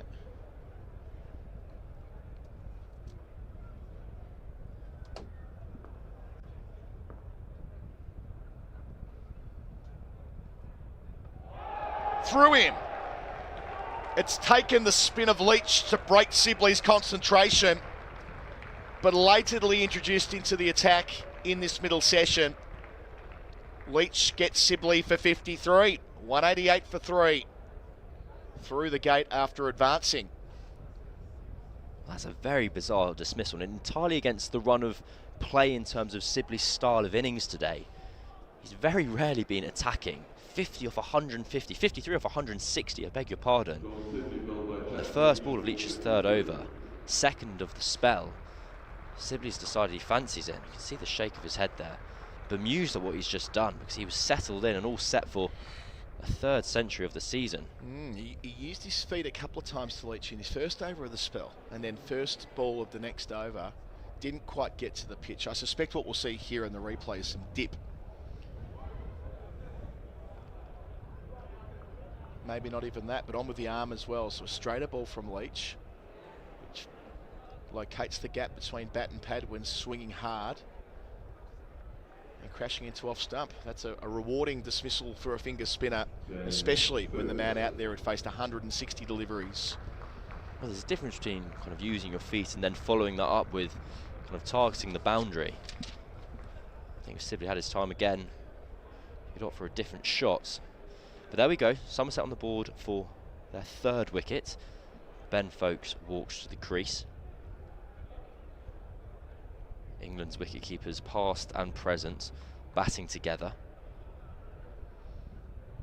That was a partnership worth 52. Both with reasonably new sponsors as well. They both used to be in the Grey Nichols ranks. Folks with Kookaburra now. I wonder how New Balance. Do you know how that? I mean, I've never really taken too much of an interest about players moving from brand to brand. But how does it work in the modern game? There might be a long feature in this, by the way. What's the process that they go about to move them over? First ball here, folks. Facing a man he played plenty of Test cricket with, standing behind the stumps, works it around the corner.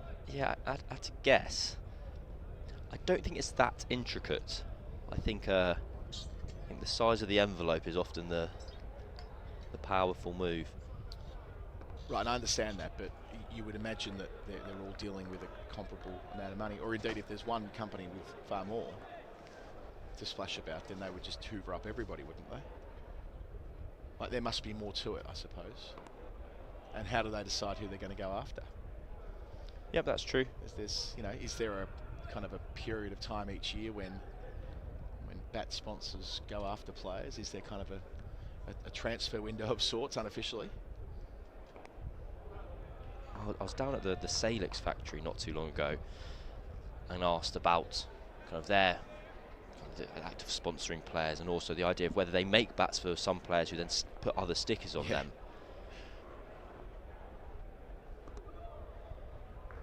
We'll get off the mark with a nice bit of wrist work there, folks. Bisecting a couple of fielders on the onside. Returns for a third. Good running. Two athletic Surrey batters out there. Folks keeps the strike, but a successful over for Somerset. Leach bowling Sibley for 53. 191 for 3 now the score. 3 wickets in the session, falling at 129, 136 and 188. Burns, Pope and Sibley respectively. See a replay here of the Sibley dismissal. Ball going on with the arm, taking the top of off stump. No, you've indulged me in a subject I find very interesting and know kind of a dangerous amount that I know some bits but not enough to speak with many kind of source of confidence. I think the most interesting brand I've kind of thought of in the last couple of years was Keeley. Because Keeley, as far as I'm aware, used to make bats for everyone. Basically, they were the premier bat maker, but they didn't put their stickers on any bats, and so you'd have loads of players across the world who used this brand of bat. Again off the hip, folks scoring to the shorter side of the ground, couple there. But they literally had no brand recognition because no one knew who they were. Why didn't they have the players? I mean, as far as I was aware, so now you'll see Keeleys all across the county championship and in all the leagues. Loads of people use them, and kind of it's still a small enough brand where the part of the experience of the day is you go down to the factory, which I believe is in Sussex. You get taken around, they show you all the bats, and you leave with your brand new willow. Is it the case that bats that are made now, like a 2025 new release, forget about who makes them, but the top few brands, whatever it is, by definition, are they better than the bats that would have been made by the same company in, say, 2021 or 2019? Like, does the technology improve year on year to the point where players would never dare to use a bat that's more than a couple of years old or something like that? Good point.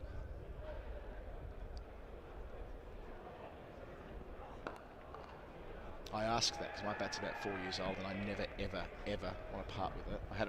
I sent it off to one of the bat doctors over the winter because I had a crack in it. And I was curious would I be actually better off parting with it? I don't think so. I think the talking to Mr. Salix, he was explaining, I'm going to get this wrong, that bats now, in years gone by, you wanted uber tight grains. That was a sign of quality. The more grains in the willow, the better. Good leave on length there from folks. I think, and please if you work in trees, get in contact and correct me. SurreyBroadcast@gmail.com if you're a tree cutter. That because trees grow faster now, you see a replay of the league. Hold on, because trees grow faster now. Trees grow faster now because we have more extreme weather, so it's wetter and it's hotter. Okay. We no longer have fewer tighter grains. The grains of the bat are wider because the rings in each year. You're laughing like you don't believe me. I promise it. I believe you. It's just this formulation of words. So the trees are being, because of the way the trees are growing and being chopped down. This makes sense. So for every ring is a year of the tree. Yeah. I went very kind of pub there rather than broadcasting. the tree grows more in 1 year, so those rings are then further apart. Whereas if it grows a little bit in 1 year, they're tighter, they're smaller. Okay. Do you know who's going to find this interesting? In fact, I'll go further than that. Do you know who's going to find this absolutely captivating? Is one Daniel Norcross, who's stepping into. I don't think I can fail to explain it again. 8 overs with. I think you should give Daniel a praise. Is he going to come over here or what? More from you, Cam, than it will be Daniel. And you can brief him and bring him up to speed. Because I think that the idea that trees are growing quicker and therefore bats may not be as good is something. No, I didn't say they might be as good. They're different. They're different.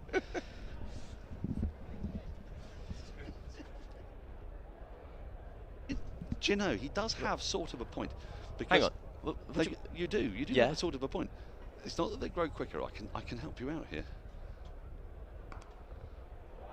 Unless you think you actually know what you're talking about. No, not at all. So it's it's to do with the amount of moisture and rain in the season. This is what I said. You should have been here 5 minutes ago. This is exactly what I said. Oh, you're onto something, big boy. So basically, what happens is they get a bit fatter because they absorb more moisture. Yeah. They grow in rings, right? No, you all know they grow in rings. Yeah. So when you look at the grains of bats that have come from a period of time which has been particularly moist, then the grain isn't as close. It's a bit wider. Now that doesn't make them worse. It makes them springier, right? So you get more ping. I think. Yes. This is what I said. So I'm happy that I haven't. They're not growing quicker as such. Well, that's what that's what the man said to me. I think they're going faster. Well, in a way, I suppose they go wider. Yes, and also it's where you get your willows from, isn't it? Because traditionally it was always here. Really couldn't find the right wood. It's an amazing game, cricket, in that it is born of the soil, the terroir of England. The fact that we have leather and cork ball, but also the bat itself. You couldn't play cricket with a maple bat. You need to have a willow. And willow grows, I believe it grows in parts of the Indian subcontinent, but it's different quality willow. It's a different type of willow. 194 for 3 at the end of the over. And I don't know quite enough about it that people. But we'll give it a good go. I can wibble, broadly speaking, around the subject as a pigeon flies away in disgust at our conversation.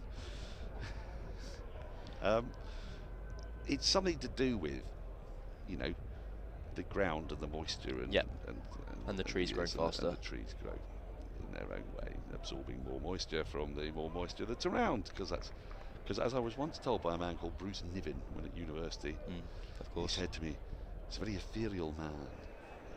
Spoke a very gentle Scottish accent. He said, you know, Dan, trees grow logarithmically." I'm going to need you to say that word again. Logarithmically. It's a beautiful word. What does it mean? Well, I didn't really understand, but and I asked him to clarify what he meant by this. Every tree is perfect. Okay. So how? I'm about to tell you. Well, please do. So, for wherever the tree is, and for whatever other trees there may be around it, it grows ideally for its own position. Because trees don't have a choice in the matter. They just do what they have to do. So if you're a tree and you're surrounded by other trees and you're competing for light, that's why they get very tall, because they'll get tall and they'll bend and they'll move towards the light. So all trees that you see are simply the function of perfectly growing within the environment that they sit. They are all pictures of perfection. They're all God's children and they all need loving.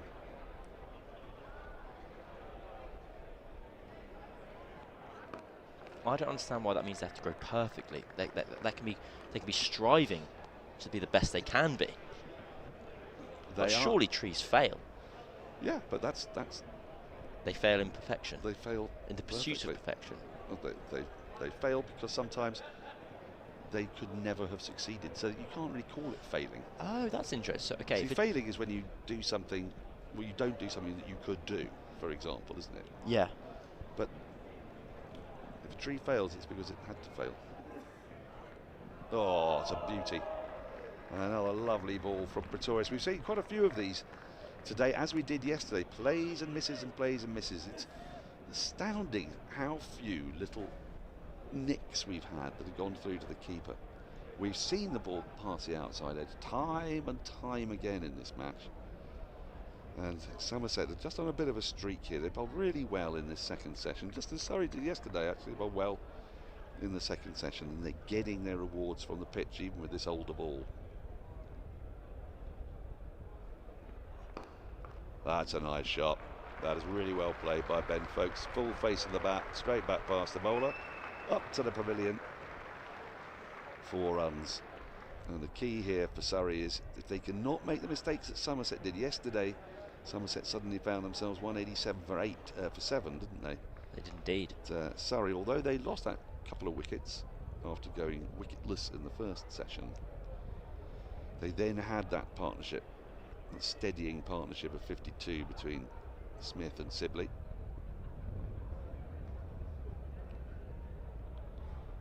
Sibley's wicket came as something of a surprise, didn't it? Ending his 6th consecutive score of 50 or above this season. It did, and it's the main source of my concern for Somerset, is that delivery we just saw there from Pretorius to Folkes, which beat the outside edge, and it's been a theme of the afternoon. 119 for 3 after 58. Thank you very much. No worries. Is that we saw that yesterday? It's been a theme of the match, that the pitch is offering lateral movement. Isn't and it? there does feel to be a case that there is the potential at any one time for a flurry of wickets, but we haven't seen that in Surrey's batting innings. And if they are able to build a first innings lead, Somerset will be in quite a precarious position. Leach will continue. Gave us a bit of a surprise in that the Sibley wicket and the shot that he played sort of almost came out of the blue, didn't it, in a way? Adam pointed out that he had used his feet to Leach in the over previously.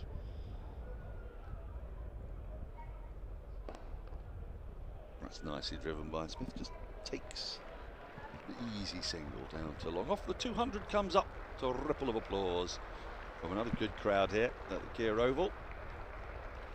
Very good crowds on every day of the home summer so far. Some better than others.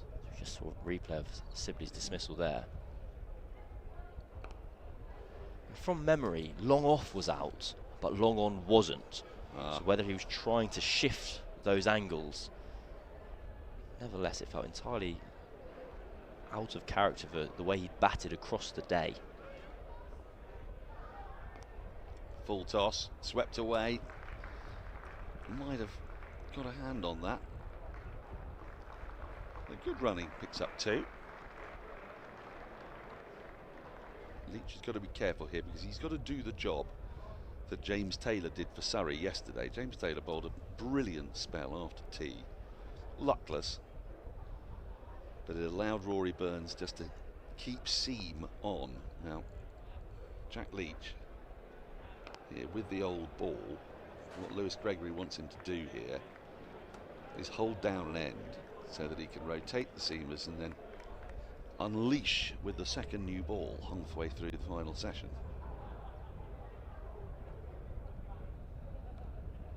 For Leach, oh, that's another little misfield at backward square leg by Josh Davey. They'll get through for another single. So 4 off the over, and that's sort of not what James Taylor was doing, for example, for Surrey. He was able just to dry up runs at one end. And it's often been a criticism of Jack Leach, whether that's fair or not, that there's just a ball or two every over where perhaps he might just drop his length back a touch and is easily taken for a single through the offside. On this occasion, it's just got a little too full with a full toss and then lost his line a touch down the leg side. So 203 for 3, 59 overs gone. Yeah, I don't know if I fully agree with that. I think Leach is quite a strong wicket-taking option for Somerset at the moment. We've seen some kind of movement off the pitch, and the pitch misbehaving a little bit for Somerset seamers. We have a new one coming onto bowl now. I'll let you do the honours. Yes. Changes of bowler, powered by SSE Energy Solutions during this season. Lamberby's going to bowl left arm over. I'm not denying that he's a wicket-taking option. Sure. But when you've got a side 3 down and there's still 20 overs to go to the new ball, one thing you'd love a wicket or 2 of course, before a new ball becomes available. But also, you're defending 283, which isn't a poor score, but it's also one that doesn't give you a lot of wiggle room if things start to go slightly wrong.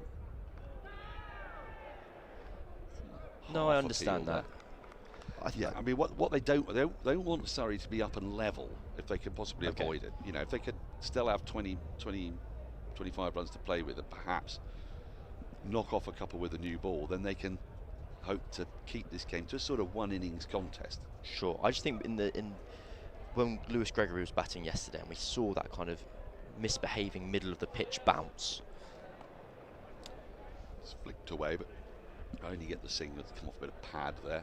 And with 2 right-handers at the crease and Leach bowling left arm round the wicket, stumps in play at all times, I think there's just the opportunity, potential for a lot of dismissals to be in play at any one time. If they had another bowler in the ilk of Casey Aldridge, a la Craig Overton, I'd be of the opinion that maybe you don't want Jack Leach to be bowling too much at this stage, because you've got 2 guys who can hammer the pitch and extract some of the life, but they do not. That's gone quite fine. They'll think of a second. Oh no, a little bit of hesitation they decide against. One thing we haven't seen is any Archie Vaughan off spin.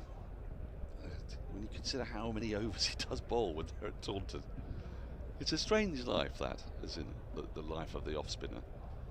Because, you know, in days gone by, your off spinner would just have bowled anyway. You know, John Embury would just have bowled for Middlesex or whatever surface it was. That's his job. But Somerset have got so many options. They've got so many seam bowling options. We've already had 6 bowlers used and no sign of Archie Vaughan, the frontline off spinner. I wonder if that's a simpler case of 2 right-handers. 2 right-handers, yep. On a pitch that not really showed much sign of turn. Got Ryan Patel to come, he's left-handed.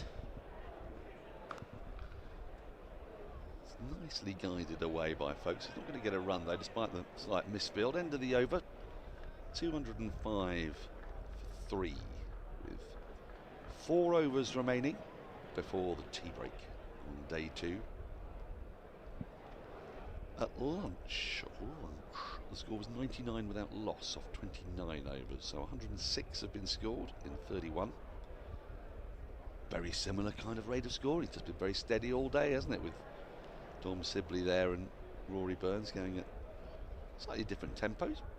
Burns is a little bit more fluent, you might say, as Leach starts a new over from the Vauxhall end.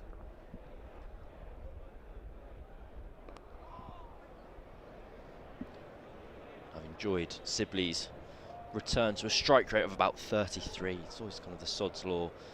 Whoever does well in the beginning of a domestic season with no international cricket on, they kind of get the big raps, and they get the national newspapers will write the pieces of the story of the domestic season so far, and it was Dom Sibley. Dom Sibley's fun now, and then just to prove everyone, to settle everyone down, he's gone, I'll show you what I can do. Well, you know the game is afoot. Yes. When you head downstairs and you have your lunch, and then popping his little head round the door is George de Bell. The scion of the Scribblers is in town. Spent a very pleasant afternoon. Sat gossiping with the cricketers George de Bell. I got him a peppermint tea. It was nice. Yeah, peppermint tea, did you? Did it settle your tummy? It was for him. Oh, yeah, well, he would need that.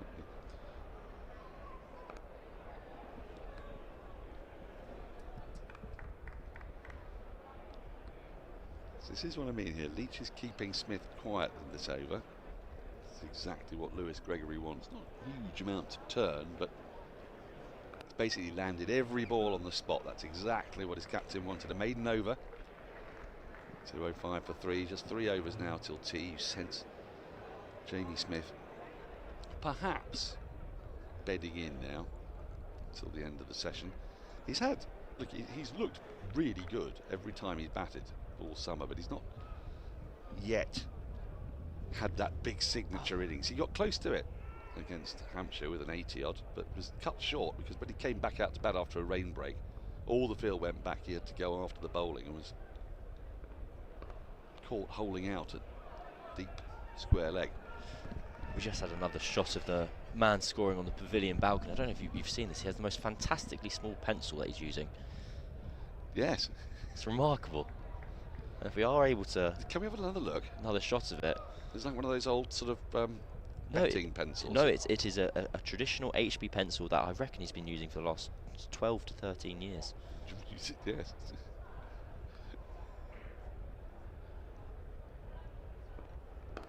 When was the last time you actually used a pencil sharpener in anger? I'm always very happy when I use a pencil sharpener, so couldn't possibly tell you. But in the wild, I reckon it would have been, year 11. So I reckon 2011. There you go. Look at this, Daniel. Oh, this is a tiny pencil. Goodness me.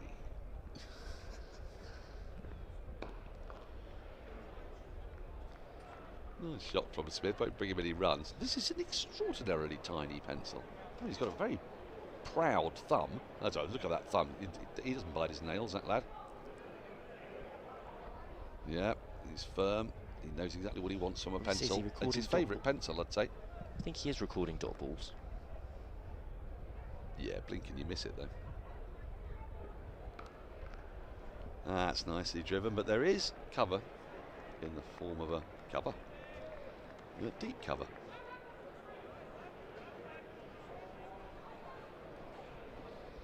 Now Durham, by the way, need 108 to win.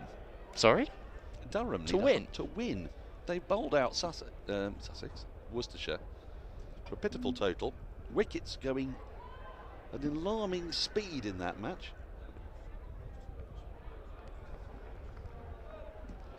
And I'm going to get out of the way because I'd completely forgotten, but I'm doing tea. Always the professional, Dan. Daniel, my apologies.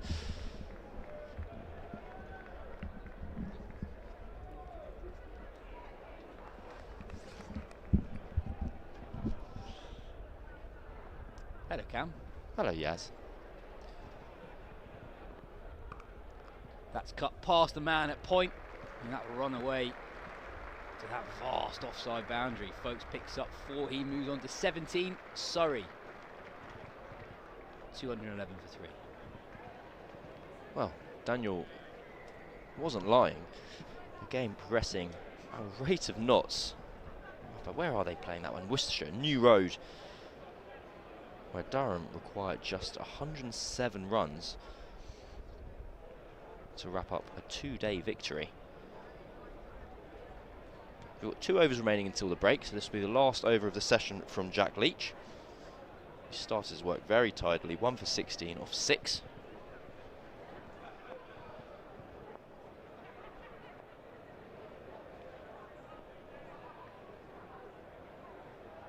Leach to Smith, and remember that the way the session timings work is we have a look at Gareth Batty, head coach here at Surrey, watching alongside Ryan Patel.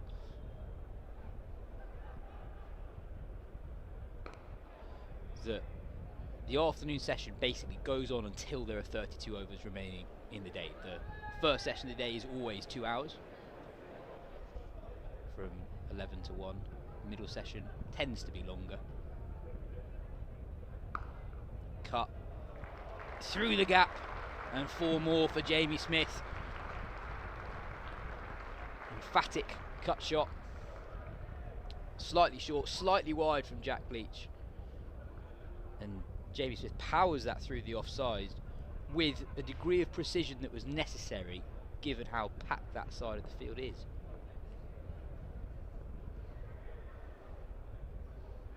This time uses his feet, nearly takes out his teammate Ben Folkes, picks up a single, moves on to 45. It's really lovely batting from Jamie Smith, who has looked as fluent as ever for his 45.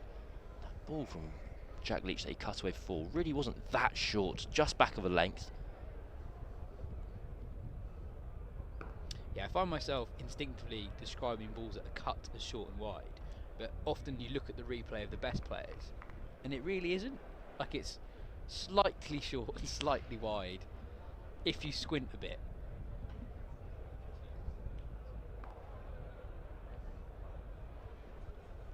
Leach completes his 7th over. Surrey 216 for 3. And a reminder, folks, that if you're nearby, if you can get to the ground, it's free after tea. It's a lovely day. The sun is sort of out. It's warm enough outside. Jamie Smith and Ben Folkes are batting.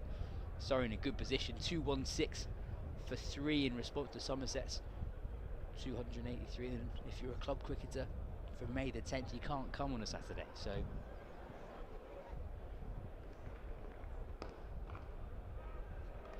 head on down.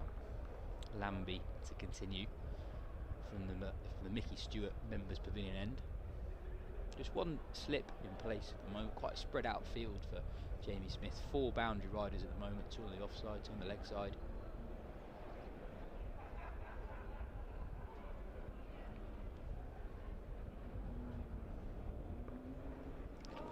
Smith comes down to ground and looks to hit Tom Lambie through the gap extra cover. He doesn't quite get to the ball. The ball sort of dangled outside Smith's off stump. I think this ball's just gone away from Smith at the end in the way that previously Lambie's been shaping the ball into the right-hander. I don't remember Lambie saw him, pushed it that little bit wider. Root took the ball really close, if not in front of first slip. Bit of width. It's another player miss. That one was more than just slightly wide of Jamie Smith. It was there to hit. And yeah, with just 10 balls remaining to the tea break, Tom Lambie making things happen. Well, Lambie's kind of looking knowingly at Jamie Smith. I think the plan is pretty clear at this stage. There will be a big booming in-swinger, if possible, very shortly. Oh, Jamie Smith uses his feet again and very nearly finds Tom Abel at backward point. Driving aerially. Full-blooded dive from Abel at backward point. Really wasn't too far away from him. That's 3 eventful balls in a row. It's frustrating for Lambie. Not only that, the ball just evaded Abel at backward point. Oh, I beg your pardon, they've got 2, so we have Smith back on strike. Oh, it's another player miss. This time Lambie getting the ball to swing into Jamie Smith. Beats his inside edge this time. Lambie bowling really well at the moment. It's been an utterly bizarre over. This is, I believe, the last ball before tea. We have 32.1 overs remaining. Yes. And normally we have a little bit of a lull in proceedings. Jamie Smith has fancied it this over, and so has Tom Lambie.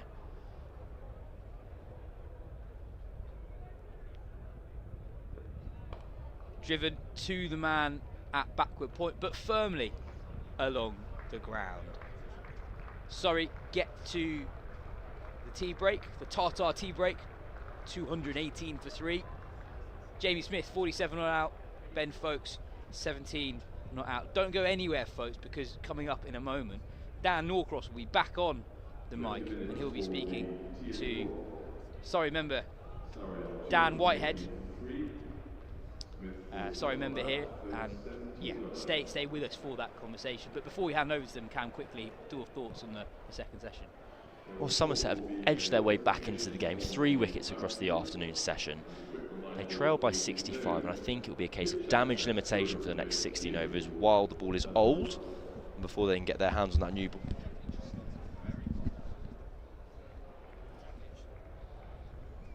Jack Leach has started well. I don't know why we can't. I'm back. You're back. I'm you're back. Hello. Well, I'll tell you what, I think in the evening session, Somerset are going to try and take some wickets. Surrey are going to try and score some runs. And whoever does better at that will be in a better position at the end of the day. It'd be weird, wouldn't it, if neither side tried to score runs and all take wickets. But yeah, we'll see. I think with that, I'll vacate. Thank you very much, Cam. There is the match summary on your screen. 283 Somerset made. It was all done and dusted yesterday. There was something very neat about it. I did quite like that. In the last over, the last wicket fell, and so today we can make direct comparisons between how Somerset got on, how Surrey got on. Excuse me. Surrey. Thank you. You would say Surrey have started a bit better. They've had the better of the first 2 sessions. They went wicketless in the first session, 99 runs they scored in it. But, as we saw yesterday, some wickets falling in the middle session this time. Burns, first to go, one that popped on him ever so slightly from Josh Davey. Got the glove and was taken well by Slip. And then... Ooh, yeah, no, we are still here. Just absolutely double checking. Something went quiet. Ollie Pope dragged one on. One that nipped back from Lewis Gregory. It was a good bit of bowling. Just jagged back off the seam. He was aiming a cut and came off the inside edge, back onto the stumps. And then the last to go, sort of uncharacteristic rush of blood to the head from Dominic Sibley, who brought up his, I think I'm right in saying, 5th consecutive score of 50 or above in the county championship this season, and had ground his way to 53 and blunted the Somerset seamers. All along though, well, in that session the most notable aspect you'd have to say was Jamie Smith, the crispness of his batting. It's been a delight to watch. And that straight drive late on. Oh, isn't it lovely? He's still my beating heart. There are so many shots that man can unfurl. And with a bit of luck, we'll get to see more of them in the evening session with Surrey trailing by now just 65 runs. However, let's get on to other business. It's tea time, and we have a feature that we're bringing to you during the course of this summer, which is Surrey members who do interesting things. And there are a lot of Surrey members, and many of them do interesting things. I'm delighted to say that Dan Whitehead, who has been on this programme before, indeed, you do some very interesting things. You thank you. See on the screen here, you're wearing a t-shirt that says Medical Lifelines Ukraine, which kind of gives a bit of the game away, but we're going to flesh that out now. Before we get into it, let's look at the Surrey membership business. Yes. If you're a Surrey fan of a similar ilk to me, age-wise, we won't need to go into the details, dear watcher. I'm only a little older. Sadly the other way around, but so you would have been watching when, sort of your 20s or so onwards, or? Well, I got into cricket actually in my late teens as an alternative to A-level revision. Good plan. Anything seemed to be better than that, and so I grew up watching, Gus Fraser piling in test matches, and just his lugubrious, pained approach to playing cricket that just expressed all of the effort and thanklessness of being a reasonably quick bowler if he's listening, but reasonably quick process. And so that I just suddenly found I absolutely loved watching cricket. And then at university, I was at university at Keele, which is an hour up the M6 from Birmingham. And in my second year, I was staying in a house where the previous tenant had been a Warwickshire member. And I looked at the prices for students to join, and it was practically nothing. I thought, right, okay, I'll go along. So I was then I joined Warwickshire at that point, which was the time of Lara's 501 and these sorts of things, which was not a bad time to be a Bears member. And then my first child came along about 18 years ago, and I thought, well, I've got a bit of paternity leave from work, so I'll join Hampshire because that was Shane Warne's last season. I thought, you glory hunter, Dad. Well, exactly. But you think Lara, actually, Warne. I didn't join the best for Lara, but it wasn't bad because Warwickshire at the time alternating their overseas player between Donald and Lara. So not bad. It wasn't shabby. And then it was that great limited overs side of the likes of Dermot Reeve and so on, and there was an amazing final against Worcester at Lords in the early 90s, when 60 over final, and Worcester got an incredibly large score for the time of 324 or so, and then I think Asif Din, and who was it who was batting with him in the gloomy evening light at the end of that very long day's play to win. It was brilliant. Asif Din, he was a very durable cricketer. He was around for such a long time. He played against Surrey in the 1982 Nat West Trophy. Right. Yeah. A game that Surrey won very comfortably, I recall. But Asif Din was the one man to sort of blunt David Thomas and Sylvester Clarke. And well, he was a player who never really attracted very much attention, but was just solid in a team that had a lot of, it's almost all rounders, and which made it a very, very good limited overs side, of course. And then I moved to southwest London, and the appeal of Surrey was just too much. You sit in the pavilion here, and unlike in London's other Test match ground, where if you sit in the pavilion, one. the upstart, unlike here at the home of cricket, you're sitting in the pavilion there. Towards the end of the day, you're in the shadows. It's awful. It's here. Sepulchral, isn't it? It is. It's horrible. Who'd be there? But here, if I come home from work and I, get out of work early, and come along for an hour or two's cricket at the end of a summer's day, I can sit here with a pint of beer in my hand, the sun on my face, cricket at my feet, London laid out in front of me, and I just think that's a pretty good way to spend a little bit of time. We should have got you on earlier when we keep on reminding people that 2025 membership is still available, because absolutely you're the poster boy of this. Well, I do say to people you should just join, A, because it's not very much money at all, and B, well, there we go. It's on sale now. It's on sale now. It is £73 if you're aged 16 to 21. I mean, some of the greatest years of your life. Yeah, just 73 quid. Well, my son is a member. My son is 14. He's a member, and has been for a fair few years now, and that's 25 or 30 quid. Nothing. It's and he absolutely loves coming. There is a crisis, isn't there, in childcare taking place. But if for 25 quid you can just send them off to the Oval for hours on end, this is an absolute steal. Ladies and gentlemen. It is. I think and also the other thing is, by now, because as we know, as you get further into the season, the club closes down certain classes of membership. Yes. So if you want to get the membership that's going to be able to get you into every single domestic match that's held here for not a penny more, you've got to get it fairly soon. Otherwise, they say, look, I'm terribly sorry, but that category's full. Yeah, so get on with it. That's what you're saying, Dan. Get on with it. Yeah. Now absolutely. Look, I dare say the audience is saying get on with it. You've talked about Surrey quite long enough. Sorry. Because it's my fault. We're going to talk about what you do, because what you do is it's something I'm frankly in awe of, as a fundamentally lazy man and also a coward, which is a very important, salient part of this. Two more things we have in common. But you are quite definitely not a coward. Because tell us exactly what it is that you do.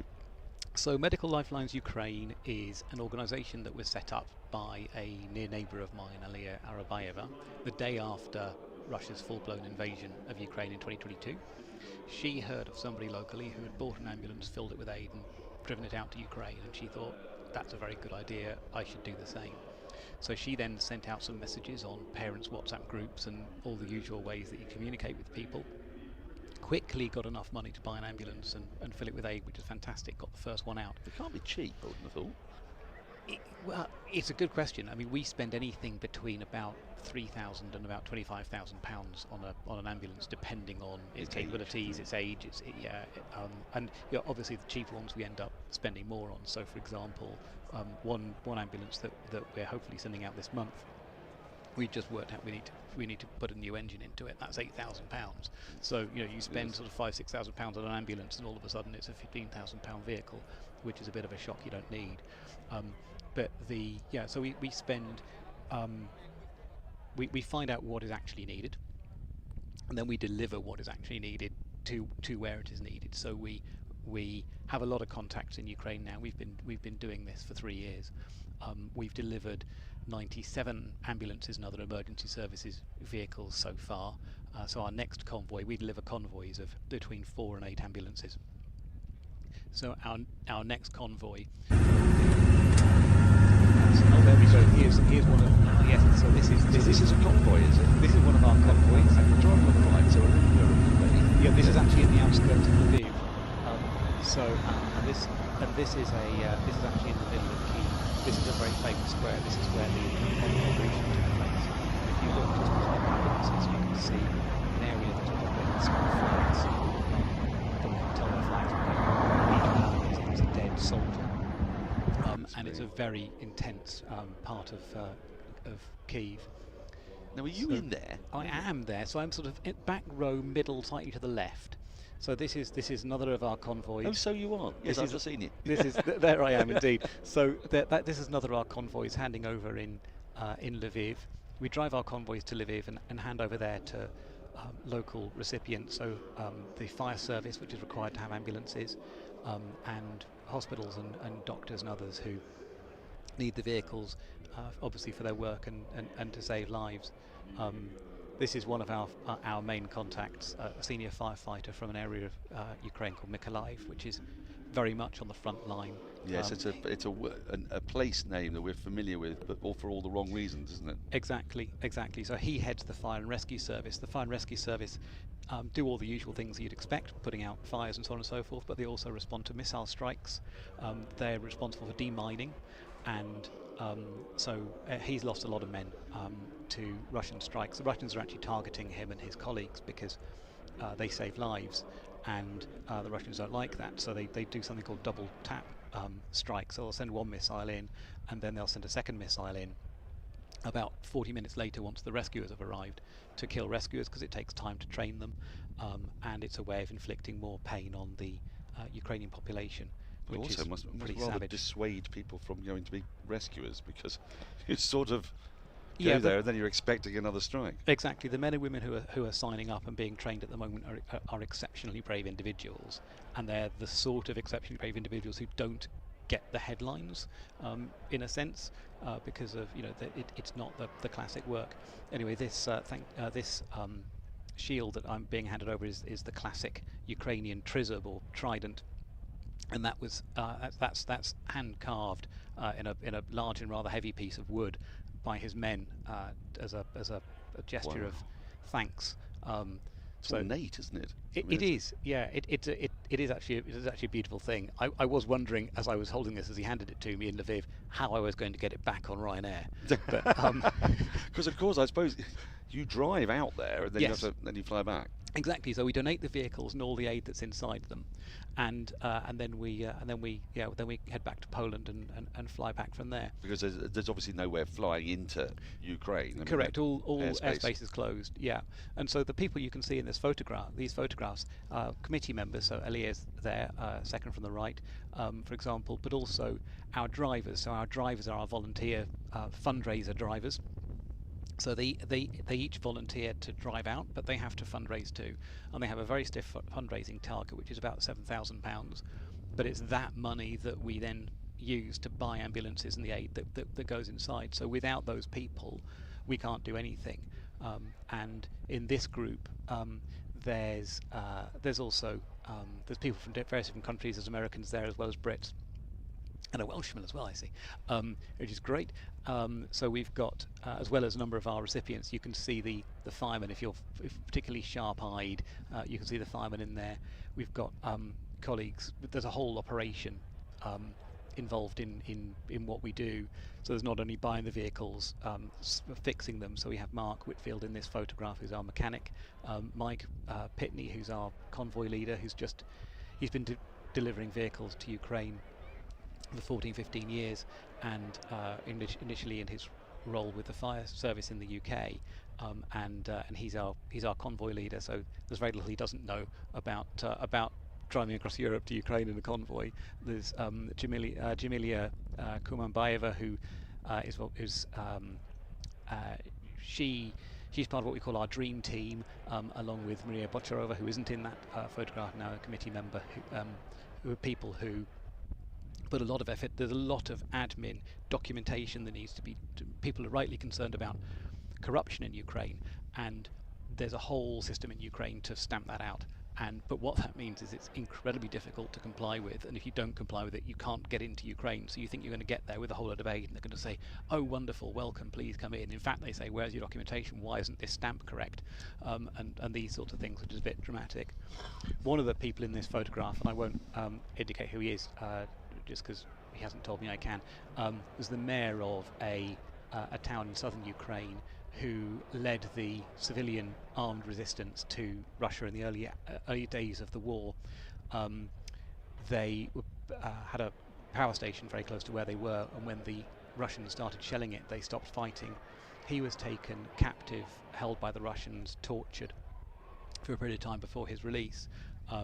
And he turns up, he's the most modest, quietly spoken man you could ever hope to meet.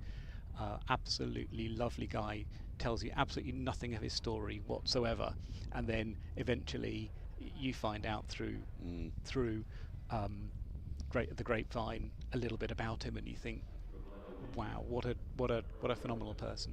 So when we've done a handover like that evening we go to we host a dinner for all the local people that we support, and try to get a chance to see where we are on the outskirts of being again. And try to get a chance to really get the full understanding of exactly what it is that we're doing and how we're doing it. And that's an incredibly intense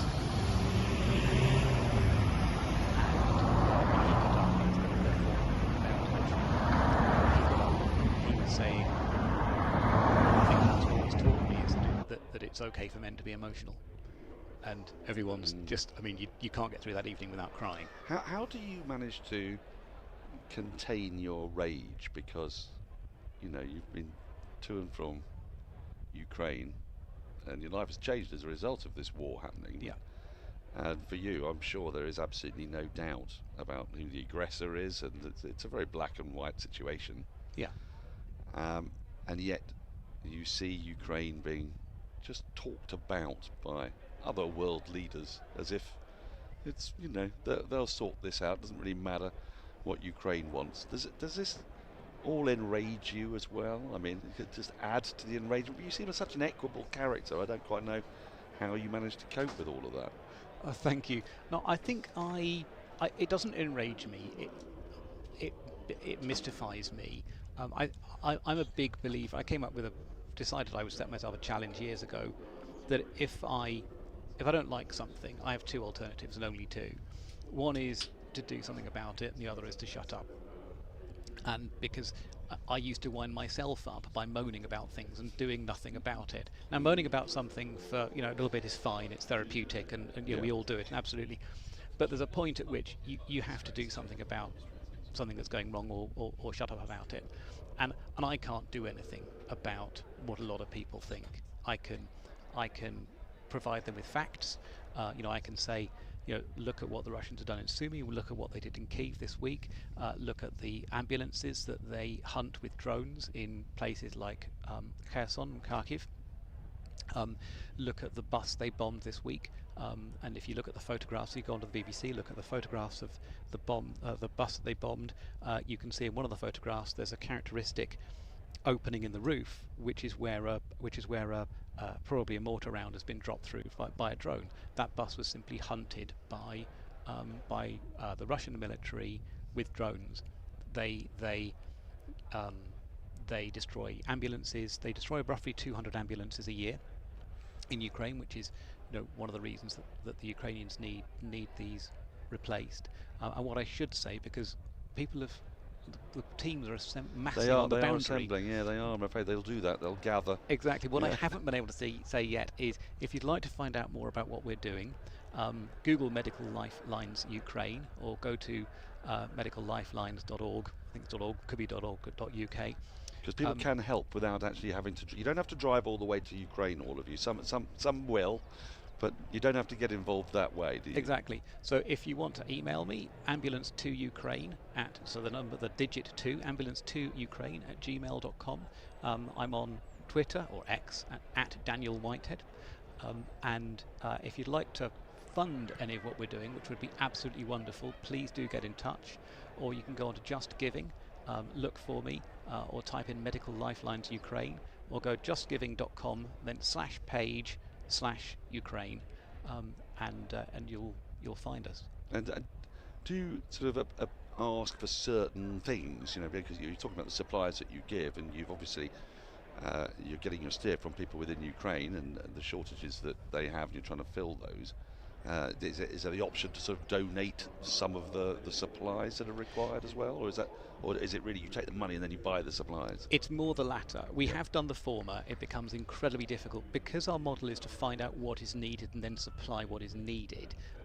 If we get in, for example, some mattresses, we've got to then find out where they need the mattresses so that we can import them and make sure they go where they need to be, rather than kind of stockpile things that we're confident there must be a need for, and then hope to find the the recipient. So we get requests in quite frequently for specific items. And I know we're getting close to the resumption of play. We aren't are. We are. Very quickly before I let you go, because I just want to know, how long does it take you to drive from London to Ukraine? One of the nice things about this war is it's close. So it's about the same. Lovely. Yeah, Yes. exactly. Which is one of the reasons it really matters. It's about the same distance to drive to Ukraine, to Lviv, as it is to drive to southern Italy. So it takes us about 2.5 days Right. at a moderate pace. And you go through Poland. I mean, there's. Oh, it's a lovely drive. Yeah. Oh, it's a lovely drive. Yeah. Dan, absolutely. I'm going to have to let you go. Thank you so much for telling us Thank you, your Dan. story. As a Surrey member who does interesting things, there will be more of these, I've no doubt. Thank you so Brilliant. much for coming on. Thank you, Dan. Cheers. Really good to And, see you. Really in awe of what you're doing. Keep doing it and help them if you can. Please do. Thanks very much indeed. A total pleasure. Right, they are resuming. I'm going to get out of the way shortly. I'll probably cover the first ball. It's Yas, it's Colo, as Jack Leach is going to bowl the first ball after tea to Ben Folkes. And Folkes sweeps straight away. There'll be runs straight away. Probably a couple of them as it goes down a deep backward square. Surrey underway, looking to hunt down the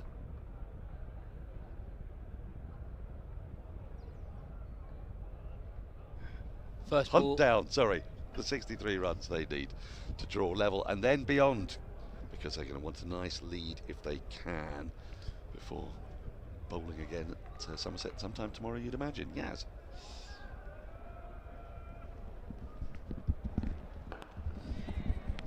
Struck firmly to mid-off and they scamper through for a quick single. Yeah, I feel like this session things could move quite quickly. Surrey trailed by 62. This was the session where the game really moved on some distance yesterday evening. Lewis Gregory getting Somerset up from 187 for 7 to 283.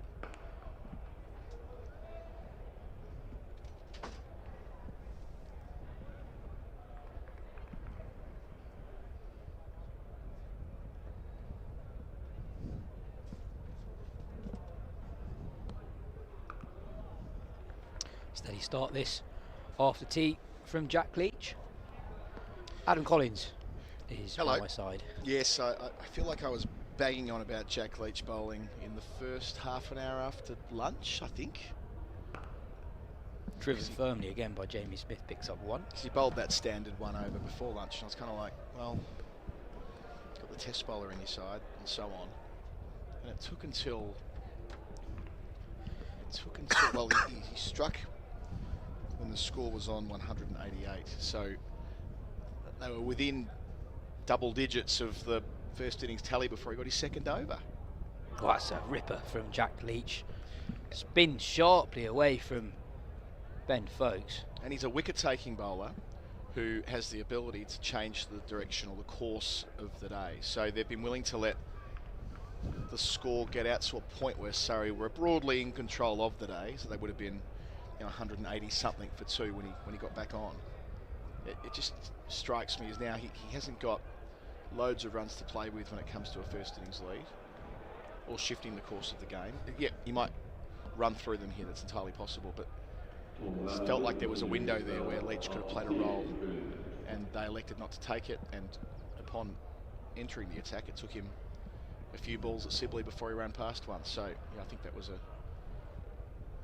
terms of implementation of plans. You've got a test bowler in your side. Don't get too fussy about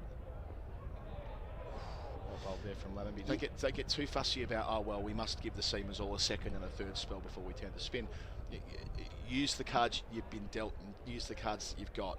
That's one thing we've learnt here at Surrey over the years. When visiting teams rock up here, they might get a little look, a little window, an opportunity rather, to have a say in how a day might play out. It's rarely taken.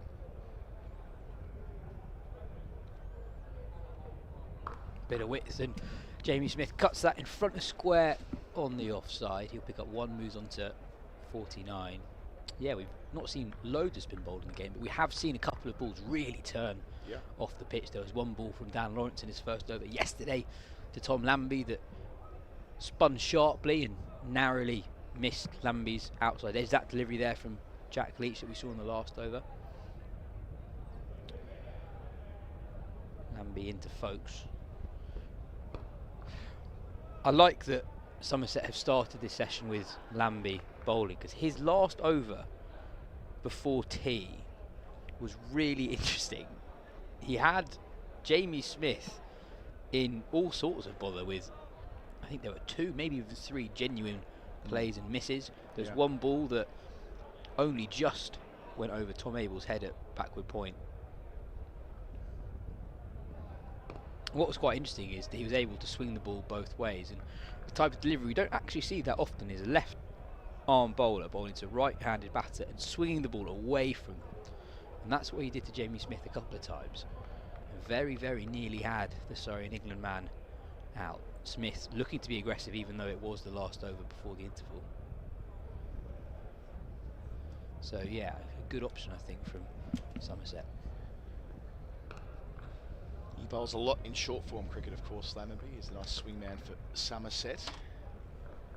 I was saying earlier in the day, he's a type of cricketer that if he was at another county, I think would bowl a lot more. But Somerset are blessed with really good all-round options. Archie Vaughan, obviously, not seen him yet today, but he's a very, very handy off spinner. Opens the batting. Casey Aldridge at 7 is a really exciting seam bowling prospect, and Gregory at 8 would not look out of place batting 7 or even 6. He looked the part yesterday, Gregory, returning to the side. We thought he might play as a specialist bat. Of course, he ended up opening the bowling. What do we know? But the info we were passed was dud, ended the over 60 behind, 223 for 3. So game within the game here is, can Jack Leach just get something going here? Still got plenty of time until the second year ball's due, 14 overs, so presumably he'll bowl the whole way through to that. Can they get to a point where, what does success look like in this session for them, Yas, for Somerset? 14 overs from now, which will be the second year, and after that there'll be 16 overs with it, all things being equal. What does success look like after 14? I mean, at a minimum, you'd want to, from Somerset's perspective, have 2 new bats walking in roughly at the time when the second year ball's taken. So let's say dispensing with this pair, and maybe one other.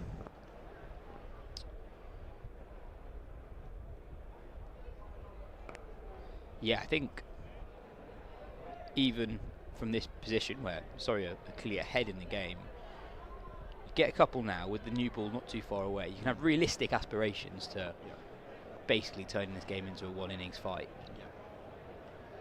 I need to get both of these blokes. That's the real challenge here. Can they apply enough pressure? They can get Smith, who just looks. He has dragged it back in recent times, but has looked to be doing things largely on his terms. Slowed a bit by Leach, it's worth noting, his 9th over. And Smith tickles that round the corner, comes back for 2, moves to 51 and reaches his 50, his second of the season, his second of the campaign at the Kier Oval. He raises his bat, acknowledges the crowd and a warm applause, and gets back to his work. It looks like a man who's got his sights on far bigger prizes this week. He's been nicely in control, Jamie Smith, as is so often the case when he bats here at the Oval.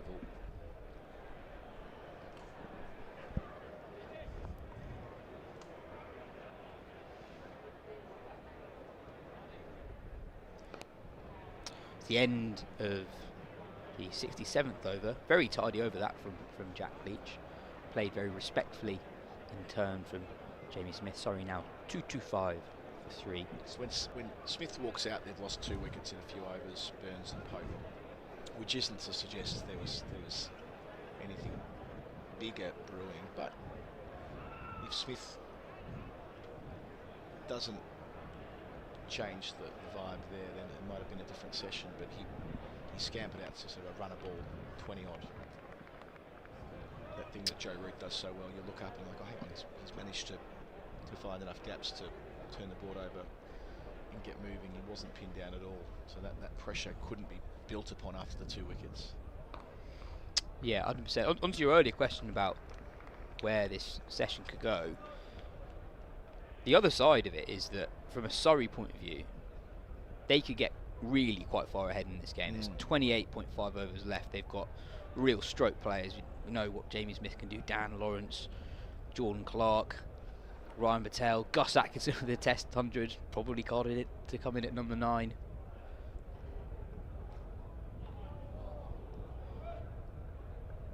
Not taken cleanly there by James Root. It's a good point. If they go at 4s, let's give it a bit more. 4.5s. With Smith there, that's entirely plausible as he continues to build and set himself. 4.5s from here. It's suddenly an emphatic day that'll. Let's have a look at what that would mean. And if we're comparing the 2 days, we can do that today because Surrey's second innings started today. This was the period where Somerset's run scoring totally slowed down yesterday. Yeah. They were going at genuinely about 1 and over for the first 10 or so overs of the tea break, and only really started to accelerate once the second new ball was taken at 80 overs. That's when the scoring rate accelerated. They put on 100 runs in relatively short time. So that new ball brings with it new wicket taking opportunities, but it also brings run scoring opportunities. And Surrey been able to keep the runs just turning over against this older ball. They're going at 3.3 runs and over, but that could really rise sharply when the second new ball is taken. Yeah, you could see a world where Surrey, get to near enough 350 by stumps, which would be a monstrous day. And you're right, that slowdown was very evident yesterday. At one point, they lost 5 for 41 from 24.2 overs. So they were losing wickets, but they weren't able to. There was nothing going on.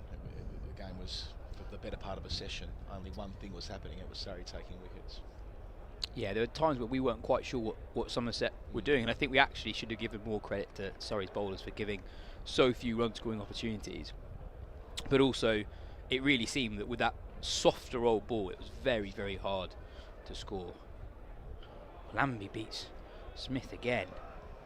He's bowled a really interesting spell here to Jamie Smith. Yeah. He's been the bowler that's troubled Smith the most today, so you can see why Somerset are persisting with him after the interval. I think ordinarily you wouldn't expect Tom Lambie to start a session with the ball for Somerset, but he's the seamer, one of the 5 seamers that Somerset have used today that they've opted to start the session with alongside Jack Leach. And when you consider that the other 4 bowlers were right arm over the wicket seam and all about the same pace, with the exception of Aldridge maybe being a couple of mile an hour quicker than the others, and Pretorius as well, but what you're getting here is 2 left armers. It's a fairly basic point to make, but it just changes up.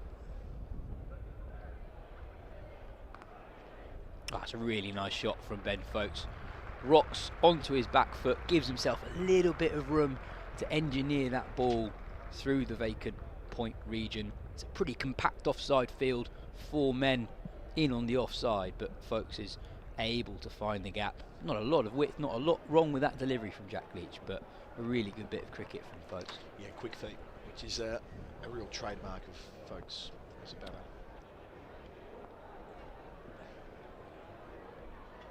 He's a very underrated player of spin, I think. The end of his England career, or his most recent chance with England, was on that tour of India in 2024. He didn't cut again through the offside, and that'll be 4 again from Ben Folkes, showing a real ruthlessness through that region at the moment, and showing just how good a player of spin he is. Yeah, he had a tough tour of India in 2024, but if you rewind the clock back to 2018 when he gets his first opportunity at Test cricket, it's in Sri Lanka in a relatively low scoring series, and his Test debut scores 100, a really important 100, and is named player of the series in those conditions, having had no international experience at all, let alone in those conditions. Yeah, good cricket from Folkes. Just knocks that into the offside and sprints down to the other end. It's 9 runs off 4 overs, and it's sort of what we were talking about in the previous over. That Surrey been able to score against this older ball at a decent rate. Field pushes back for Jamie Smith. 3 men out on the boundary.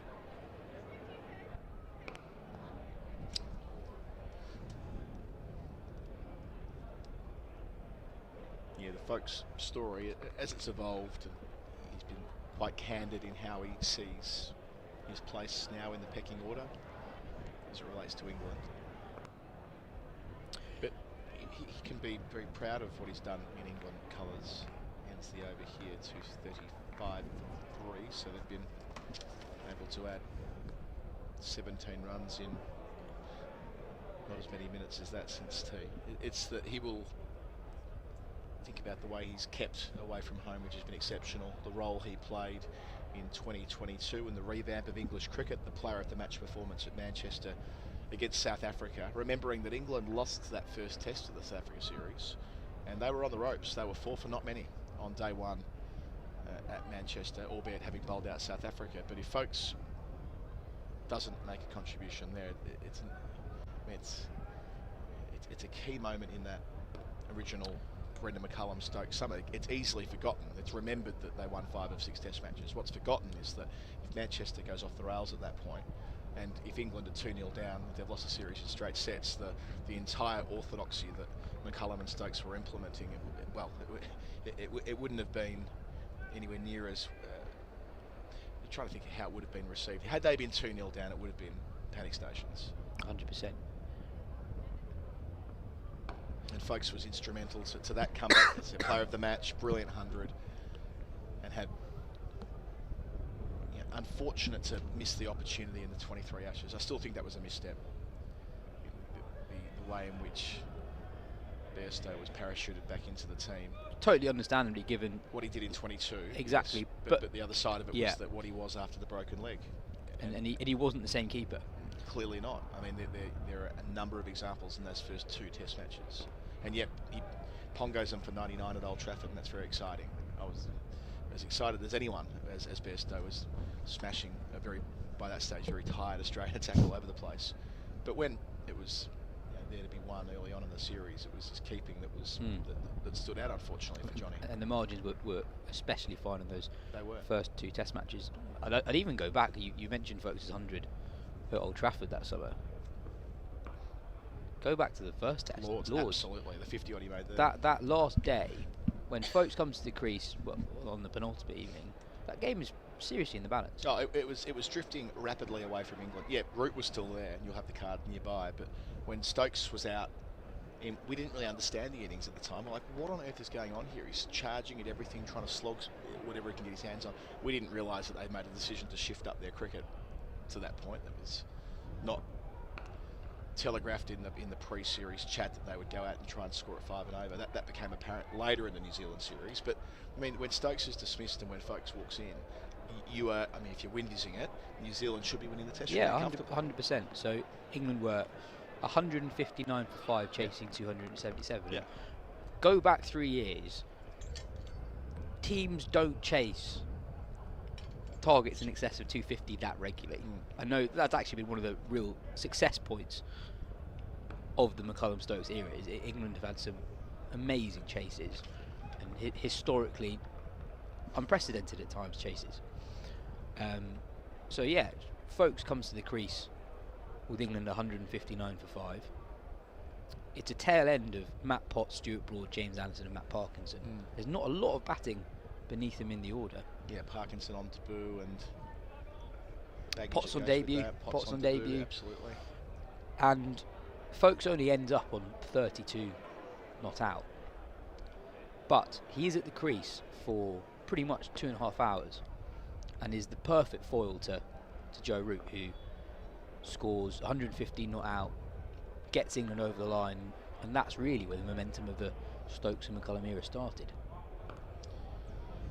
Yeah, one of Root's better test hundreds, and there's plenty to choose from, but chasing 4th innings, setting up a summer for all that had happened under his captaincy, having handed over the armband. He collected his 10,000th test run in that innings as well. And he in slightly different situation at Trent Bridge as well, when after the Bairstow madness, Folks was there at the end to get England over the line. And I actually think, in hindsight, I don't think England used Ben Folks in the best possible way with the bat. Folkes at 7 with Stokes at 6 didn't really make sense to me. Stokes is one of the greatest ever at managing the tail and clearing the rope when you've got all 9 men back. Maybe the greatest. You think about it's a pretty. You look at test number 6. Most test number 6s graduate up the list. Stokes has been happier performing that all-round role. And look at how Surrey use Folkes. He's their number 5. Yeah. And that's not because they've got a shortage of talent. Ryan Patel's had, the last 3 years, has had 2 really good years, predominantly batting close to the top of the order. Dan Lawrence, England's Dan Lawrence, is at 6, position that he didn't previously bat in his professional career. That's shorter from Leach, but Smith can only knock it straight for 1. It's the end of the 71st over. Surrey 236 for 3.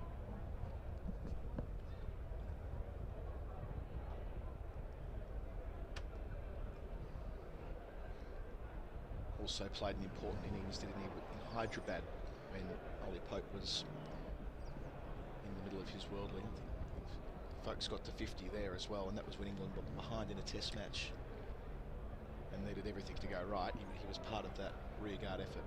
Well, people often describe cricket as being a game of partnerships, and I've always felt that Folkes was a really good partnership player because you can recall several really important ones that he was involved with as an England player. And I just thought that at 7,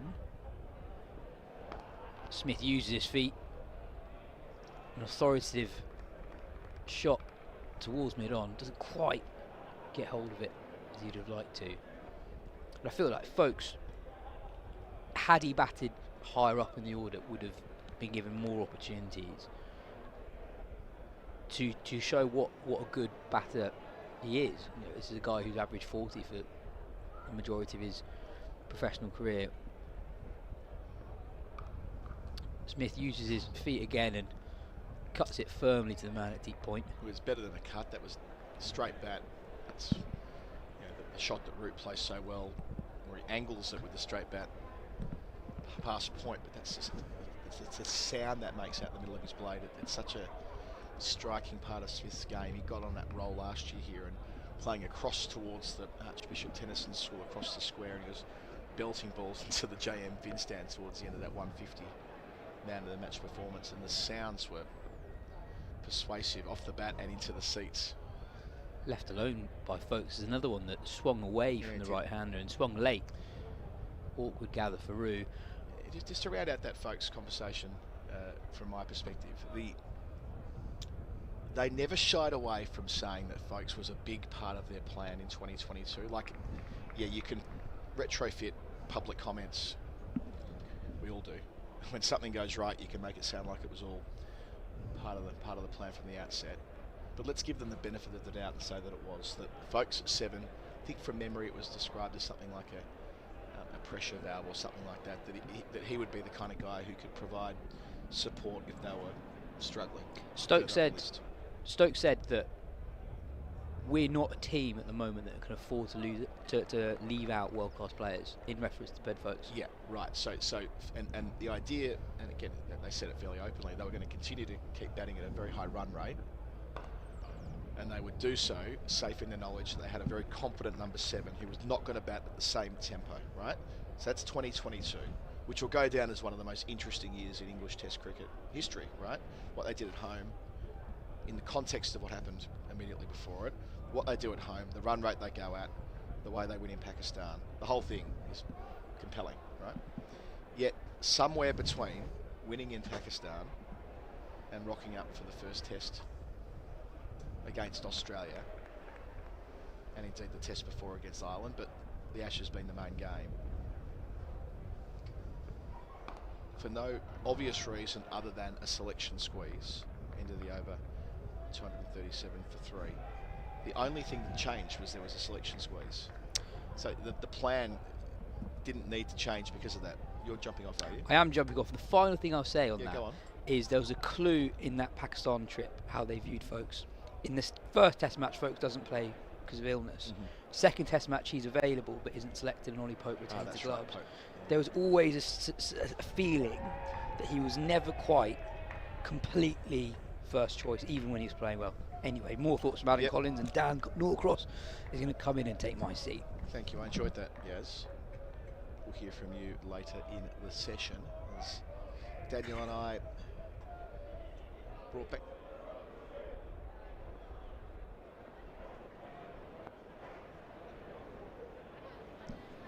Daniel, you can. Oh, there we go. My mic's back. I was just saying that we started the day together, and we barely see each other after. We barely do. We tend to be ships in the night, jumping on and off commentary, but we rejoin here for a few overs. Yeah, it seems like a long time ago since we were talking about Valerie. Oh, we got a great bit of correspondence about Valerie, didn't we? We did get a great bit of correspondence about Valerie. It would require us to communicate with our producer, John Surtees, next door, and I don't think he's listening to us at the moment. I'm not sure. Does he ever listen to us? Well, yeah. He was doing some other work when I was last in the office. He's got the email on surreybroadcast@gmail.com. Yeah. So it's going to be hard to affect this. Maybe you can text him.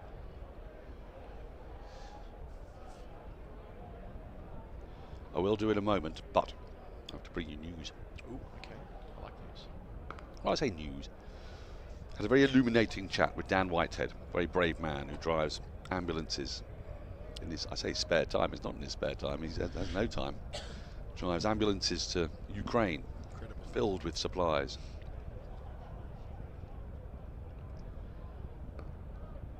And part of it we wanted to hear from him and about that experience, but also give him a chance to let our viewers know how you can help, how you can donate. That's been cracked away. Again, Leach with just one ball that he drags down, and Smith is onto it in a flash. There's nobody fielding on the boundary out there on the short side. So 4 off the over, 241 for 3, and the partnership goes over 50. 53 from 113 balls. I say rebuilding, it's a second consecutive 50 partnership after Surrey lost a couple of wickets close together at 129 and 136. And they're just steadying the ship as they try to get up to and beyond Somerset's first innings total. But Elaine and Roy West have been in touch, and they said they just watched during the tea break the Surrey versus Somerset cricket match. We're impressed but saddened. We are Somerset supporters and send you our best wishes, and they have donated £20 plus £5 gift aid, which is great. Great work. It is. We thank them. Thank them for that. We're into marathon season and so on. And of course. Are you marathoning? I'm half marathoning in Edinburgh next month. That's it. Yes. Do you fancy going the full hog? I probably will next year. Oh, I'll probably do I fear for you. London next year. Casey Aldridge is back into the attack. And the reason I fear for you is because, as a student of the classics, the marathon is a cautionary tale. It's a cautionary tale about the runner Pheidippides, who runs the marathon and promptly drops down dead. Yeah. And I do think that this fetish for running marathons somewhat hasn't taken on board the message. Well, London Marathon tomorrow. It's quite the event. It is. I tried to get down and see some of it with our dear friends, the Lord's Taverners. You and I have both been quite involved in the charity, and I think we've got 7 final word runners doing the London Marathon tomorrow for the Tabs. That's magnificent. Led by our standard bearer, Hayley Fuller, who is not only doing the London Marathon for the Tabs. When we go to Edinburgh, on Saturday she's doing the 5 and the 10, and on Sunday she's doing the half and the full. Half and the full? Yeah, exactly. How it works is you run the half marathon, they pop you in a cab, send you to the start line, and you run the full. No. Yeah, it's called the haggis. So she's doing 40 miles? It's called the haggis. It's a thing that a couple of people do each year at Edinburgh. So, yes, if you want to get behind her or us or whatever, there's a very obvious... Well, I'd be a long way behind her, I tell you, that's right. Final word, cricket, fundraising links in all the usual places for the Lord's Taverns. It's a mighty effort for her, and a lot of people. I think we've got 50 runners going to Edinburgh this year. There's still room in the 10K. If you're desperate to be part of the fun, and it's one of the great weekends, you can run around Arthur's Seat and be part of the 10K run. My wife's doing it. It's very hilly, Edinburgh. Yeah, the half marathon's downhill. Oh, he's downhill. I might consider that. Yeah, it's good. Can you do it in rollerblades? Yeah, yes. Well, you have to Yeah. Yes, Jeff Lemon, who I work with, is doing the 10K as well, which I can't quite fathom how that's going to happen for him, but he's running it. Well, that will be an entertaining watch. Not the most many, athletic man. he's very many things, is Jeff Lemon. Many of those are very admirable things, but a natural athlete he is not. I wonder who'll get over the line first, my wife or Jeff. I've seen him run occasionally, and he reminds me when running. He won't be listening to this, so we can get away with it. Shot. Runs again off the last ball of the over. Just a couple this time. Runs have been quite hard to come by. Somerset have been bowling well in this post-tea session. They'll come back for a third.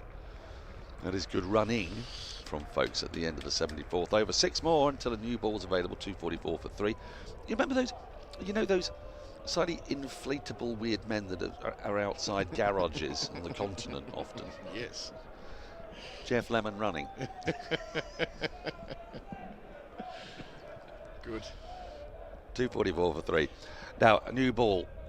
Oh, it was significant yesterday. I think it might be significant today. Can I ask you one more question before we move off your tea time chat? Yes, please. Yes, please. Did former Surrey fast bowler Stuart Meeker come up in your conversation? He didn't. We didn't have time because Meeks has done did this. a very similar thing. Yeah. He took a van that he has recently sold. I saw a social media post that the van's no longer, but he packed up a van and did exactly what you're describing there. Drove it to Ukraine at the start of the conflict, around the start of the conflict, start of the war, and filled it up with as many supplies as he could, essentials, and got it to Ukraine, which is a nice Surrey connection there. Very fine man. And he ended up writing about the experience for the Wisden Cricketers Almanac that year. It's quite a moving story, really. We was trying to find direction, having finished playing cricket the previous season. He spent his final year at Sussex. That's a lovely ball from Jack Lees, just in the right spot there, drawing the forward press from folks. There's little signs of turn here in the pitch for Leach, which will encourage Somerset, because they will, you'd imagine, be bowling fourth on this. And yeah, as a lot of cricketers, when they finish up, are trying to understandably work out what's next, because it's quite strange that your primary career would end, at some stage in your 20s or 30s or something like that. Most people don't have that type of experience. And in Meek's case, part of him working it all out was what he did around that long drive to Ukraine, where he took a load of supplies. So I'm not sure if he's watching or paying much attention to what's going on at the Oval today, but if he is, g'day to Meeks, lovely man. For reasons that are possibly personal, but maybe you have the same image yourself. When I think of Meeks driving a van to Ukraine, I sort of imagine him wearing sparkly cowboy boots and a pink cowboy hat. It'd be on brand.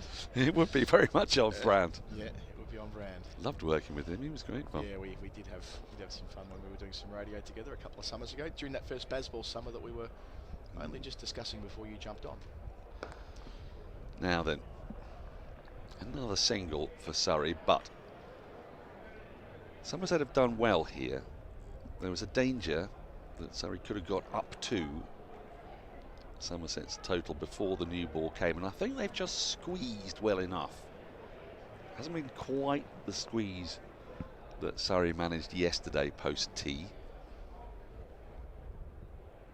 but they certainly haven't let Surrey get away. 75 overs gone. Adam Collins is off. Is that you done for the day? That's me off. Off. And I won't catch you tomorrow because I'll be playing cricket, but I'll catch you on Monday. And of course, you're playing cricket tomorrow. And I will up in North London. And I'll handball over to Kirstie to take you through the next. I think she's doing 11 overs with you, Daniel. Thank you very much. Well, go well tomorrow, and do let us know how many wickets you take, so we can keep a tally of your assault on 3 figures before the season is over. One at a time. One at a time, absolutely. Spoken like a proper cricketer, that. Yeah, just take each ball as it comes. As Kirstie is back to join us. 2:46 for 3. Casey Aldridge still in the attack. It's not quite been his day. He's bowled a couple of cracking deliveries.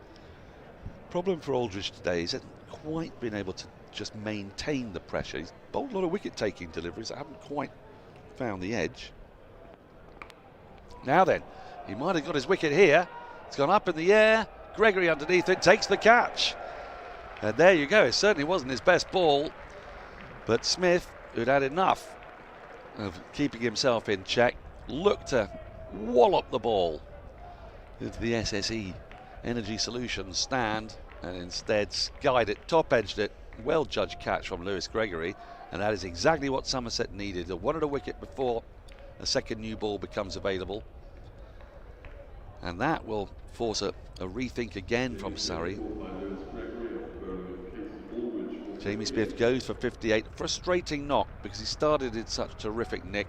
I think he was holding himself back ever so slightly, couldn't resist any longer, went for it, and just perhaps lacked the fluency at that stage in his innings. It's another good showing from Jamie Smith, who's looked great all summer, but again hasn't managed to get over the line, get 100. But he's still contributed very helpfully to his side as Surrey lose their fourth wicket, 246 for 4. Welcome, Kirstie. You've just sat down and that's happened. Yes, sorry about that. I don't suppose sorry we to can. the Surrey fans about that. Yeah, I don't. Maybe not to the Somerset fans, but. Exactly. So we're a broad church here. Yes. Yes, it's a zero-sum game. I just felt a little bit reckless from Smith. Yep. Was it not quite short enough for the shot? I don't know. It's. I feel it kept a little bit low on him. Maybe I'm being unfair. And I was thinking as I was coming into the box, I was wondering what a healthy total would be close of play after these final 20 overs and how Surrey will approach it. But that's going to change ever so slightly now as we have a few kit adjustments there at the non-striker's end. It brings Dan Lawrence to the crease, who found some form, certainly at Hove last week. He got a little bit of luck when he was dropped by the sub-fielder out a deep backward square leg, but he punished Sussex for that. Went really hard, a spectacular knock, 6 sixes in it. And slightly different situation here with Surrey still 37 runs behind Somerset. Very conscious that they're going to want a healthy first innings lead. Haven't yet even got a first batting point. And with a new ball available in just under 5 overs time, suddenly these two batters are now conscious they want to be there when that new ball comes available. Yeah, Ryan Patel coming in at 7 has opened the batting many times, so the new ball is not unfamiliar to him. But if they're going to really impose themselves, haven't quite got away today. You know, Rory Burns didn't quite go on to the big score. Jamie Smith hasn't. Dom Sibley hasn't. So 3 players getting past 50, but not getting through to 3 figures. Folkes going nicely at one end, but it's not Folkes' game to really put his foot on the gas, is it? He's got a rhythm, and he likes to stick to that rhythm. So if Surrey are going to get ahead of the game, then that's why I think they'll be disappointed to lose Jamie Smith, because he can turn a game in a session. He could make it could be 100 off the last 20 overs instead of what might be 60, 65, or even get bowled out. An intriguing shot from Folkes. That's a slight shovel. It almost felt like a forehand straight back over the net, didn't it? But a nice opportunity here for Dan Lawrence to actually play that role that Jamie Smith so often plays. And yeah, obviously it's not in Ben Folkes' nature to play in that as the aggressor. But we know Dan Lawrence is, and you made the very right point of there being a new ball available very, very soon. So these will want to be settled and ready for that. I think it's an important partnership here, actually. I'd like to see how Dan Lawrence goes about it. He obviously got off the mark straight away with a nice ball. He's tucked away off his legs. Yeah, I think this final session, this last 20 overs, is going to be really telling for Surrey in terms of can they set the game up for the win. Sort of defines the narrative of the rest of the game, doesn't it? If Surrey, say, only 5 down by the end of the day, then Somerset are playing catch up. It'll be as simple as that, because Surrey will have a lead of over 20, and then they'll be looking tomorrow as the end of the over comes, 248 for 4. They'll be looking just to add to that, and Somerset will be sort of feeling they may have to go on the defensive. If, on the other hand, the new ball brings 2 or 3 wickets, then for Somerset it's more like a 1 innings game, and then, well, we just have a different sort of narrative flow to the game, I guess. Yeah, and I think for Dan Lawrence here, it will be a case of getting his eye in quickly so he can capitalise potentially on what's left of this ball before the new ball comes. can they put a few more runs and build a bit more of a partnership for the new ball, and then be settled and with a nice hard ball at the end of the day, score a few more runs from there too. With this chat, both of us, I sense, are assuming that the new ball will be taken. I think it probably will, wouldn't it? You would imagine. Although Leach is bowling pretty well with the older ball. He got one to go past the outside edge of Folkes' bat last over, with one that actually really turned, with a bit of bounce to it as well. Well, let's do arguments for and arguments against, shall we? Yeah, go on. You can start. Well, arguments for, I guess, are new ball comes on a bit harder. They've got plenty of bowling in this lineup. They've been able to share those overs around. We've had 6 bowlers used. No one's bowled more than 14 overs. So the likes of Pretorius, Gregory hasn't bowled over for quite a long time now. He'd bowled 14 overs of the first 40-something. So he ought to be relatively fresh. So you're able to give your fast bowlers the ball when they're not on their knees. Yesterday, Surrey really struggled to keep their bowlers fresh for that new ball. They're bowling 20 overs each. Very few overs bowled by Dan Lawrence, so you just had the bulk of the 80 were bowled by the 4-seamers, weren't they? Whereas for Somerset, they got a bit more leeway there, end of the over 248 for 4. The cons are that the ball can come off the bat a bit harder and runs can be scored more quickly. That we know. But a 16-over-old ball is quite a nice age to bowl with the following morning as well. If you haven't made the breakthroughs, then your bowlers come back fresh, the batters come back, having to start all over again. And I think if we work on your theory that at this time of the year when the weather's not as warm as it we spectators would like it to be, and it's not swinging as much in that morning session, is why delay taking the new ball and waiting until the morning when potentially you're not going to get much out of the new ball off the surface, and actually if the ball is 16 overs old by the time you start the day tomorrow, you're going to get a little bit more out of it. That's clipped away very fine. That'll be 4, and that will bring up Surrey's first batting point. They go beyond 250, and the deficit is down now to just 31. Just lost his line then to Neil Aldridge. It's been sort of a day for him, really. It's one of those ones where we've had glimpses of why he's really highly thought of, and we saw him last year here. He played a tremendous game. Just every now and then just has put the 4 ball in there, and it's been put away. He's going at 4 and over, which just be a little concerning. You bowled predominantly in the afternoon and the morning session from not from the pavilion end, from the Vauxhall end, sorry. Our end.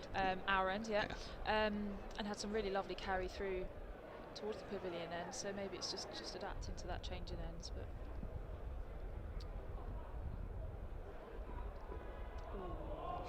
beats the bat. It's exactly what we're talking about, isn't it? He's a bowler of good balls. What do we know? So we see this again. I mean, this is a ball in its 78th over, and it's still doing stuff off the pitch. There's still assistance there for the bowlers, which will obviously please the Surrey pacers, because they'll be bowling again before awfully long. I also think as a batter, I think if I was in the middle now, I would rather the new ball comes now than first thing in the morning. Okay. I think it's a change of mindset, and you go from opening the batting in the morning, facing the new ball, which is a different mindset, to actually I'm set in my innings and the ball. It's just, all it is a change of ball. Yeah. Which obviously there are changes that come with that, but I think it is a definite mindset. So with that in mind, if you were going to do what your opponent least liked, would you be keeping the old ball? That would be my argument for if I was Somerset. Yeah. See, there's more than one way Mind games to skin the cat. That is, yeah. particularly unpleasant phrase. I don't know why I brought that up, but.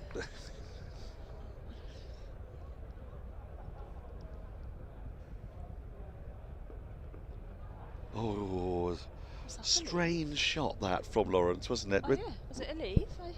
Well, I think he was looking to tuck it into the onside, but firstly, why? Because it was outside the off stump, but secondly, he didn't really commit to the shot. See it again. Oh, yeah. See what I mean? It looks like there's a. That's not carried either. No. That's a drag on waiting to happen, isn't it? I was thinking just now, actually, when you said Dan Lawrence brought up Surrey's first batting point, he does like that. Is there a stat around who's claimed the most batting points in the middle? Oh, now there's one. Now I don't even know if that's quantifiable. Well, Who Andrew was there Sampson, when these were claimed? if he was here now, he would give you the filthiest look. He'd say, Daniel, I don't have the ball-by-ball record going all the way back. For the record that I do have, that is a horrible thing to ask me to do. Because you'd have to go and find who was on strike every time the ball ticked over from, to 250 to 300, etc. Hey, but look, you don't ask, you don't get. Yes, so Andrew Sampson, your challenge, should you choose to accept, is to find out who in the county championship has claimed the most batting points in the middle. It's brought up the most batting points. That's There's a record to be held. Well, you'd imagine it'd be a middle order player, wouldn't you? It's got to be middle order, yeah. Or even lower middle order, like sort of 6 or 7. Because for an opening batter, number 3, you'd still be at the crease when the score goes over to 250, let alone further milestones. I suppose a prolific scoring number 5 or 6 could have done it. Back in the day, I remember when I first watched, there were 4 batting points on offer, and they started at 150 and ended at 300. But that was 3-day cricket, of course. I mean, there is an argument that 450 does seem a trifle preposterous, that actually the batting point should start at 200. Because 250's it's quite a long way away, isn't it? It is. In the scope of a 4-day game, 250 is defendable. Exactly. As a first innings score. And it's, it took best part of yesterday for Somerset to get to just 250. We're going to find out about this new ball shortly, because one more ball of this over, then one more over. So I'm going to have a look around the outfield, see if I can read the runes, see if anybody's warming up. Oh, it's in the air for a while, that, but far enough away. Direct hit. Folks is well home. I think that is the final stump to go of that set of 3. As Dominic Sibley knocked over, if you imagine the batter was in front of it, it was a right-hander, knocked over the off stump and the middle stump with straight drives. And finally the leg stump's gone. So there we go, full set. Which is marvellous. Now then, that looks like there's somebody warming up. Josh Davey and Lewis Gregory, are they warming up? We've had an update. Oh yes. We've had an update, and I don't think it's gone down well. So I was feeling optimistic, and then most batting points brought up by an individual batter. I will let you know on Monday, and I was thinking this is fantastic.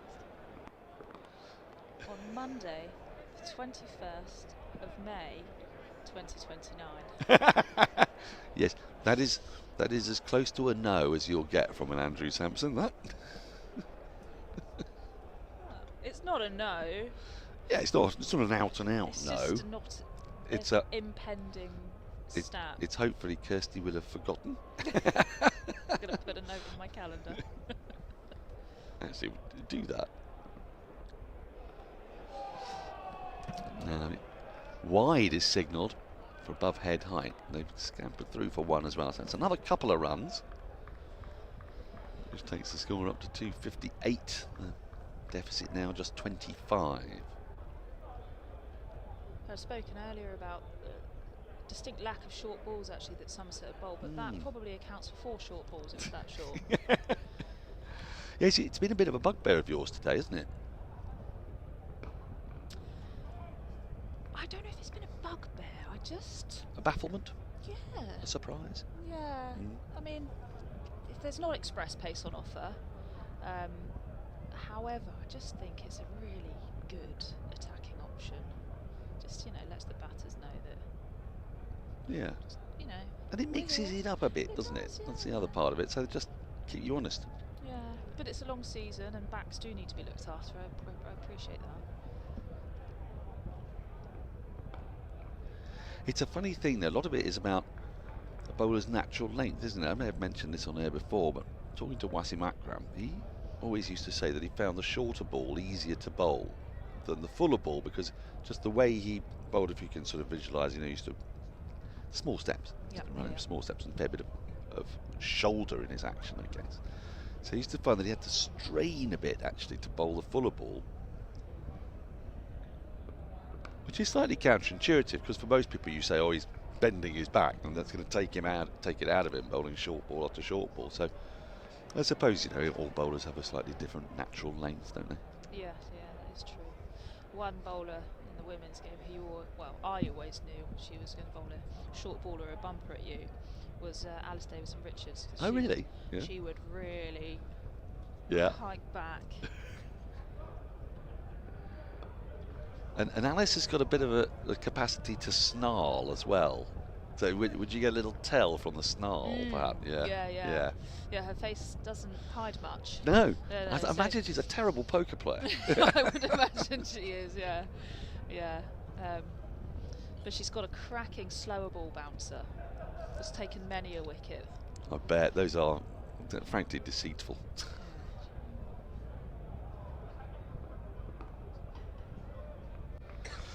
So that's the end of the over. 80 gone. A new ball is available.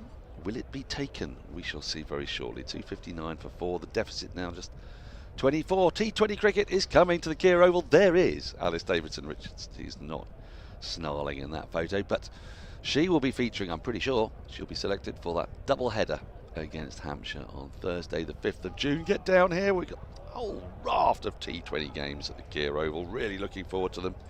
Our live stream will be here for very many of them. Hope you can join us. I'm going to get out of the way. Yas Rana is going to take over from me with 16 overs remaining in the day and the new ball available.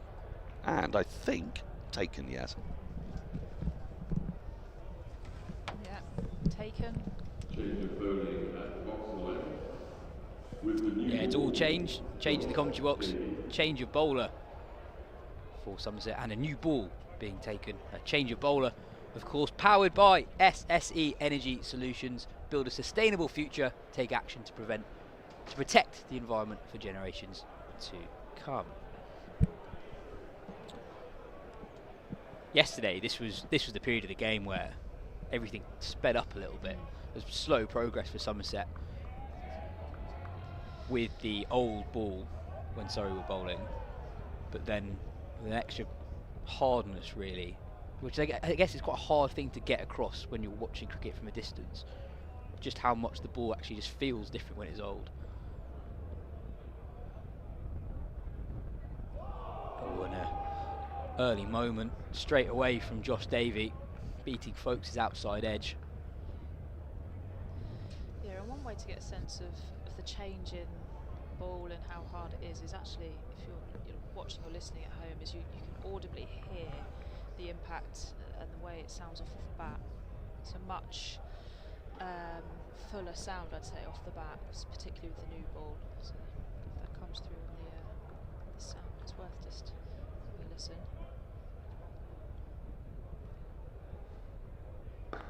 Driven firmly down the ground, and it's really well fielded at mid-on.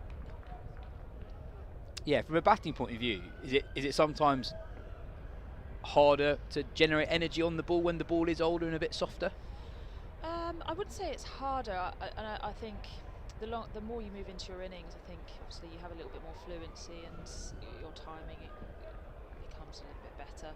So the way the ball kind of moves off the bat, you don't really notice too much, but then when you move into then having a new hard ball, it does change. Stifled appeal from the call, and Josh Davey was never really interested in that. Some fans are really getting into their appeals. As we have a look at the replay, it's a decent shout. I'm surprised Davey wasn't more enthusiastic, probably a bit high. The Cordon liked it. The fans below us really liked it. Yeah, I think the fans below are quite well oiled now. They're sitting in the sun for a while. Why not? Coats are going on now, those that are just being crowded by shade.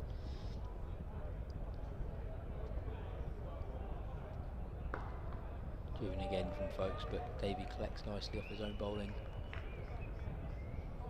So again, it's just louder coming off the bat, isn't it? It's a really distinct sound. Yeah, yesterday Somerset put on a good 90 or so runs against a second new ball once it had been taken. Gregory really went up through the gears. What do you think about Somerset taking the new ball at this point? Are you for or against?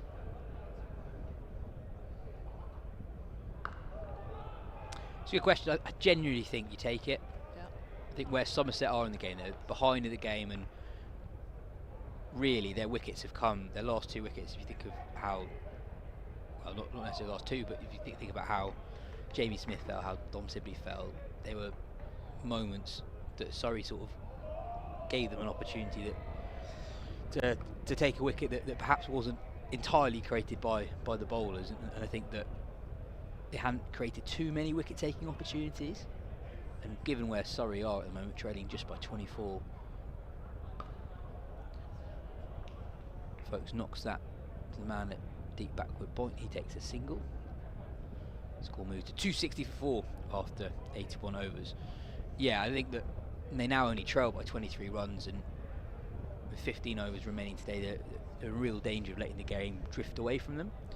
And sure, the new ball comes with a risk where often we see the scoring rate increase once the new ball is taken, but at the same time, as we saw that first ball in that over from Davey, you can create wicket-taking opportunities with that new ball, get the ball to move a little bit more, that seam a little bit more pronounced, more likely to do something off it. We have another change in the bowling attack. Lewis Gregory on from the Vauxhall end. It's a change of bowler powered by SSE Energy Solutions, a game changer for businesses. Receive renewable electricity from their wind farms and hydro plants. Gregory in to folks.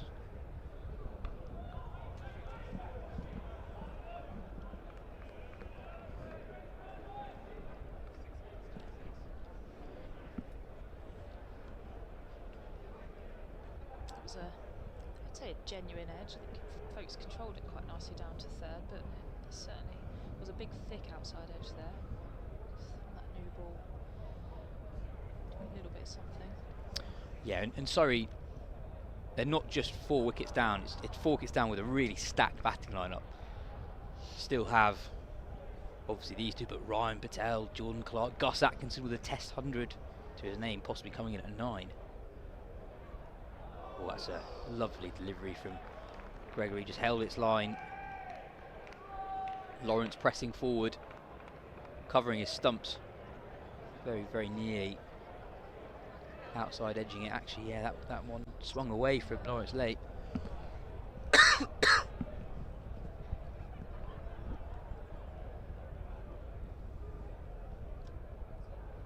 suppose interesting seeing that early movement with the new ball, just 2 slips in place at the moment.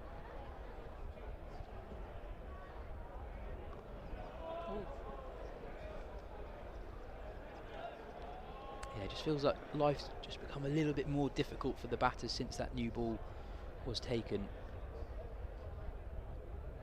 Yeah, this is going to be a real challenge here for Dan Lawrence, just to get the feel for what the new ball is doing. So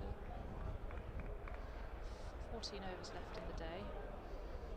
What he's thinking and where Surrey want to be at the closing play is going to play a really important role in how he does this.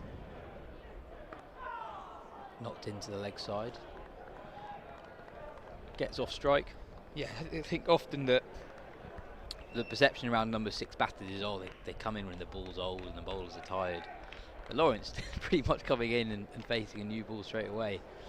And sure, Gregory's bowled a lot of overs today, but both Gregory and Davey well rested ahead of this burst with a new ball, and they know that there's only 14 overs left in the day. They can leave everything out there, get their team back into the contest.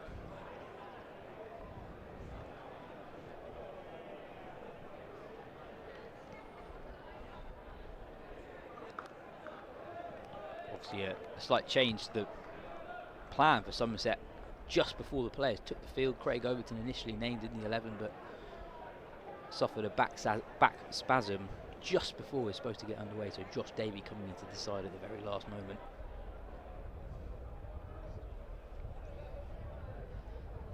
Yeah, as a non-bowler, I've never been on the receiving end of a back spasm, but I've been in the dressing room and had teammates around me that have had one, and gosh, don't envy it at all. Ooh, another stifled appeal from Gregory. Another one that the fans beneath us really, really liked. From what I must say, can't be a great view of whether or not Ben Folkes is in line there. Take a look at the replay. Felt high. Yeah. High.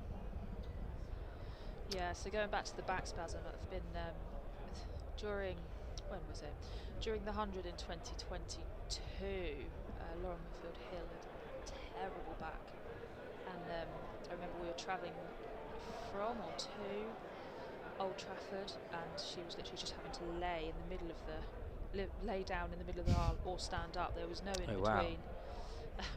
And on away trips, you have all of your fast bowlers just laying like a pillar down the main aisle of the coach, just trying to get some relief in their backs. It doesn't feel very safe. Well, no, probably not. The coach driver tries not to look in the rearview mirror. Davey to continue from the Vauxhall then, bowling to Dan Lawrence. Yeah, I think a lot of fast bowlers tend to stand on long coach journeys. You won't find them sitting down for too long. What is it about sitting that's so bad and makes it worse? I think it's just the posture. I think obviously the chairs, they don't really support the lumbar spine very well, so standing is, you're in a bit more of a neutral spine, or laying flat on your back.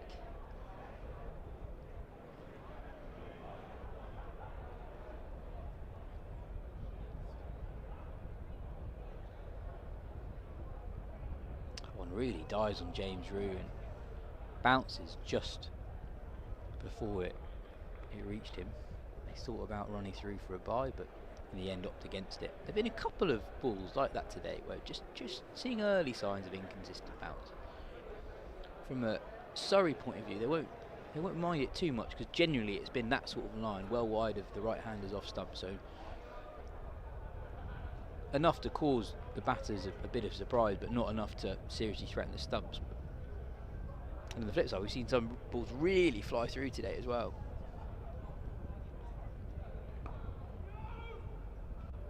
Yeah, particularly bowling from the Vauxhall end, you've seen some fantastic carry through. Aldridge was getting some lovely purchase off the deck and carrying through to the keeper. Gregory from the pavilion end, it seems to just be keeping a bit low, but he's not a gigantic man. He's not very tall in stature, so he does kind of just rush onto you a little bit more. But yeah, I agree, there's just been a little bit of inconsistency. I do wonder that wicket for Jamie Smith, if it just did keep a little bit low on him and caught him off guard, toe end and top edge. Well, it's an edge, but Lawrence does well to keep it down. In the end, guides it past the man at second slip, and it runs away to the deep third boundary. Lawrence picks up 4 moves into double figures, but I was just going to say, actually, I think it's been a really disciplined start by the Somerset seamers with the second new ball. It's a real opportunity for them to get back into the game. And sure, they haven't yet picked up a wicket with this second new ball into its third over, but we've seen a couple of plays and misses. We've seen a couple of edges.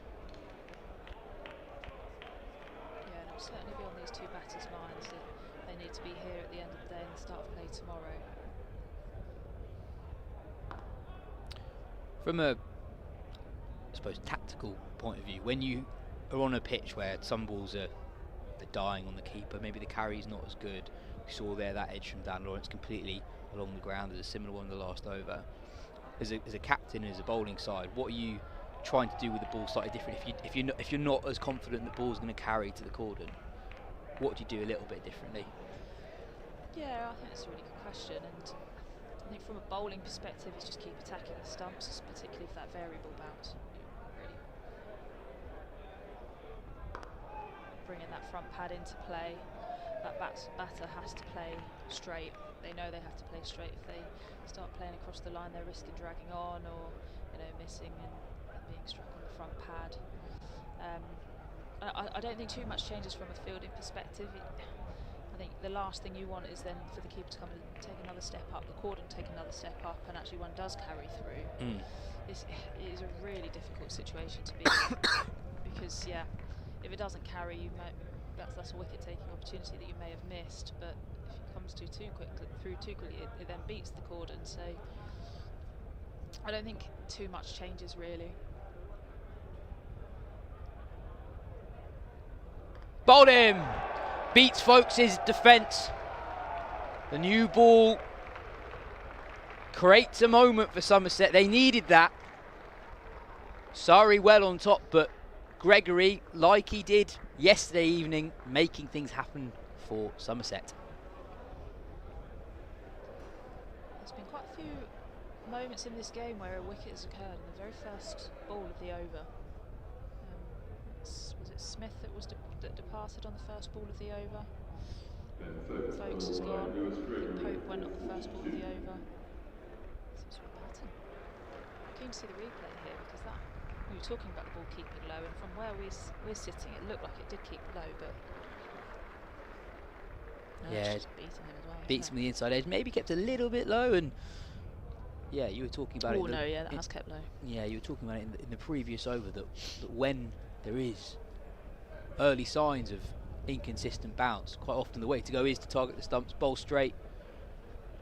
That's exactly what Lewis Gregory has done there, bowling stump to stump and beats Folkes' inside edge. A really good knock from Ben Folkes, 42 of 99 deliveries. Important one for his team, consolidated their position of strength. But now, with that new ball, just an opening for Somerset. Surrey still trail by 17 and Shaw with Patel at 7, Clark and Atkinson to come. Surrey bat really deep. It's an opportunity to peg Surrey back, ensure that that lead that Surrey are almost certainly going to have is as small as possible. Yeah, this is a really important passage of play for Somerset because they've got an opportunity to take the game by the scruff of the neck here, put themselves in the driving seat, much like Surrey did last night. It's almost a mirror image, really. The last thing Surrey will want to happen here is for them to be bowled out at the end of by the end of the day. Somerset with tails up, certainly, but Ryan Patel is no fool with the bat. He can certainly do a job, and Surrey will want him to do exactly that.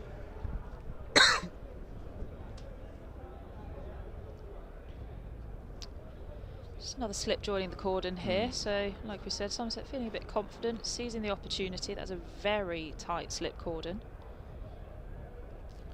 Gregory to the new man, Ryan Patel. Target the stumps again and strikes Patel on the thigh, I think.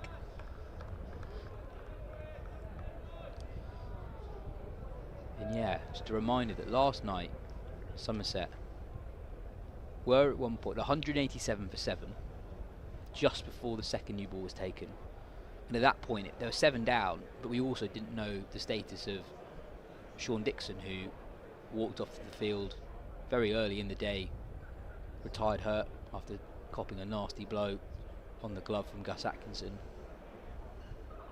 At that point it looked like Surrey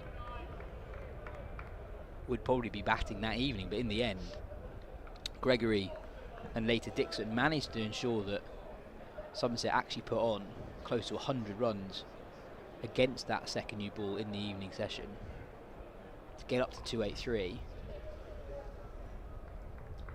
And we're actually seeing almost a reverse of it in terms of Somerset with a new ball this time. They've managed to take an early inroad, but also crucially, they've kept a lid on Surrey's run scoring. Straight again. Definitely does look like that's the way that Gregory's going. Yeah. Yeah, you've got to bring all elements of wicket taking into play, and like we said, we've just seen a bit of variable bounce. Ryan Patel, brand new to the crease, new ball. Has faced the new ball plenty, like we've said. He's opened the batting for Surrey in past times, so he'll certainly, I wouldn't say feel particularly comfortable, but he'll have a clear plan of what he's trying to do here. But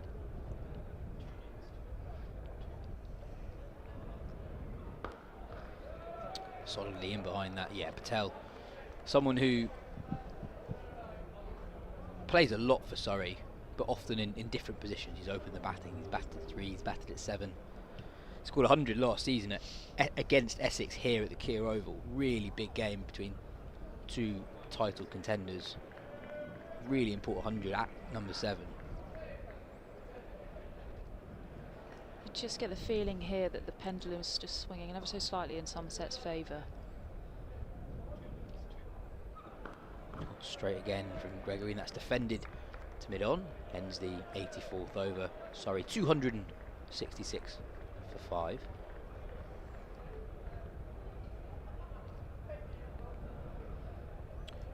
And I suppose with the number of overs we've got left in the day, you can expect 2 short-ish bursts for 2 sets of seamers. Yeah. Yeah, I agree. So Davey continuing. Well, we've just had a wicket maiden, so Davey's got a good role to play here in terms of backing up Lewis Gregory off the back of that over. What can he do with the ball here? Lots of responsibility on Dan Lawrence's shoulders.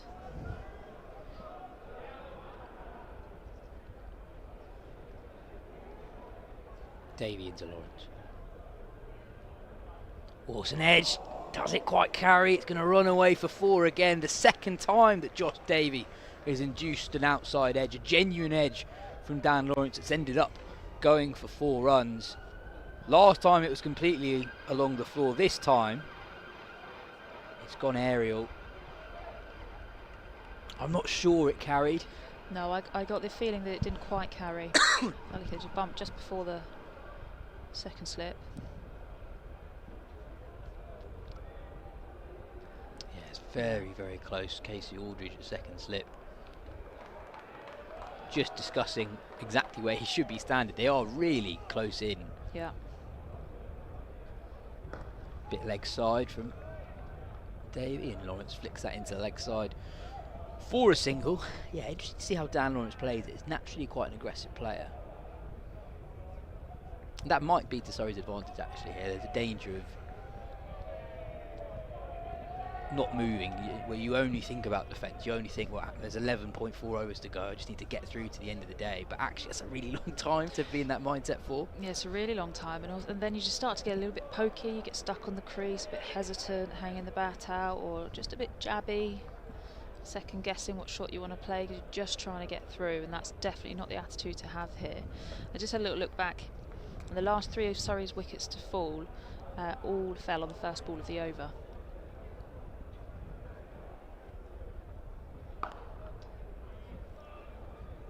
The reason I looked was because that was very nearly the 4th wicket to fall at the first ball of the over. Yeah.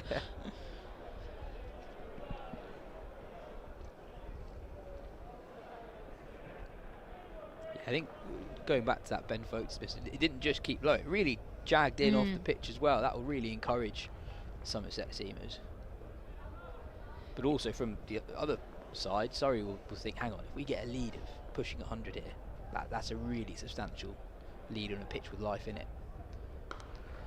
Oh, that's a really nice shot from Ryan Patel. Slightly short from Josh Davey, and he's rocked back and pulled it through the leg side. Good early show and intent from Ryan Patel. That's outrageous. It's almost a sweep. Well, it was slightly short from Davey, but I think it also kept a bit low, and Patel did really well to react to that slight inconsistency and bounce, and well, it was certainly slightly lower than I think he expected. So as you say, not quite a full-blooded pull. He ended up having to stay really quite low. Front foot pull.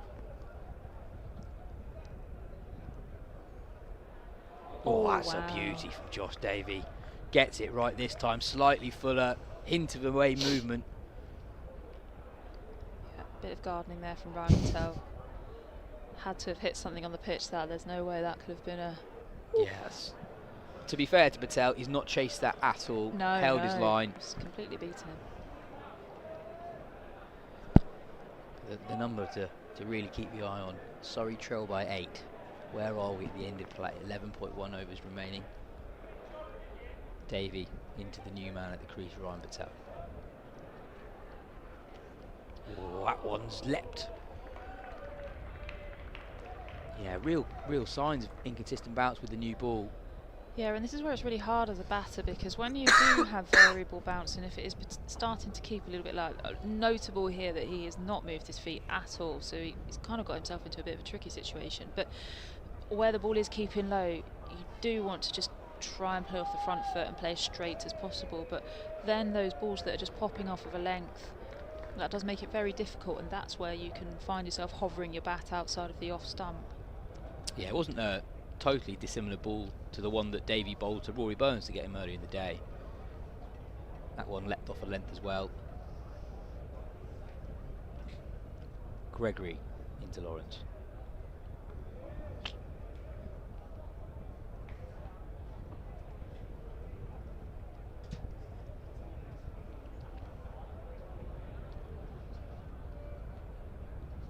Gregory really has put in an excellent shift today for his team. 2 for 37 from 16 overs.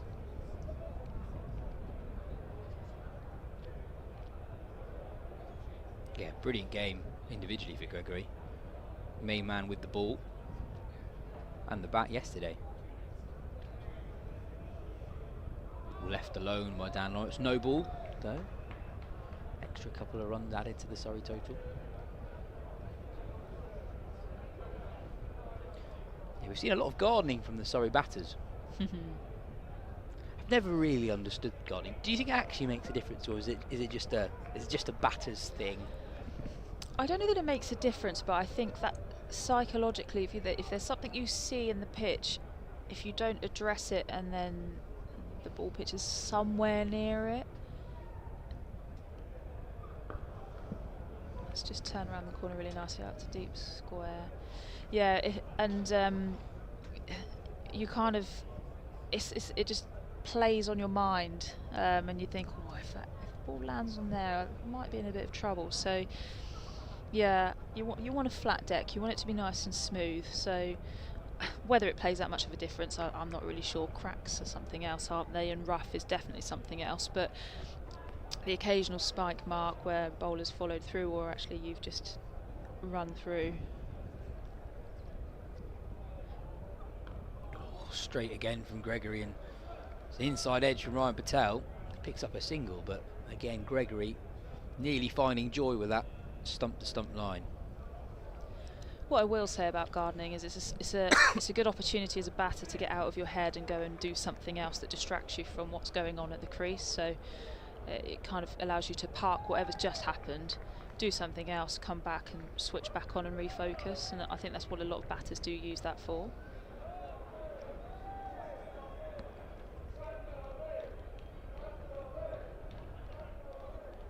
It might sound like a really stupid question, but when you're batting and you say you're trying to keep focus, what are you thinking about? So you've just, let's say a ball like, you just leave one alone, and you've got what, 40 seconds before the next ball's ball. What are you actually thinking about? Oh God, I don't know. I think it depends where you are in the game, and it depends on the format. If you're really focused and you're chasing a total, then you're not switching off too much, and you're looking at the field and thinking about your options. In this game, I think it's just about just having that refocus. Flip behind square on the leg side. Lawrence will think about 2, but it's gathered nicely, so it'll only be 1. Yeah, and lots of batters approach it really differently, and it depends who you're batting with as well. You know, you can have when you go and have a little chat in the middle, some batters just chat absolute nonsense about what they're going to do at the pub tonight or what's on, and others will be really give you absolutely nothing, or it is very individual. I used to just take a step away towards square leg and just have a little look around before refocusing at the crease. Patel fends that into the offside, picks up 1. Surrey 2-8-1 for 5 after 86 overs. It's just such a long time to be focusing in the middle. It doesn't move as quickly, the pace isn't as quick. You do have a little bit longer between balls, so the ability to be able to switch off and switch back on is really important. We've got a change in the commentary box, I think. Kirstie, it's been great to have you on with us today. Yeah, thank you so much. Cam Ponsonby is going to come in for the final 10 overs of the day. And we have a change in the Somerset bowling attack as well. Replacing Josh Davey from the Vauxhall end is Miguel Pretorius. It's a change of bowler that is, of course, powered by SSE Energy Solutions. Climate change won't wait. It's time to hit the ground running with sustainable energy solutions. Miguel Pretorius in from the Vauxhall end.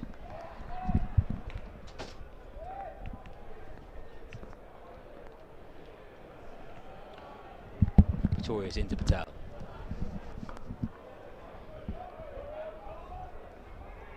Hello, Cam. Hello, Yas. Well, just as Somerset, or Surrey even, only trailed by 1, Daniel Norcross was very concerned about the loss of Surrey's 5th wicket.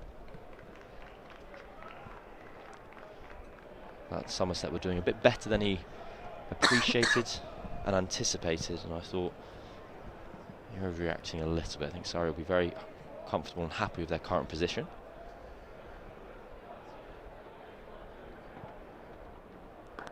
Really significant period in the game, these 10 overs. Somerset, I think, have bowled really well with this second new ball. They've given Surrey nothing. Two of the 3 boundaries that we've seen since the second new ball have been genuine edges through the slip cordon.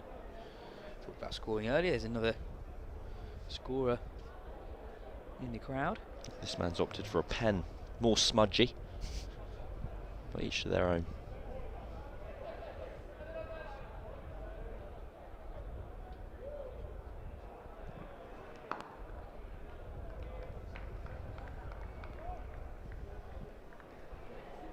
And yeah, we saw Somerset score at some rate against the second new ball yesterday evening, but they've managed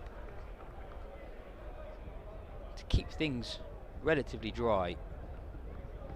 They managed to pick up the wicket of Ben Folkes through Gregory a few overs ago.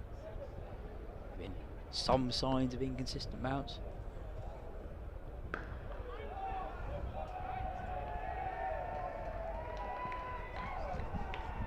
Gregory in particular finding some joy bowling stump to stump. Really healthy crowd in, making their presence known and felt. It's weird they've been getting louder across the day. It's amazing how that happens. I've never really understood that. Afternoon of sun, beers and pizzas in the ground that you can buy here. And it's free off the tee.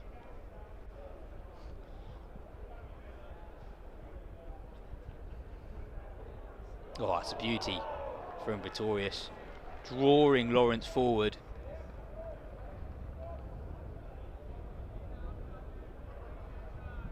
See Pretorius. We've seen this over and over again today. Just leaving Lawrence. I think Somerset can count themselves quite unlucky. They've bowled very well in kind of periods of today. The ball's just evaded the outside edge.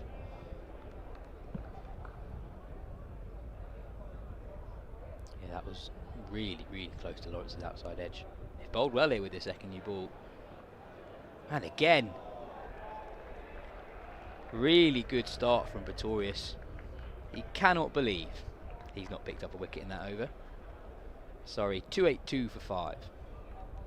Had a little bit of a word to Dan Lawrence, both directed at him and the kind of world, I imagine, kind of cursing his luck. Yeah, both of those deliveries, I think, slightly different to say some of the plays and misses that we saw with Dom Sibley earlier in the day, where Sibley sort of holds his bat on off stump. I think there, both times, Lawrence just moved towards the ball a little bit. It's a very fine decision everyone in the crowd has made today. Let's make it down to the late afternoon sun, have a beer, watch the cricket. Short again, top edge. Jack Leach is under it and takes a wonderful catch diving forward. Gregory picks up his 3rd wicket, his 2nd with a second new ball. In Somerset, 2 wickets in quick succession. That's a wonderful, calm catch from Jack Leach. We had a fantastic view of it here in the commentary box. The ball's just looped and basically arched over the top of our commentary box. You could see Leach settling himself underneath the ball. Yes, he had to dive, but I think he was comfortable, safe in the knowledge that he had to go to ground early. See the replay here. Keeps his head exceptionally still, takes it on the roll. And that is a very important wicket for Somerset, who now have Surrey 6 down. And Surrey still trail by 1 run. Ryan Patel nailed a pull shot a couple of overs ago. But this time, the pull from Gregory gets big on him a little bit. Top edges it. And Jack Leach had a lot of work to do running forward. If you take a look at what Leach does here, you can see there's a very late forward movement. And he does so well to get his fingers underneath the ball. He took a couple of fantastic catches last year in the county championship as well, Jack Leach. I know he was in the One Day Cup, I beg your pardon. I can't emphasise enough to you guys, to those listening at home, the view we had here. We're very high up here in the commentary box. And the ball, the top of the ball's arc basically was at our eye line. Yeah. And we could see Jack Leach swooping underneath the ball. It all happened very quickly and very slowly all at once. Jordan Clark is in at number 8. He's batted superbly well for Surrey throughout his time here. This is where kind of Surrey are almost at their best, where they appear to have slightly had their back broken. You believe you're through to the tail enders, and then you've got Jordan Clark and Gus Atkinson to come. They bat very deep. It's been a really good session for Somerset. Surrey started it trailing by just 60 runs, and with 32 overs left in the day, you were thinking, well, if Surrey score quickly here, and you've got Jamie Smith at the crease, Dan Lawrence to come, etc., etc., they could be leading by 50 or 60 runs by the close and getting themselves well on top of the game. But Somerset have pegged Surrey back, and they've been impeccable with the second new ball. Really clever bit of bowling from Gregory. Patel wouldn't have been expecting the bouncer. Don't think we've seen one with the second new ball yet. Now Gregory to the new man Clark. He gets off the mark straight away, directs the ball to deep third, picks up a single. Dan Lawrence back on strike. Well, they've still got the new ball moving around. Pretorius, for all his frustration at not taking the edge of Dan Lawrence in the previous over, now with 1 more wicket on the board, a new batter at the crease in Jordan Clark. The odds of that outswing are just finding the outside edge of Clark or Lawrence. Has he gone up ever so slightly? Maybe Daniel Norcross was right to be concerned about the precariousness of Surrey's position. The scores are level.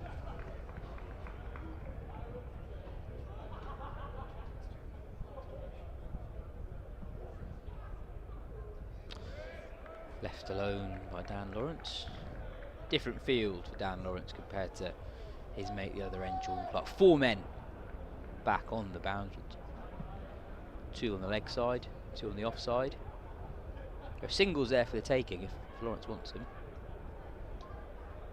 I think that might be part of Somerset's reasoning for having that cover sweeper, to encourage Dan Lawrence just to try and prod the ball into the offside, to play his shot, bring the outside edge into play. Oh, it's a genuine player miss again. This time from Dan Lawrence. Fuller ball from Gregory. Lawrence on the drive. It's a 3rd player miss and 4 deliveries for Dan Lawrence. Again, bit of late movement from Gregory. I'd like to know the collective number of millimetres that Dan Lawrence has missed the ball over the last 3. Someone Dirk Kuyt scored that hat-trick for Liverpool about 20 years ago, and the collective distance of all 3 goals was about 4.7 yards. Gets back on it this time and beats the man at backward point, picks up a single. And yeah, the 3 genuine attempts to play the ball, undone by a bit of late away movement on this occasion for Gregory. A lot of gardening going on at the moment. Jordan Clark now doing his bit. It's been the second very entertaining day of cricket we've had in a row here. It's really shaping up, especially if Somerset make the most of their kind of momentum at the moment and are able to peg Surrey back and bowl them out for a cheap-ish total. With a very good game being set up. Another player missed. That single, by the way, from Dan Lawrence took Surrey into the lead. They are 284 for 6 after 88 overs. I'm going to make way for Daniel Norcross.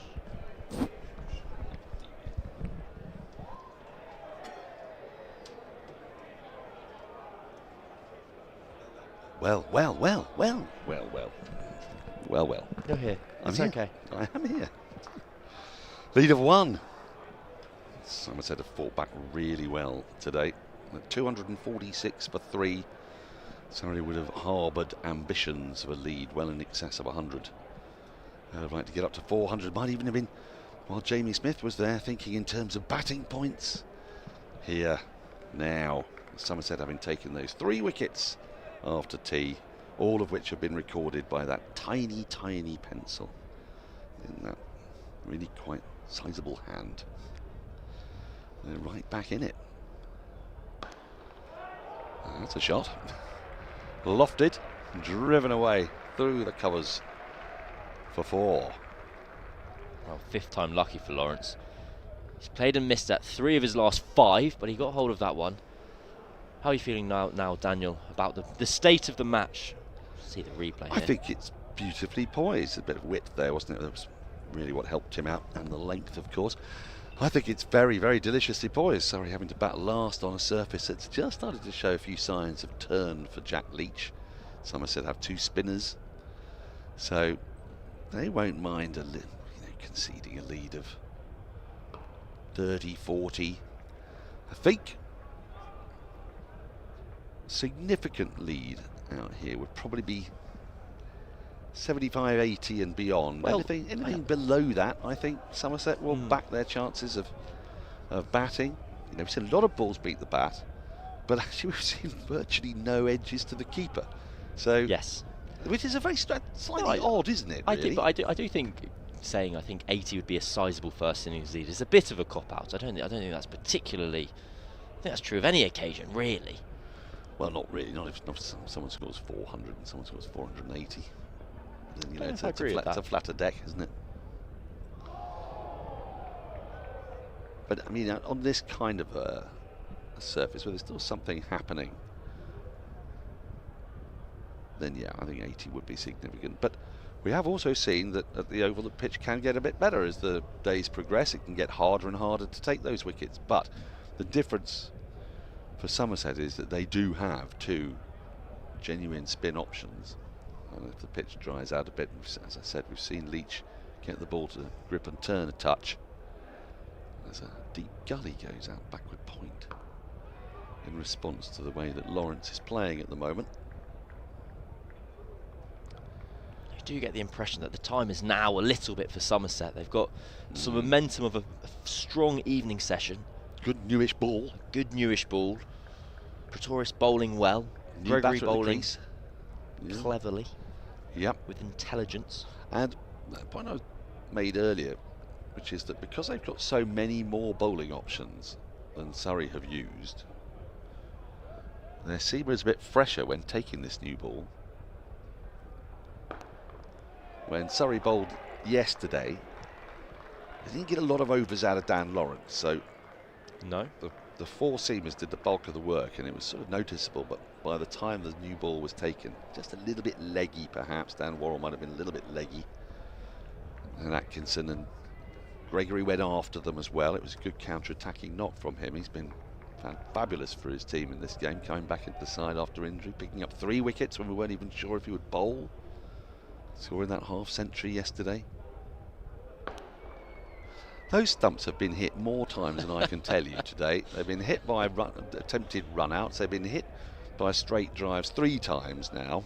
And Ben Folkes had his off-stump plucked right out of the ground. End of the over, 289 for 6. I'm trying to think about the wickets that have fallen today, and we've had a couple of bowls because we had a drag on from Pope and that one to get rid of folks. We've had the gloved catch to second slip, which wasn't an edge as such. It was one that sort of popped from Rory Burns.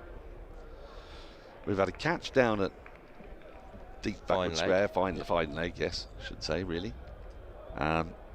Jamie Smith also out, essaying a pull out at deepish mid-wicket.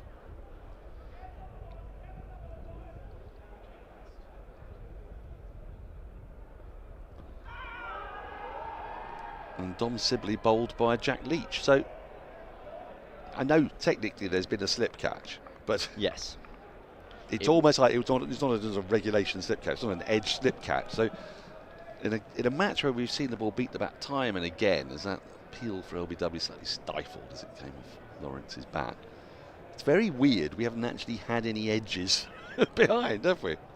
I'm trying to remember back to Surrey's innings. I've got some couple of catches from Pope. 2 catches from Pope in very quick succession, Vaughan and Abel. There was the edge behind the ball of the day, really. The Banton dismissal, absolute beauty taken by folks.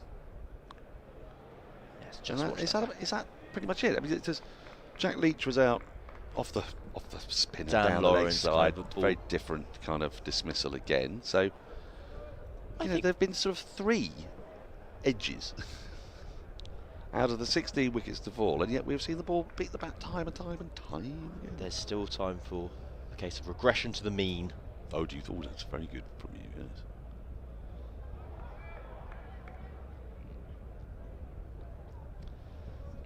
For Jordan Clark here, you sort of feel it's... I don't think we're going to see too much in the way of aggression tonight. I think for Surrey it's very important that these two could be in tomorrow morning and look to build what could be a match-defining lead. So, in a way, that's quite helpful for Somerset, because it means they can kind of bowl with a bit of impunity here tonight. This battery of seam bowlers. Lewis Gregory putting in a proper shift here. It's his 19th over of the day. And this is sort of what I mean. You look at the other seamers, bowl 15 overs, 16 overs, 15 overs, 10 overs. That's plenty left in the tank for the likes of Aldridge, Pretorius, Lammonby. It's a very good point. Davey. I'll take you back to yesterday. Yes. And Surrey's 4 seamers all bowled more than 20 overs apiece. Exactly. And at most, only one Somerset bowler is going to bowl 20 overs today.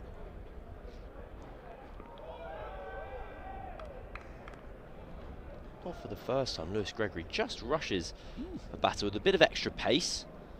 Bit of nip as well, bit of nip back. Just got that. There has been an area in the middle of the pitch that has misbehaved throughout this match, and Gregory was very... Yeah, you wouldn't give it an Asbo, but it has been a bit unruly. I agree. Yeah. I was going to say Lewis Gregory was scathing of it yesterday, but that's too strong a word. Scathing? He was just getting a bit irritated, I'd say. He'd smile wryly. Yes, okay, yes. And we saw one earlier today when Dom Sibley was struck in the midriffs. He was in the midriffs. Yeah. I got the thesaurus out. Yeah. Yeah. I love your thesaurus. Thank you. Well thumbed. 6 overs remain. 290 for 6. I yesterday on commentary when I was with you and made up the word bizarrities. Bizarrities, yes, it's a very good word. It crept in. I used it for a second time yesterday evening, again incorrectly. So again incorrectly. It doesn't exist, so it's never been used correctly. But well, look, you know, what was his name? J.M. Barry. He invented the name Wendy, didn't he? Did he? Yes, it had never been used before Peter Pan. Really? I didn't know that. There's a fair few names that have been made up. I think Shakespeare's made up a fair few. Imogen might be one of his. I guess everything has to be made up at some point. Yeah, but it's sometimes quite tricky, isn't it, when you're tracing? It's philology, mate. Well, I think bizarrities could be here to stay. You can use it if you want. I'm going to adopt it. I like you. bizarrities. Miguel Pretorius on the Vauxhall end. Handsomely driven, but there is a deep extra cover on that short side. There's a deep backward point for Lawrence, but he'll now move slightly to his right. Might even actually come in on the 1. because Jordan Clark has not yet shown any real signs of aggressive intent. So the lead goes up to 8. I was going to say it's a healthy looking crowd. I'm not sure if they do look that healthy given what they're surrounded by, but I thought they had a fine array of football shirts on. They did have a fine array of football shirts. We're a broad church here at the Oval. We welcome all football shirts of any denomination. Speaking of which, tomorrow, yes, due to get a bit warmer. Oh, is this the mini heat wave that's right? Yeah, mini heat wave's coming. Yeah, by the middle of next week we could get hottest day of the year alert. Goodness me. Everyone loves the hottest day of the year. Look, see, yes, tomorrow 21 degrees. Hello. And the mega church will be in. That's beautifully played. Really well played by Clark. Totally deliberate, steered to the left of that backward point. Brings him his first boundary, takes the lead into double figures. Just stayed leg side of the ball. That's a lovely shot. Just uses the pace of Miguel Pretorius. He's done that well there. It was short of a length, but the ball didn't get up that much. Very calmly guided it down. It's a deep third boundary.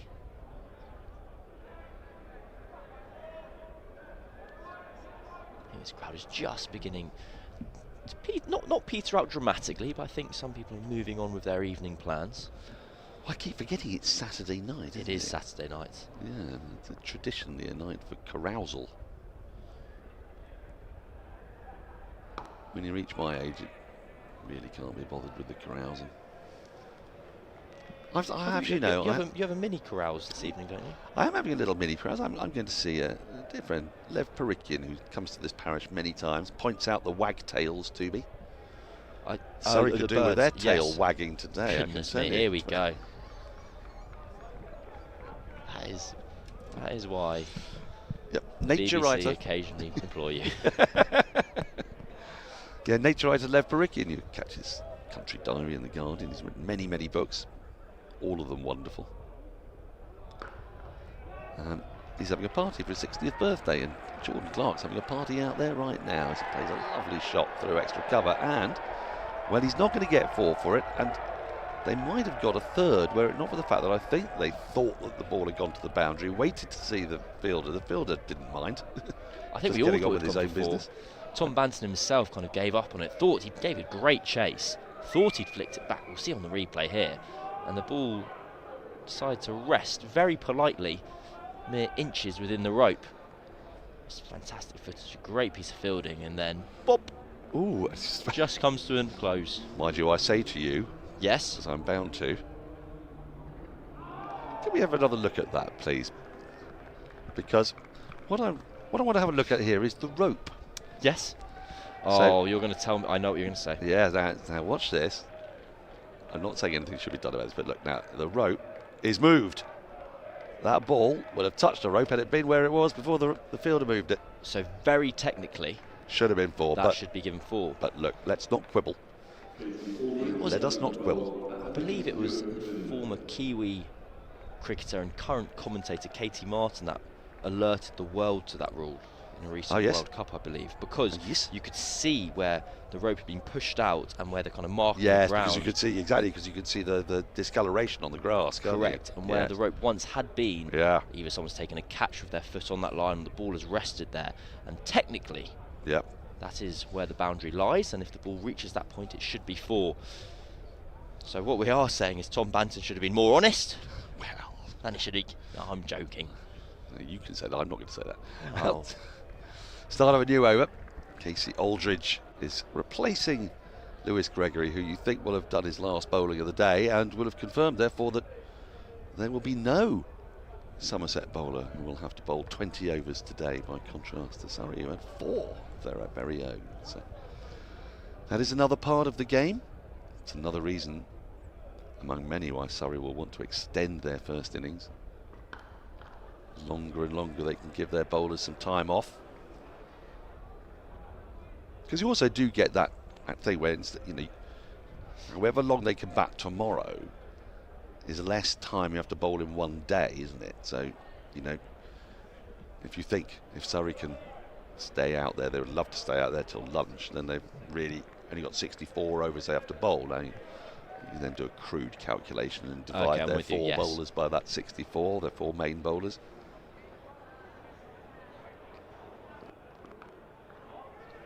And having put in a lot of effort yesterday, they would probably appreciate that.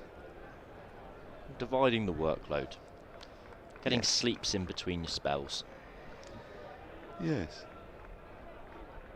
Perhaps slightly surprised I haven't seen Ryan Patel bowl at all this season, really, because you might have thought that he might have been able to bowl 3 or 4 overs just to run up the new ball, but James Taylor did such a good job of containing.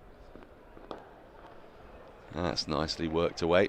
Good fielding though, good commitment at the back end of the day, of a long day. The 300 is up. Surrey collect their second batting point. I think this pair have just slightly taken the sting out of what was a kind of momentum building for Somerset's evening. Yeah, those 3 wickets that fell for 36 runs, 246 for 3 to 282 for 6, but still 4 overs left in the day. Somerset will feel that momentum has continued if they can pick up a 7th here. Somerset would be delighted. There was a world where I thought they might be able to quickly nab a 7th and an 8th this evening. Go bang bang. Bang bang, to use the technical parlance. Yes. But as it happens, these two are looking much more settled. The ball is just swinging a little bit less than it was 4 overs ago, which instead it's stopped and might not start again. It's cracked away, but again there is a deep cover. Jack Leach. Shoaib Bashir. Shoaib Bashir's out there. Shoaib Bashir is out there. I knew I meant an England spinner. They get indexed in the same part of my brain, you see. That's fair enough. Somerset spinners. No, end of the over, 5 singles from it. 302 for 6. The lead up to 19 is still so slender as to be inconsequential, but there's still 4 wickets in hand. Bashir's lone spell at Glamorgan, which was the first 3 games of the season, came to an end. So he's back at Somerset, not playing in this fixture. He's helping with the drinks. In fact, he's just left the field and put his body warmer gilet back on.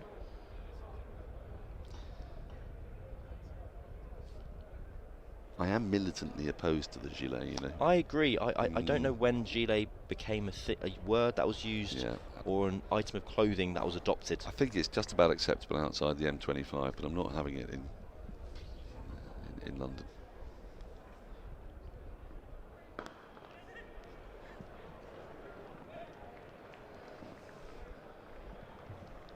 Didn't have necessarily the most productive time, did he, Shoaib Bashir, at Glamorgan? But it's this time of year, it's quite difficult to be a productive spinner, isn't it? No, absolutely. I think there's no spinner across the country at the moment that's taking bucket loads of wickets. It will be and not even Simon Harmer. But it will be interesting to see how his next month plays out. He's got the test match against Zimbabwe, and in theory 3 more county games after this where he could play. But he is currently behind both Leach and Archie Vaughan in the pecking order down at Taunton.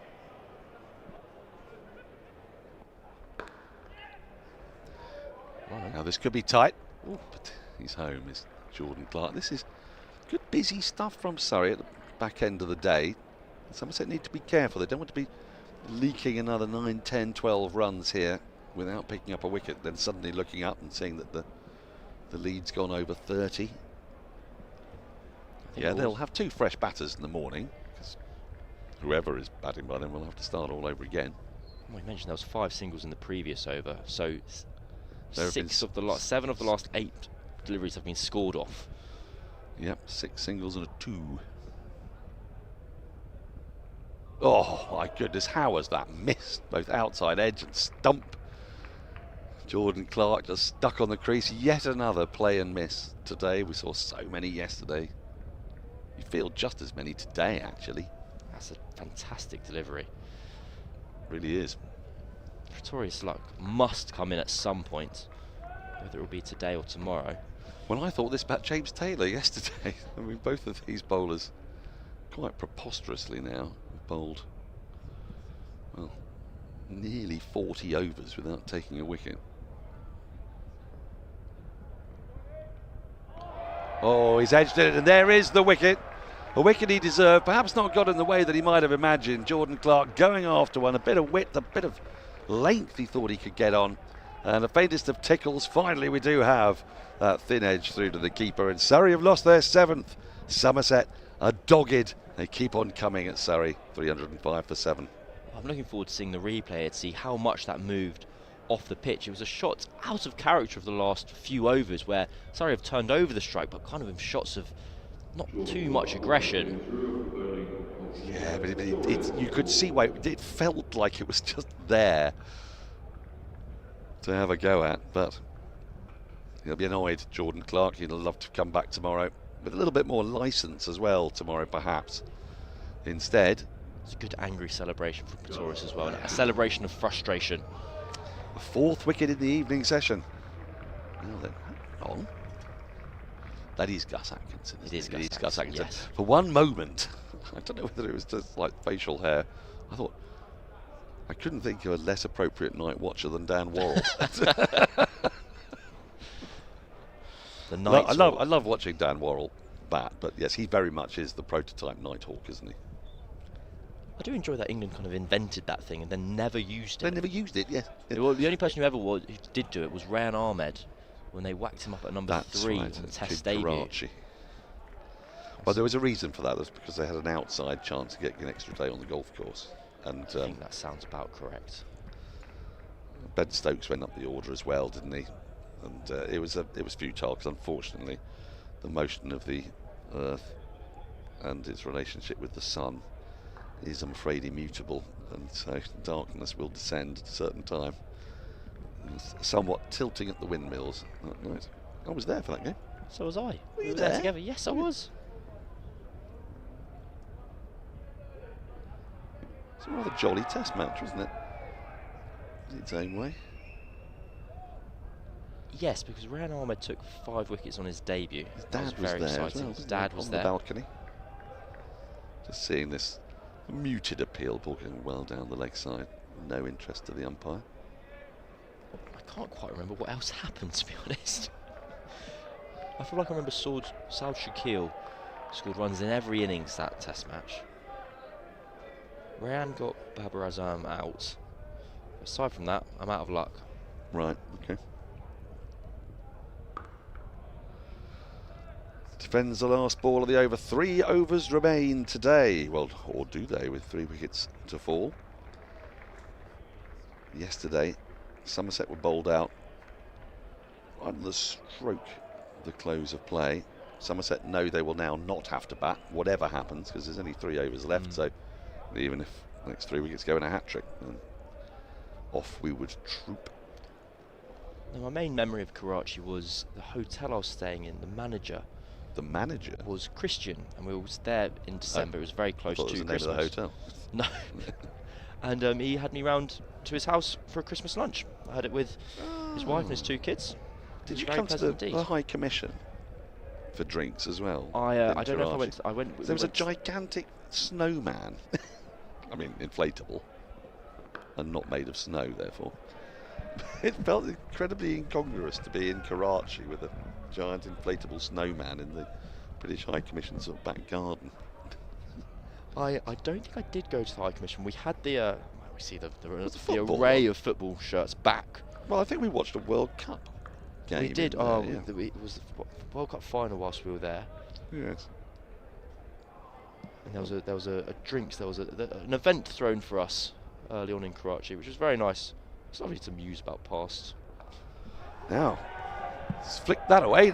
It's gone all the way for 6. Well, Gus Atkinson, it may be the 94th over of the day, but if it's on his hip, he's going to swing it away.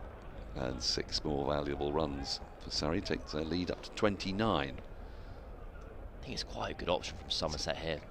Atkinson will go for it. It's gone a long way, though. It's gone a long way back. This will give us a better view of it. He plays it very well, doesn't he? Better than the fielding, I'm afraid, in the crowd. Apologise, I might have to get them out there at lunchtime and hit some high balls at them. solid in defence, right in behind that one. 15 balls remain in the day. You would acknowledge, would you not, the lead of 29 is flimsy? I don't think it's that flimsy though. Do you not? I think No. still think it's significant. Right. So what is an insignificant lead in Ponsonby maths? I think we're talking in matters of tens. Ooh, I see. No more than anything else. So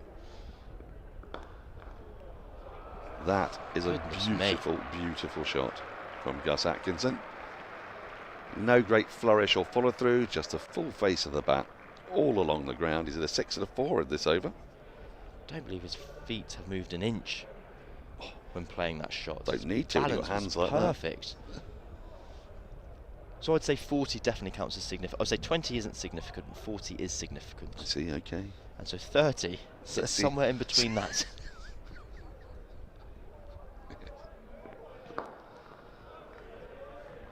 I mean, we do ask ourselves these questions a lot of the time, and they are, of course, Insignificant themselves. Absolutely insignificant, yep. But the significance of it will be determined by the outcome, I should imagine. But another Surrey player gets into double figures. Down the bottom of the order, a man with a Test century, don't forget.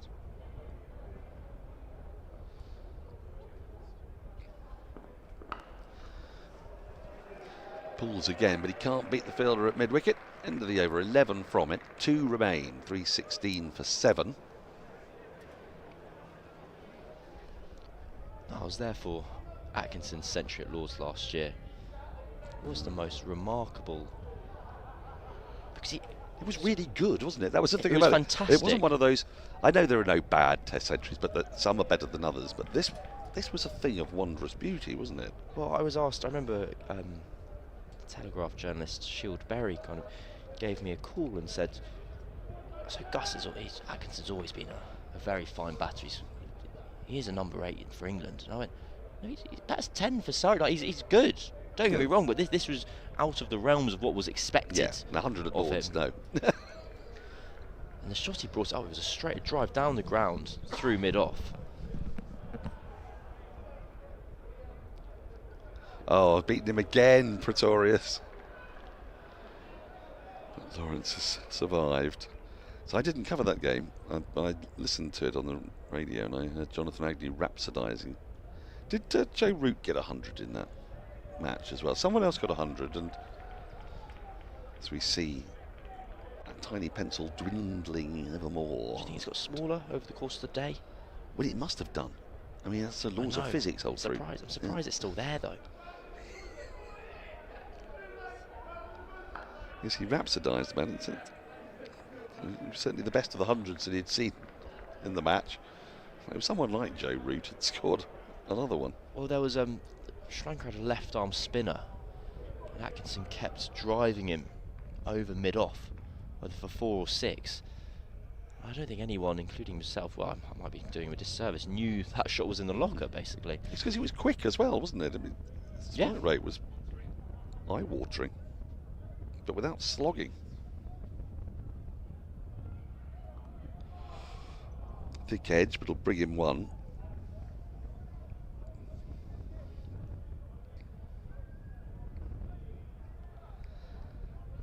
Surrey really counting the balls down now. They'd love to have 3 wickets in hand tomorrow just to make Somerset's job that much harder in the morning. As we see our chum with the pencil filling out his scorebook.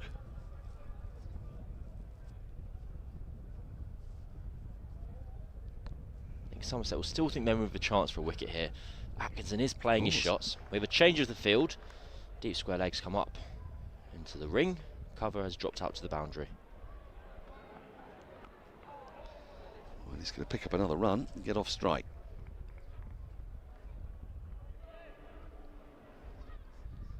Five more runs, and then, according to Cam, the lead is consequential. Becomes significant. Becomes significant. I don't think it's particularly insightful from me to deem 40 runs a quantity of note. 40 still feels a bit flimsy to me, especially in 4-day cricket on a good wicket like this at the Oval.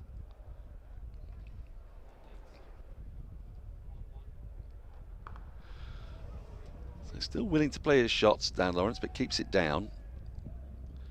1 ball remains in the 95th over. But it strikes me, this is when we need Andrew Samson, because whenever watching test matches and there's a lead of 100 at kind of the first innings break, and people muse about how the game's still in the balance and it could just need a good big third innings score, and then you show the percentage or the number of test matches that have been won from a deficit of 100, and it's frighteningly few. Oh, 100 feels like a fair bit to me. Is that significant? Yes, that does feel significant to me. Yes.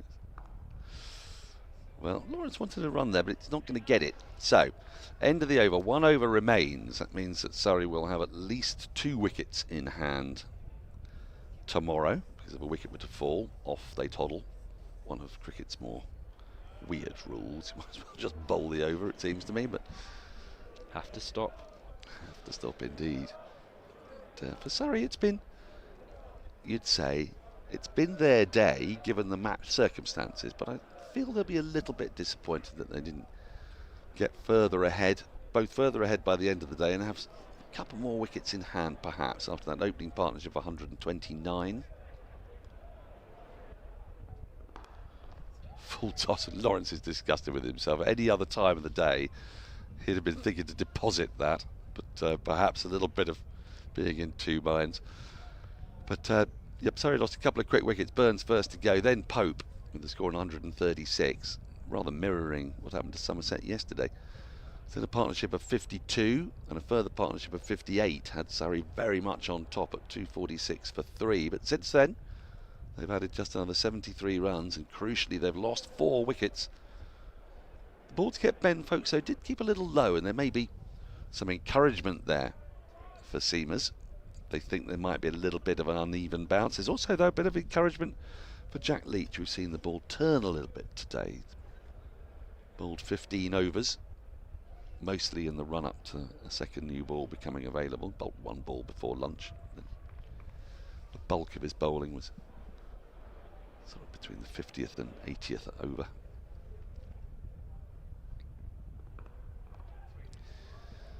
Lawrence scampers through for a run, and it's very much the sort of, if you're batting with a night watcher kind of territory, this, isn't it? Lawrence is sort of invoking senior status and going, well, I think you're the one who needs to bat here. I think that was part of the reason he was so keen for a run off the last ball of the previous over. I agree. Now they're having a little chat here. We have a fine leg and deep square leg on the boundary.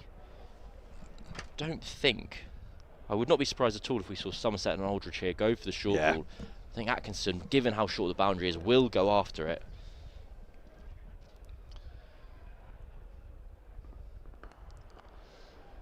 The bluff. Not the double bluff. The bluff. The double, crucially not the double bluff, Daniel. No.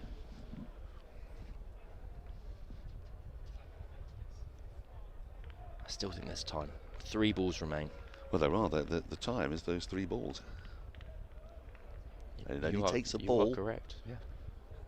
As we all find out in August, every ball counts.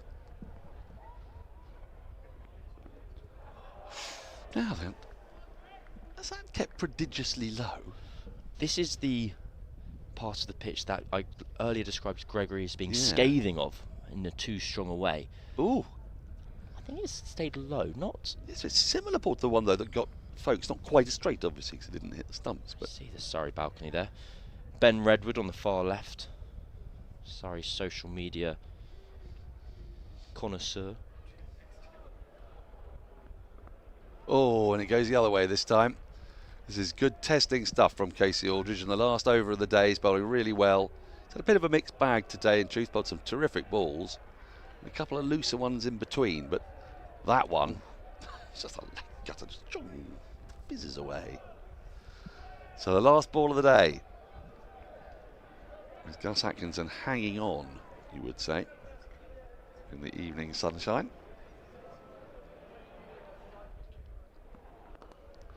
He survives and he picks up a run that takes Surrey's lead to 38. They will close on 321 for 7. Dan Lawrence unbeaten on 35, Atkinson on 12.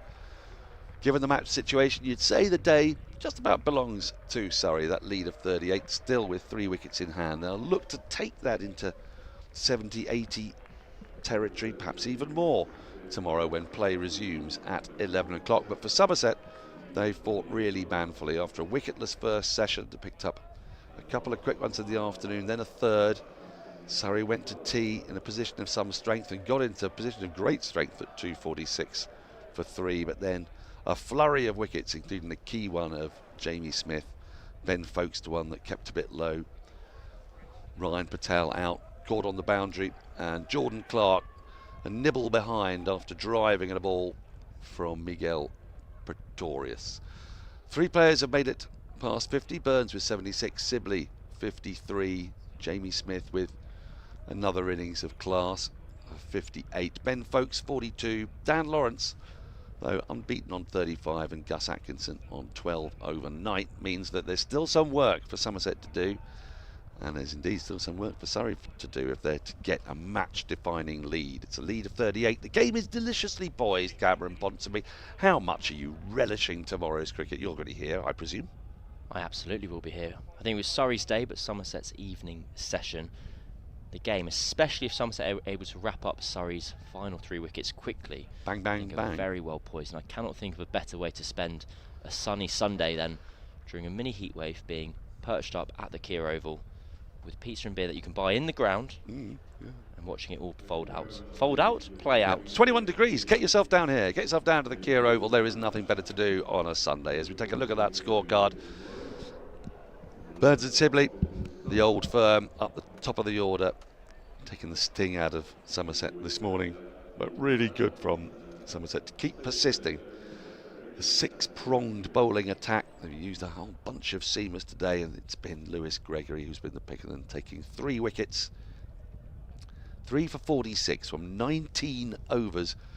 Josh Davey with a wicket, Pretorius with one that he earned but took a while to arrive. Casey Aldridge 1 for 74, and Jack Leach getting Dom Sibley. Something uncharacteristic heave from Sibley, but not before he made 53. 1 for 46 for Leach. The match summary: Somerset 283, Surrey 321 for 7. They lead by 38. It's time for us to say goodbye. We shall be back tomorrow with day 3. I hope you can join us.